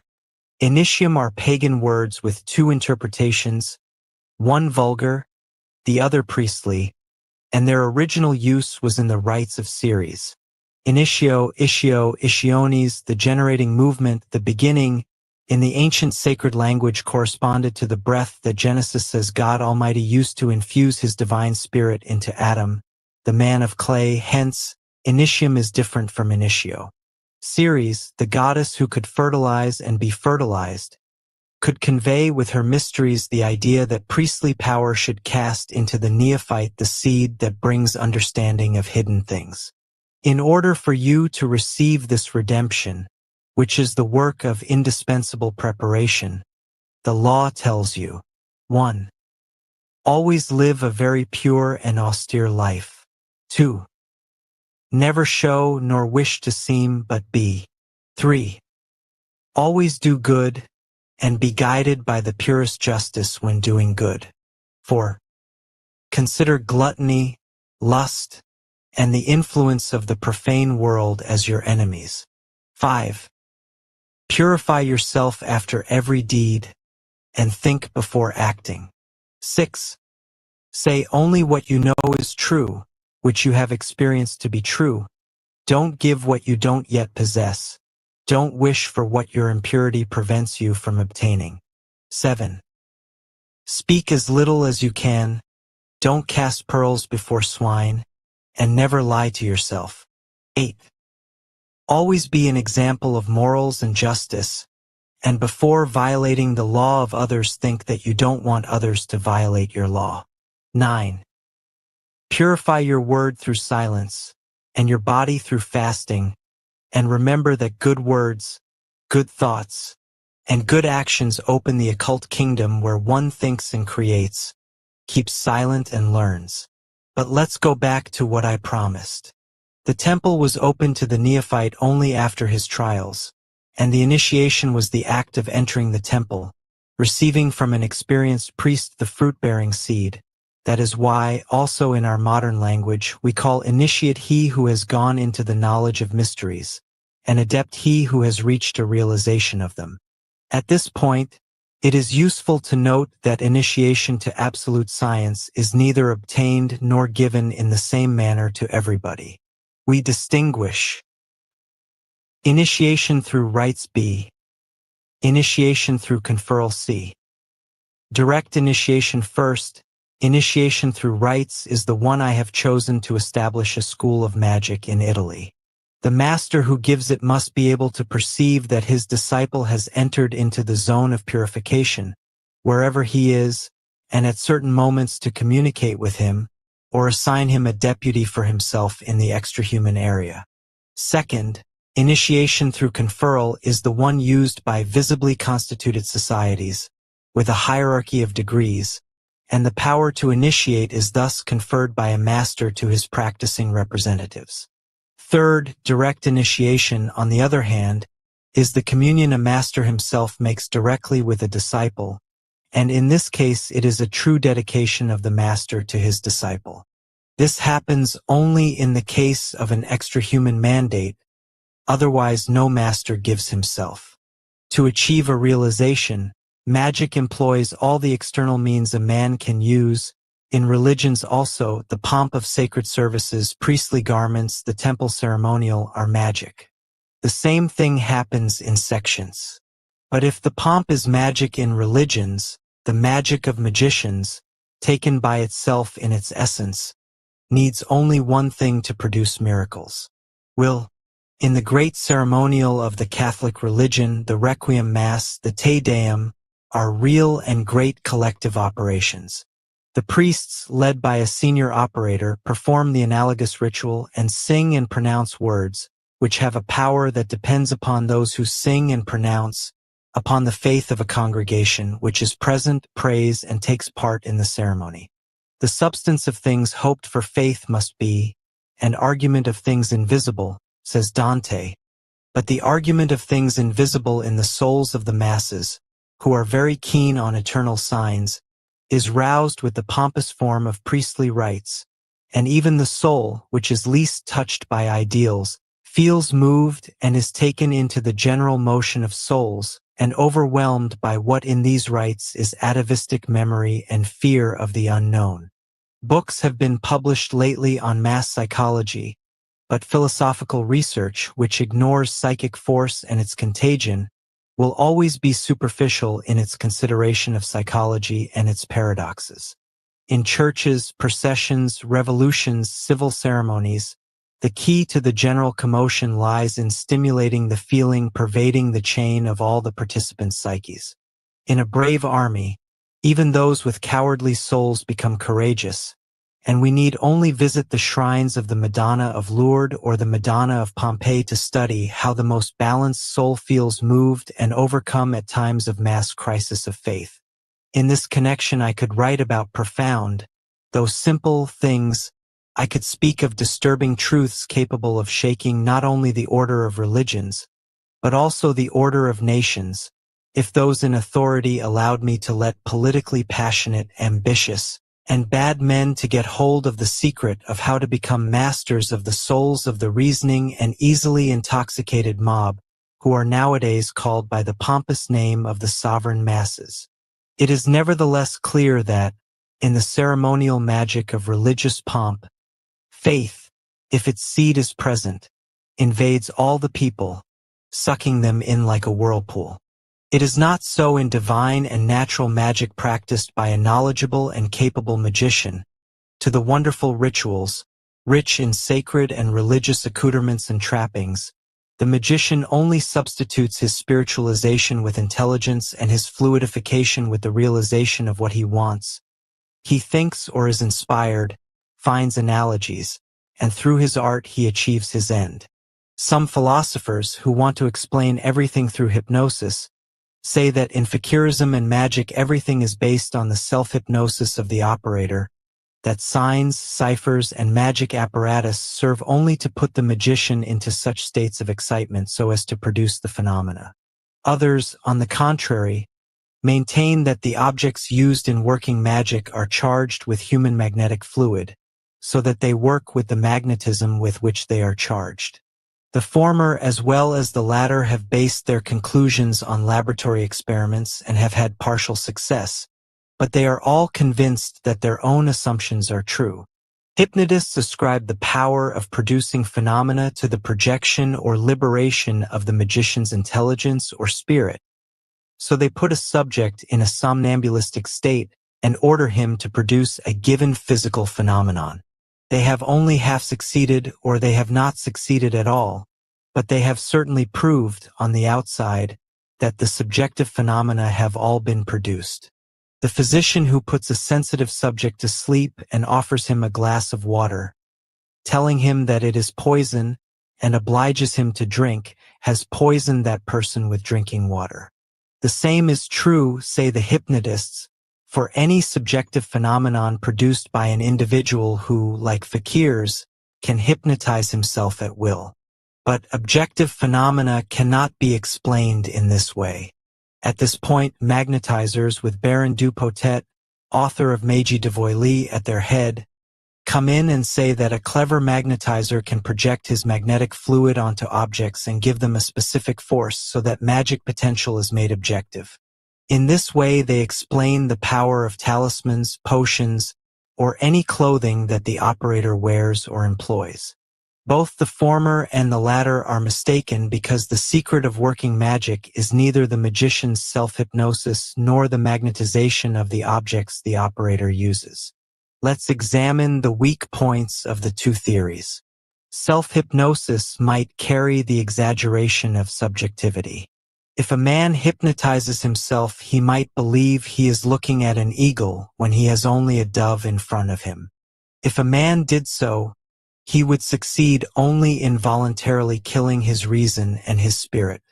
Instead of becoming a magician, he would become a laughingstock.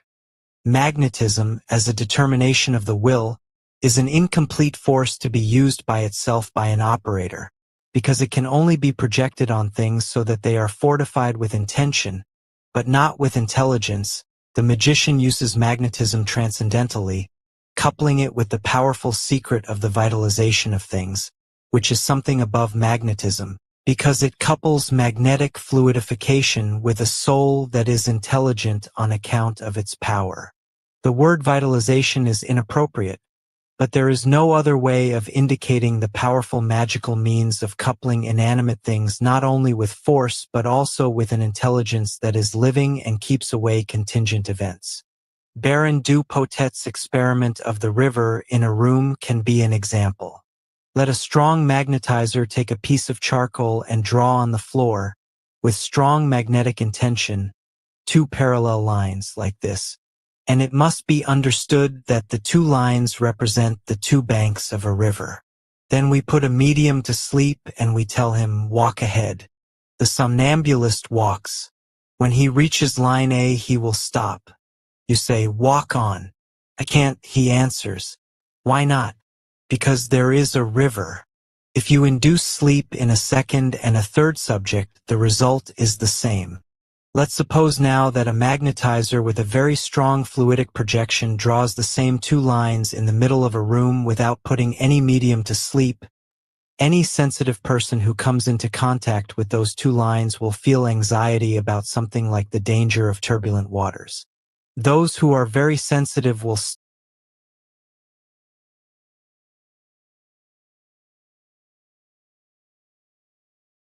draw the conclusion.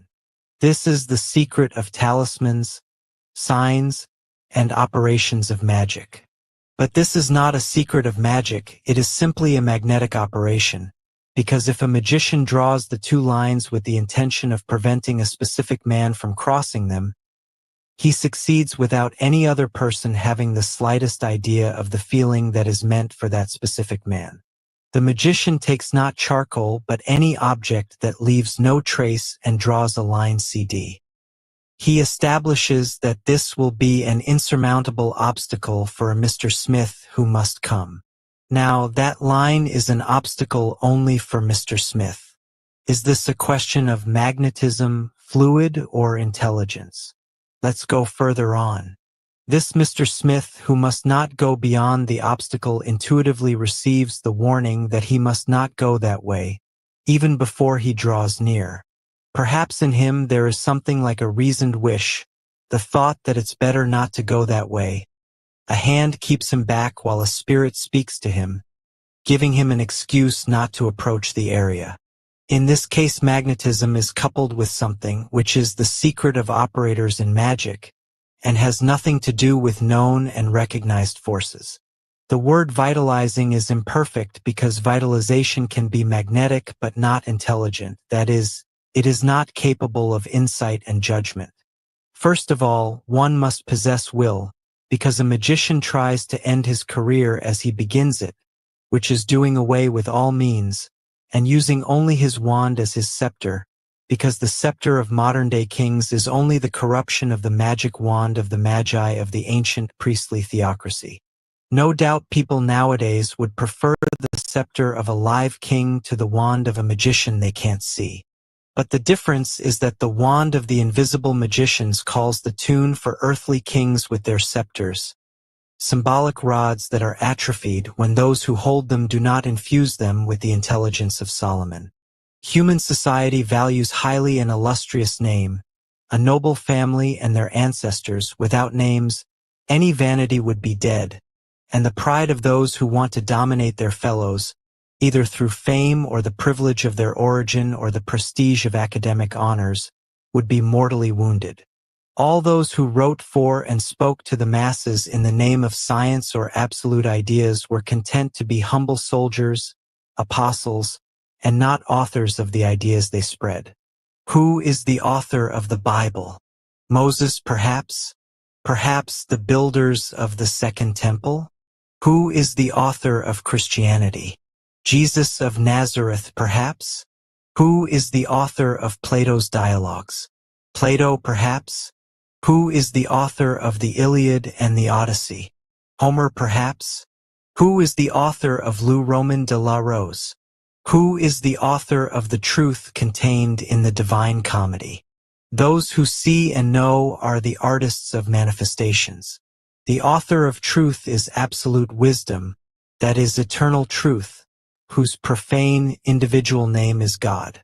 In history, the authors of great renewals, of redemptions, of humanitarian revolutions are only names of ideas, the personification of absolute truth in relation to society and the times. The mob believes that men are the authors of political changes in Greece, North America, England, Italy, but sound philosophy recognizes in each man a spirit of justice sent by the world of causes with the mission to accomplish divine will on earth. The idea of freedom of the people, as well as the concept of human rights, and of the emancipation of women from servitude to male masters, the abolition of slavery, have no authors. The apostles of those ideas are not, and will not be, their authors. They are, and will be, good or bad interpreters of universal laws. The collective spirit always speaks through them, and God incarnates and blesses it when it is a spirit of truth and justice, and no word is pronounced against it up above except when the Spirit, incarnated for a mission, prevaricates and betrays it. This was the case with Napoleon, not to speak of more recent or contemporary men whose history everyone can learn to judge. Part 3. The Mysteries of Thaumaturgy. My dear disciple, having discussed as clearly as possible the general principles of the two branches of magic, we must now face the scientific problem of miracles and wonders in the natural order of unchangeable laws. Those who have not studied and practiced what I explained in the first part on natural and divine magic will find some sections of this part not very clear, because the philosophical speculation is related to general principles. I warn you, as a student of the occult properties of the nature of things and of the human spirit, that in this second part one will begin to touch upon some terrible subjects, which, by divine law, cannot be communicated in full to uncultivated men without morals. This is why all ancient priestly sciences have always kept them veiled from the masses, and the Roman Catholic Church, which originates precisely from those religions and cults, has revealed them so thoroughly, that is, has little by little concealed so much of the truth in its rituals, that at the time of writing for vulgar Europe, the milk cow whose italic calf would be marked, from the dark times of the people of Aeneas, as Christ the civilizer, the Catholic papacy has lost the keys to miracles and has become a prisoner of the vulgar society of the law of the masses, just as the human soul is a prisoner of the bestial body in those men who lose the light of the mind and identify all satisfaction with gross bodily senses. Therefore, I am sowing the seed in the receptive and nourishing earth so that in the 20th century the young philosopher of natural occult forces may patiently wait for the magician pope to again occupy the throne of St. Peter, the fisher of souls, and so that the plant of occult knowledge finds the one who will perpetuate the truth, and not an abuser who violates human nature at his fellow's expense, because man must never use the science of the magicians to do evil. Christ on the cross said, "Forgive them, O Lord, for they know not what they do." But would Christ have begged for forgiveness if his persecutors had known what they were doing? Therefore, it is not a crime to violate the laws of the divine world unknowingly, but it is an unforgivable sacrilege to violate them knowingly. This is one of the basic reasons for the hierarchy of occult initiatory societies, a hierarchy criticized so much by advocates of the average level of intelligences, which contributes to the whole procession of errors and misery in the world, and which, in turn, leads to the divine punishment of human society.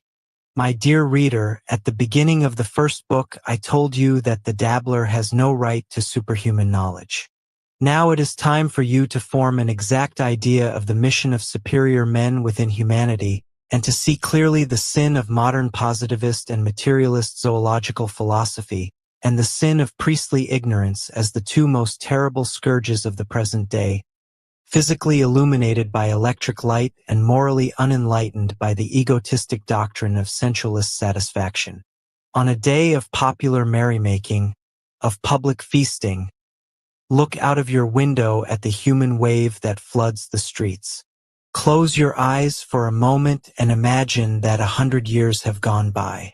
Reopen your eyes and, facing the deserted streets, think that the thousands of people swarming a moment earlier in those same streets are dead and returned to dust. If you do this while you are alive, you will have learned that the life of man, like the life of the masses in the heat of the physical senses, is the deceitful voluptuousness of the void, that men and generations pass by like lightning, each of which we call a century, and disappear like soap bubbles or become piles of bones rotting in cemeteries. If you do this and reflect closely, you may become a saint or a sinner. You will become a sinner if you think that, as the body and the senses are vain, so is morality.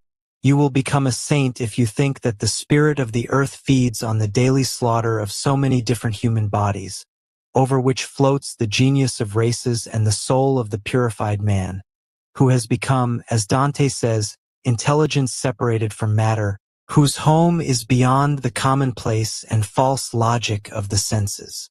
But every soap bubble has a soul. The child who blows through a blowpipe into soapy water would not make bubbles if he did not blow out. Therefore, each bubble contains a breath or a spirit, a soul, a thought, an ideal. If the soap bubble bursts, has its breath, its spirit, its soul vanished and died? Alternatively, while the body bears its heavy burden back to the earth, waiting to be broken down, might not the spirit fuse itself with the universal breath and return to the chaos of the spirit of the world? Or else might it not still be a breath, a thought in the process of evolution? This is the problem of the Sphinx, of veiled Isis, of the cross, of the five-pointed star, of the ineffable word expressing the name of Jehovah. This is the incommunicable secret of the ancient schools of magic, capable of all miracles and wonders. But the secret corresponding to this absolute truth is not a vain point of discussion for academics. Magic a useless thing if it remains theoretical, but if it is realized in practice, it becomes the most powerful lever in the four streams of the Edenic cross. 1. Religion, which governs the soul of the masses. 2. Human society, the state. 3. Common knowledge. 4. Art, magic, or absolute science, conflicts with religion when the priests of the latter have lost the key, with human society, when the latter walks in the shadows, illuminating thought with the senses, with profane science, when the finitude of imperfect reason wants to know and judge the infinitude of the invisible, with art, When this eternal manifestation of the greatest ideal gets mired in the mud of a mannerism beyond the two extremes of plastic reality and poetic creation. The godless, the titans of profane science who would build a new Tower of Babel, trying to climb the heavens with matter, and the eternal satanic struggle of the spirit against God becomes eternal in this forced march of the philosophy of the senses against the absolute, the simple and great soul that governs the spirit and the matter of the created worlds. So, human societies, at the mercy of materialist reason, fall into the abyss of matter, so the providence of the divine world is denied. So it is believed, written, taught, preached, and evangelized that spirit is matter and that human thought is the only providential path for the masses to follow toward the infinite of the history of social and earthly suffering. So many lies, and yet the history, which should instruct us, is there, not the anecdotal and wretched history of society and evolution, but the monuments of races and nations witnessing, in myriad soapy bubbles, the presence of the chosen souls of the incarnations of spirits, evolved or sent here to fulfill the heroic mission of fighting the serpent of error and cutting off its head. But the fight is there, between the materialized souls of the masses and the prolific spirit of Jehovah. The rebellious angels are embodied in the philosophy of the state, in the doctrinal egotism of states, in the materialistic investigation of the spirit of things, in the mental unrest determining revolutions without science, while the messengers from the beyond in times of crisis and infirmity in the masses put things right and go off again. Look for their names in the history of religions, of philosophy, of science, of personal liberty, and you will always perceive the divine light shadowed by the reason of human pride. Therefore, to approach, through magic and the study of its theory and practice, the shores of the vast ocean of the real truth means either to be changed into an angel, or to be changed into a devil, or to be killed by one's own reason and daring, without even justifying oneself before human society and its history. So the mysteries of the prime causes, O disciple, begin to lead you by the hand through the hell of human knowledge, in the search for the reason behind miracles and wonders, but your search, your tiring mission, will be a totally wasted effort if you do not practice. Practice alone gives, in our science, the right to arrive, but the key to all practice depends on the sanctity of the disciple. Without sanctity or the subsequent purification of your spirit, you will never accomplish divine work. And if you manage to do something without sanctity, you will be doing the devil's work. To become a saint? Here is a paradox for the reader who is well informed about scientific studies and modern methods, but we must understand sanctity not as the masses understand devotion and bigotry. The saint is he who identifies his human reason with the fatal reason of things and of spirits. The saint is an altruist who considers himself as a traveler in a hotel, during a stop on his journey toward the infinite final evolution of all created things. The saint is he who has the wisdom not to delude himself about visible reasons, and who makes himself worthy of the science of God. So you will find your sanctification only in love for your fellow, and so you become a lesser Jesus of Nazareth and will sacrifice yourself voluntarily, loving your neighbors, extending your hand to your brother to redeem him and lead him to spiritual enlightenment. And in your hands magic will reproduce ancient legendary wonders, your rod will blossom, and you will sow goodness all around you, and while a part of mankind thinks and illuminates the other part with electric light, you will be a soldier of this other part, and you will be a beacon to the souls on this earthly journey, to stop repeating it or to repeat it at will. Philosophy is studied, ideas are discussed, symbols are explained, but in order to learn the magical art after you have learned the philosophy of magic, you must possess three things. 1. Will without desire. 2. The strength to act without ceasing. 3. The practice of not making mistakes. He who desires is unable to will. Desire is an appetite of illusion, which paralyzes will, whose mechanism becomes most perfect in the absence of any desire. The man who desires a woman becomes her slave. If, on the contrary, he wants her, he makes her his slave. The man who desires money is a miserable beggar of fortune, but he who wants it dominates it. The magician who desires is not a magician and does not work miracles. But nobody can exactly tell where desire ends and will begins. Only your philosophy can explain it to you. The second necessary thing is strength. Do you know why a seed planted in sea sand bears no fruit, but when sown in a vegetable garden bears fruit? Because the sea sand is rich in salt and is not productive, and the earth of the vegetable garden has the strength to give life without ceasing. That is why the magician must possess the strength to transform himself into the individual forces of nature to produce, like nature, all its miracles and wonders. He must have the strength to nourish the seed like the earth of the garden, or to destroy it like the salt of the sea sand. The strength to continue without ceasing is like this in the immutable constancy of nature, and it is the same in those who want to work miracles. The third quality is practice. The inexperienced child who picks roses pricks his fingers and sees them bleed, but the gardener can pick many of them without pricking his hands. In the magical art, he who knows how to produce and does not produce is like the sword maker who makes the weapon for war and does not go to war. The magician becomes an artist after being a philosopher through the development of his faculties, that is, by the virtue of his spirit. This magician's spirit, placed in and fed by the human body, has two great prerogatives that disembodied spirits do not have: the power to transform into force and the freedom to materialize.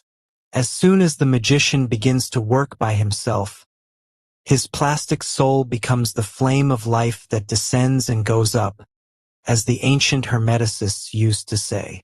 It means that his spirit lives on the earth and in space, and only when the spirit of man living in the flesh has acquired the power to go up, that is, to come up to the surface of the astral current, is he capable of subjugating all the creatures of the current or ocean that forms the aura of the earth. When I annotated a book of the esoteric library, I explained the interpretation of the ichthyes, or fish, the symbol of the Christ of the earlier Christians, but the symbol of the fish belongs to the Essenes, a sect from which Jesus of Nazareth came, which had taken figurative symbolism from the writings of Egyptian priests, whereas the pure Hebraic rites do without symbols and make use of the literal signs of the Kabbalah, which correspond to ideas, things, and numbers, just as the Pythagorean system expresses absolute ideas by whole numbers and relative ideas by combinations of numbers in multiples and submultiples. The Hebraic thaumaturgic figures consist of lines, straight and curved, geometric in appearance. The Egyptian ones are figurative, anthropomorphic, and the Pythagorean ones are numerals. The Christ, that is, the soul of man that goes up to the heavens or down to the depths at will, was symbolized as a fish that, using its fins and swimming bladders, comes up to the surface of the water or, at will, goes down to the deepest caverns of the ocean. Like the fish in the water, so the soul of man in the astral light. Only when the soul of man has acquired the power of going up and down like the fish can it operate in harmony with the intellectual ultra-astral powers. Before attaining this state, the common man is symbolized by the turtle and the snail, which represent the astral body in the heavy container of fleshy matter. That is why natural magic, the easier of the two types, makes use only of forces that belong to the embodied human spirit and to the inferior animals of the astral zone, and that is why it is susceptible to good and evil, to useful and deadly works, and makes use of materialized fluids and horrible animals of the astral.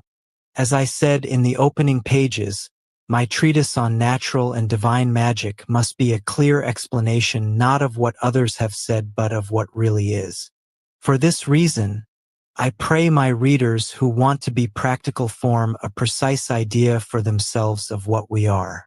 Take a very large crystal vase, fill it with water, and put freshwater fish, eels, and water beetles into it. Looking at the water and the fish through the glass, you, the human being, are, compared with the animals in the liquid, what an intelligence of a superior order, purified spirit or archangel, is compared with we who are immersed in the astral current, while the three types of aquatic animal in the liquid, beetles, eels, and fish, represent three different stages in the development of the human spirit. I say human spirit because in man, spirit is not separate from matter. Therefore, we must emphasize that the spirit in man carries with it that amount of purified matter, diaphanous astral body, perispirit, that is inherent to its development. The heavier the container, the more ponderous the matter that envelopes it, the less sensitive the intelligent spirit is. Now pass from looking at the crystal vase of fish to observing life in the ocean. Form your own notion, even an approximate one, of all that is in the ocean, from phosphorus protozoa to sword-like seaweeds, from protoplastic mollusks to prawns, from goldfish to dolphins, from sharks to whales, and by analogy you will have pictured the animal life in the astral ocean, which, starting from the life of stones, passes through plant life to the instinctive intelligence of microbes, and from their scales the animal ladder to man. Darwin formulated the most far-sighted theory of linked relationship in animal evolution, and the same distinction applies to the intellect. From the dog to the elephant, from the monkey to man, there is a gradual progression in intellectual terms, reaching its peak in Homo sapiens, but in this human species there always exists a hierarchical link that intellectually binds men to all the races. There are some men who are barely more intelligent than the most intelligent dog, as there are others who border on pure evolved spirits, no longer alive to human life. Those who want to understand the language of the gods must penetrate the language of primitive syntheses, passing beyond the abyss of human languages.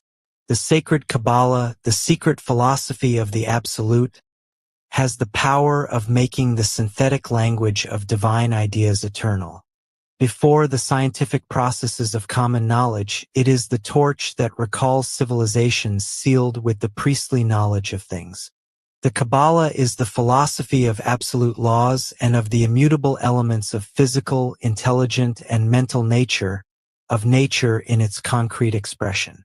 The numerical Kabbalah, or occult Pythagorean tradition, owing to the substitution of numbers for words, is even more difficult to grasp without the help of a fluent master. The Arabs had and have angels with 2 or more eyes.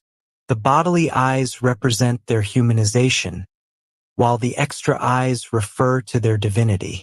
So, with our human eyes we can see the physical sun, and with the mental eyes the sun of the archetypal world. I say it clearly. The master starts talking only when the concave and convex, as the old rabbis said, of the celestial world shine with incandescence to the vision of the mental eye. To study the Kabbalah without the will to understand the syntheses is a waste of time. Moses received the 50 doors of divine intelligence as a gift from Jehovah, the God whose name consists of 4 symbolic letters, and Moses handed them down to us. In order to understand well how this legacy has feathered our nest, we must remember that the word Moses has different meanings, some of which are occult, incommunicable, and others of which are manifest. One of the most widely known is that Moses means attracted to God or saved from the waters. From what waters? Those of the Nile? Or might not the Nile and its waters rather be the astral river, which floods the profane and fleshly Egypt of the pharaohs, the kings of matter? The mental eye must go further and deeper than the human eye when scrutinizing books and sacred truths. The synthetic, ideological, Kabbalistic language is imprecise in that it may lend itself to interpretations, which at times may be false and profane, at times divine. A deep knowledge of the Kabbalah clarifies the perception of the concrete order of immutable nature. The intellectual light allows us a deep perception of all the manifestations imperceptible to the profane eye. Nature, matter, spirit, the visible, and the invisible are but one. The unity is God. All fatal events are God's will. Life, death, pain, joy are forms and moments of the universal psychic life. Jehovah is the ego sum, I am that I am, and all truths are in him, the seventh of the Kabbalists, mystical science, and Sophisath, numerical science. In him and for him all the manifestations of living and intelligent nature. The prophecy is only in this. High magic is in the interpretation of the whole of nature as the language of the only and immutable Almighty. Clairvoyance is the synthesis of the impression of universal nature. So-called superstitions are but the language of the invisible but inferior life. Dreams represent a life and a great truth only for those who can analogically read their real and deep significance. A word is the materialization of an idea. It is the act generated by the idea.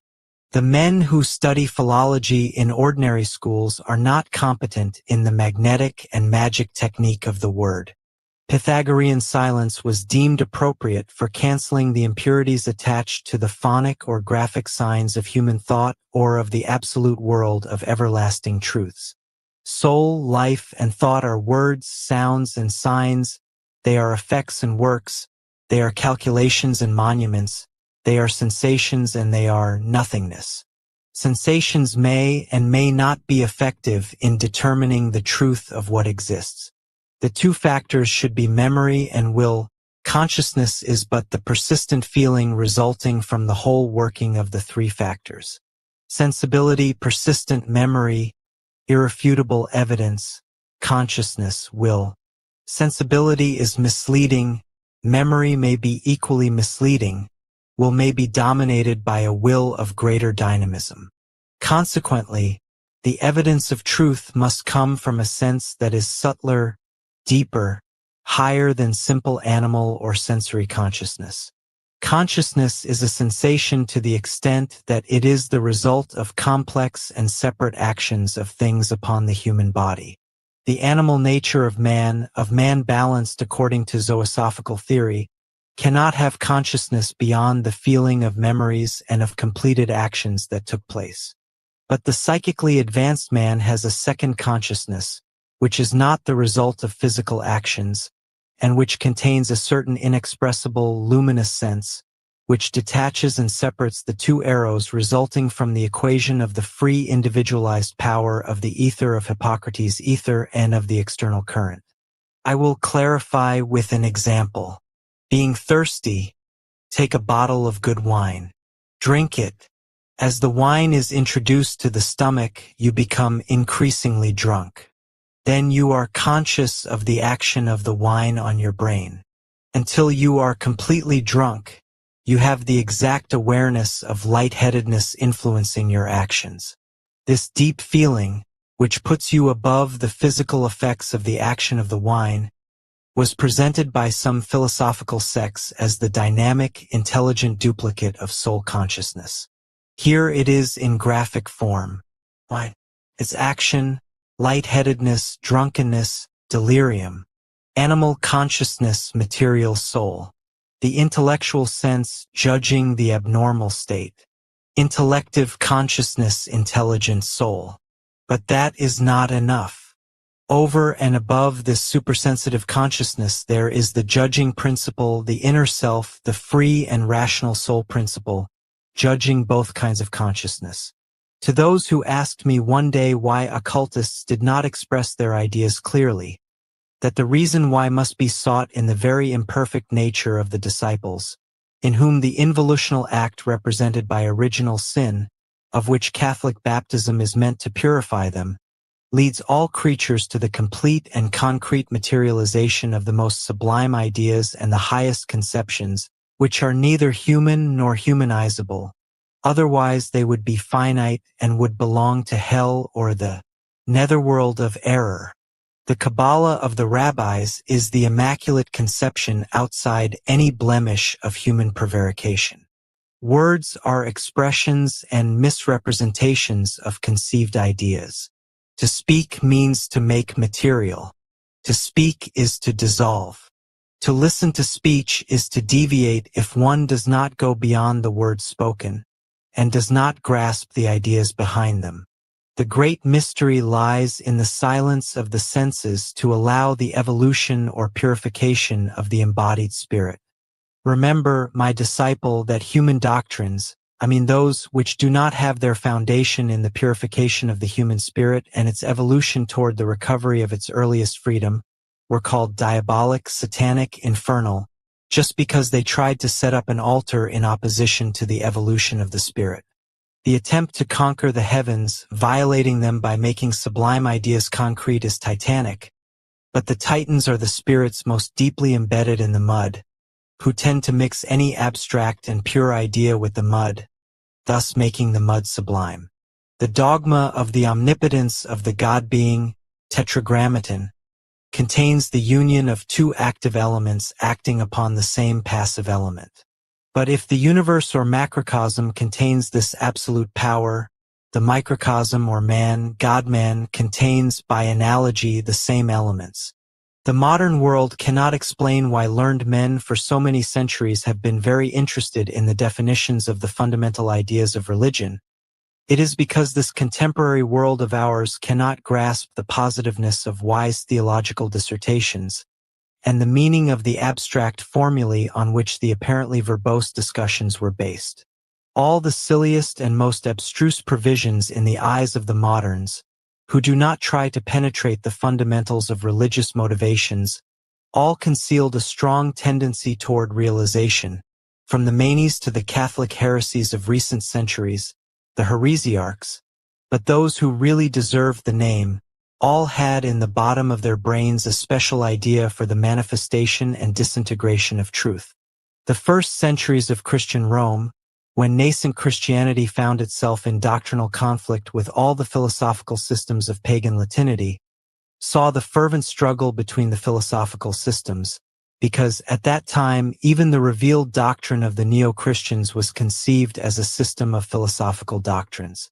The different ways of conceiving and of defining the creative unity and its manifestations gave birth to three main streams of applied wisdom. 1. The aim of life and how to achieve it. 2. Morality and social trends. 3. Reason, history, and political realization. From the concrete ideal of the human mind, acting as a reflector of universal power, a different moral tendency is projected on social surroundings, and when modern philosophers come and enlarge upon the 18th century idea of the non-existence of absolute morality, they show that the work of great religions from Buddhism to Christianity has passed before their eyes as a fleeting image because they have not understood that the social factor, which prepares the way for the great revolutions, and the great historical ideas, is the religious ideal which gives birth to the morality and well-being of the people.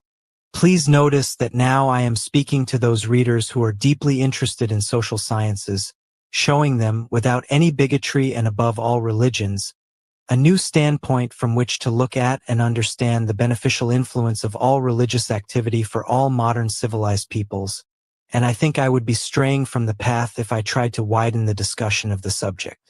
I here must only remind the reader that magic, the perfect science, must not be understood only as the manifestation of the occult powers of a man on other men or things, but of the human mind as the manifestation of divine harmony over the whole historical milieu in the course of long epochs. The ordinary life of a man, much shorter than a century, does not prove anything in the practical reality of life. Jesus of Nazareth was only able, in his life, if the symbolism of his story is truthful, to be tormented. But out of his torments, from the cross on which he was nailed, through the consummatum est, he worked the greatest act of social magic. He prepared the way for new times, he set in motion the idea of equilibrium, which 20 centuries later is not yet completely realized and alive. But if the Master had lived in his human form for 20 centuries, and if the human memory were strong enough to embrace in one wonderful picture all the work done, we could exclaim as Napoleon did at the pyramids that 40 centuries will look with admiration upon the glorious work of the most glorious of the ideal masters, and the human magic of a sectarian and of a Hebrew sect becomes through religion and philosophy, wisdom, progress, light, and social perfection. Take the head of a man, break it open, describe the organs it contains. If it is in the bleeding brain that you look for the man, if it is in its weight that you want to find the idea, then you are compelled to draw two great consequences: the absolute materiality of life and the sensualist orgy as the only social aim. One draws the obvious moral. From this, the great errors of satanic rites in those who, even in simply studying theology, overturn it for a determined purpose and for the achievement of immediate success. In magic, only the pure or impure conception defines the application and the tendency of the rites, which may be great on account of their ideality or their foulness. The same is true for religion and politics. I said that to the head of man or upper vertex of the magical pentagon, which Eliphaz Levi rightly advises us never to trace because it is never traced with impunity, correspond the signs of magisterial or divine microcosmic omnipotence, plus, but if we want to philosophize on this principle of the binary residing in the human mind or embodied spirit, we must place the two signs differently. The upper lunar crescent waxing positive in ideality, and the lower waning and passive. In the positive you have the key of Isis or Immaculate Conception. In the passive you have the formula of the corruption of purity or Persephone. The intelligence is between the two factors. Human free will lies exactly in this choice, but in working magic, once the choice has been made, one must face the consequences. God is one. In Psalm 138, the Latin Vulgate line 8 is, "If I ascend into heaven, you will be there. If I descend into hell, you will be there." He who understands thoughts and experiences sensations. Therefore the dominus is above and below. Here I beg my reader not to put his foot in it and to reflect well on what I am saying, because those who can grasp the real meaning of my words will achieve the result of coming face to face with the truth, as Jacob fought in close combat with the mystic angel, and was lamed in one leg. Since the truth that so many sacred symbols and so many evocative formulae veil, that so many sublime or nefarious acts symbolize or search for, is not the word that manifests the secret name of God, but the attempt to hand it down without pronouncing it, that is, without violating it, to posterity, so that those who merit it may learn it and hear it repeated in their ears as the greatest conquest of absolute wisdom. The reverberations of this truth are prismatic. There is a wave of 7 colors of truth, which men grasp and admire, according to greater or lesser perfection of their spirits. The whole luminous spectrum is the truth of the great masters. Only one of the colors is the more or less miraculous power of the aspirants to the final adeptship. The moment of final conquest, when the master is formed, is a moment of rebirth. From the caterpillar bursts forth the mystical butterfly of Dante Alighieri, and then, prostrated before the blinding truth, one looks on the ocean of human impurities as from a flying balloon, on the blackness of the tarry bog of the ancient visionaries. The kingdom of beatitude of Buddha and the Assumption of Mary in Catholic doctrine are identical as states of perfectibility desired by initiates. To penetrate the limbo of higher purity plus is the way to get there. To fall into the minus is the magic of involutional forms. The clairvoyance in all fields and the high perfection of the highest embodied priests belong to the former, all the illusions of the astral zone, all the imperfections and the volubility of the current of the involutional souls belong to the latter. Behind this double aspect of the efforts of the initiates to reach the state of conquest, the terrible secret of the life and death of human souls is hidden. Io parlo per verdire, and do not think that the author of the Divine Comedy was trying his hand at philosophy and history without inspiration and a clear vision of the truth. The man who is beyond sensism is faced with the choice: Christ or Satan. In common doctrines, Christ represents the world of the perfection of souls, whereas Satan represents all that is of matter and the senses. You are in heaven, you are going to hell. Psalm 138. Do not understand, if you have any respect for intellect, as the false Gnostics of the early centuries did, that above and below are one and that all is duality. Do not understand that the psalmist confused omnipotence with the transformation of the divine personage into the king of hell in the infernal spheres, but reflect upon the fact that Pythagoras called man both unity and multiplicity, and the origin, or God, he called one. In Catholic symbolism, the Virgin Mary represents the Immaculate Conception above the active zone of pagan intellectuality, Minerva, and, with the waning moon of which I spoke above under her feet, she is free from any terrestrial effluvium. Passively religious men aspire to this state of purification. The litanies of the Madonna must be read and studied in every appellation, from which one can infer the scale of all the qualities attributed to purity. This symbolism of the Immaculate Conception goes back many centuries before Christ. The veiled Isis of Egypt and the female or lunar divinities of the Assyrian and Babylonian monarchies are proof of this. It is the highest cult from the philosophical and magical point of view. But this cult lends itself to decay in sacrilegious ceremonies as soon as the stainless purity of this sublime ideal of mental exaltation is stained with quite material acts of coercion and imprecations.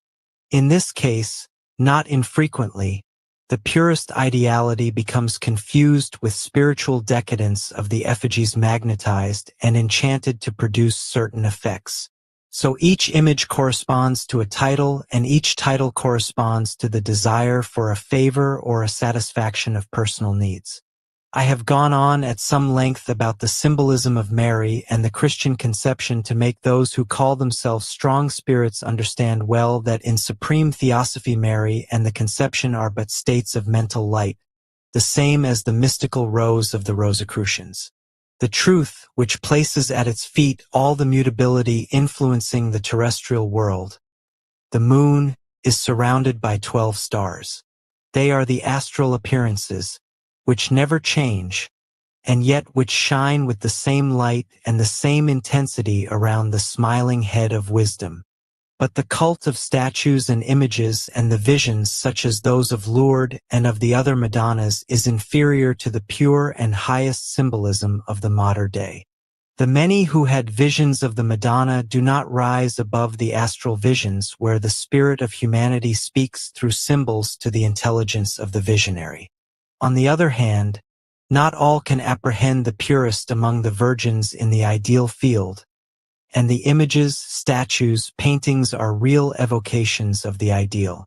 Let every sufferer turn to her and he will receive comfort. The sick man will be blessed and healed. If he who prays is not capable of raising himself to the highest of the purest heights, let him evoke and invoke his astral image in Magus, and even the shadow of that light is a light that consoles. Here is the month of flowers. The mystical rose is on the cross of universal equilibrium, in the name of which the Master sends a greeting to the brothers scattered in the universe and waiting for the new sun. In Sorcerer's Rites Astarte, like Persephone in the Orphic rites, instead of keeping the moon at her feet, lets the horns of the moon emerge from her hair. The moon with the horns upward stands on her head. A sinuous body like that of a serpent, monstrous in her lust, enchanting in her form, is the Parthenopean siren of the ancient seafarers. The siren enticingly enchants those who travel in search of the truth. How will you conquer her? If your heart trembles and your flesh creeps at her voluptuous song. Ulysses says, "Stop your ears with wax," but Ulysses' story is famous, and I do not have to repeat it or comment on it here. The master who takes his disciple on board on the voyage to the conquest of truth must test him and throws him onto the shore where the siren lies in wait for lovers and victims. He gives in to her. Too bad for him. He saves himself. Good for him. To sum up, Every kind of thaumaturgy has its foundation in light. Light par excellence is either God or the devil. If my reader has clearly understood the line from Psalm 138 quoted above, before feeling puffed up with wisdom based on arguments, he must first learn to ask a child with the eyes of an old man if he should turn for light to the lamplighter on high or to the one from the unknown hell of the living. But, and above all, he must not start from the preconceived ideas, which the pretensions and profane education of so many centuries have been forcing into the psyche of contemporary races. The fiat lux is known in theory. Algebraically, everybody thinks that an almighty spirit may have created light. But if you reflect on the first problems of occult philosophy, which I had the honor of explaining to my disciple at the beginning of the first part of Il Mondo Secreto, the frightful dilemma of discovering the God living within yourself is not an unorthodox task, since all Christian churches teach the faithful that man is made in the image of God. If, before the creation, God had an active creative power, then after the creation, that is, once he is embodied and individualized in man, he must preserve the capability of his essential creative potential. My reader, open wide the ears of your spirit and the eyes of your mind, because if you fail to grasp the aphoristic meaning of this first arcanum that I am laying out before you, you will speculate in vain on the virtue of communicating the understanding of the accomplished miracle to yourself. The sectarians of the first Christian centuries said that the double God, emanator of true and living light, was light and serpent.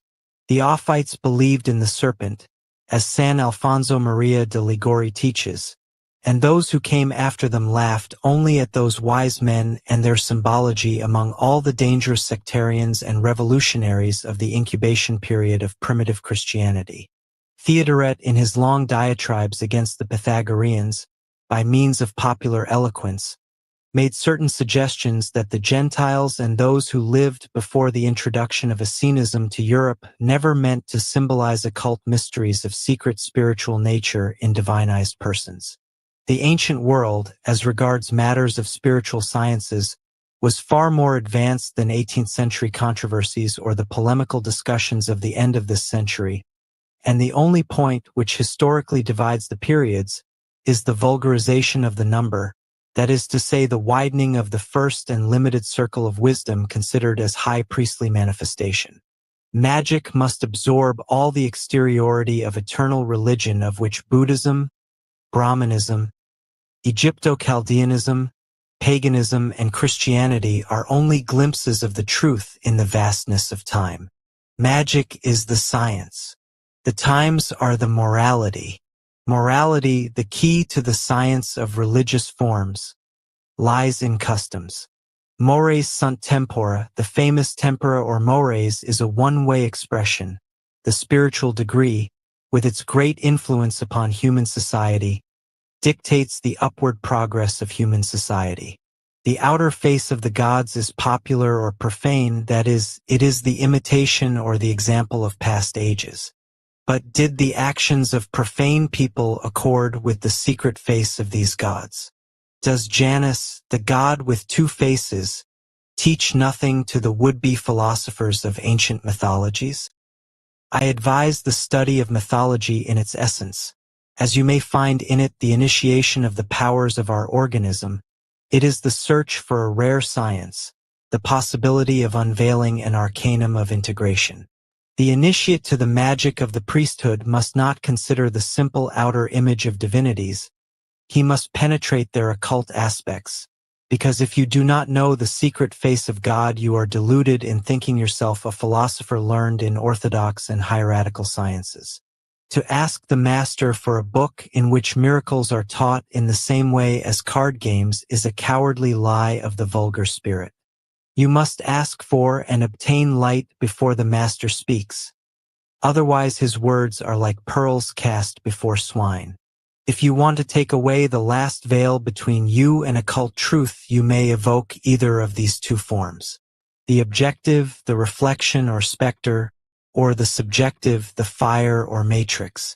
The first of these ways is easier and longer. Religious orders confirm this.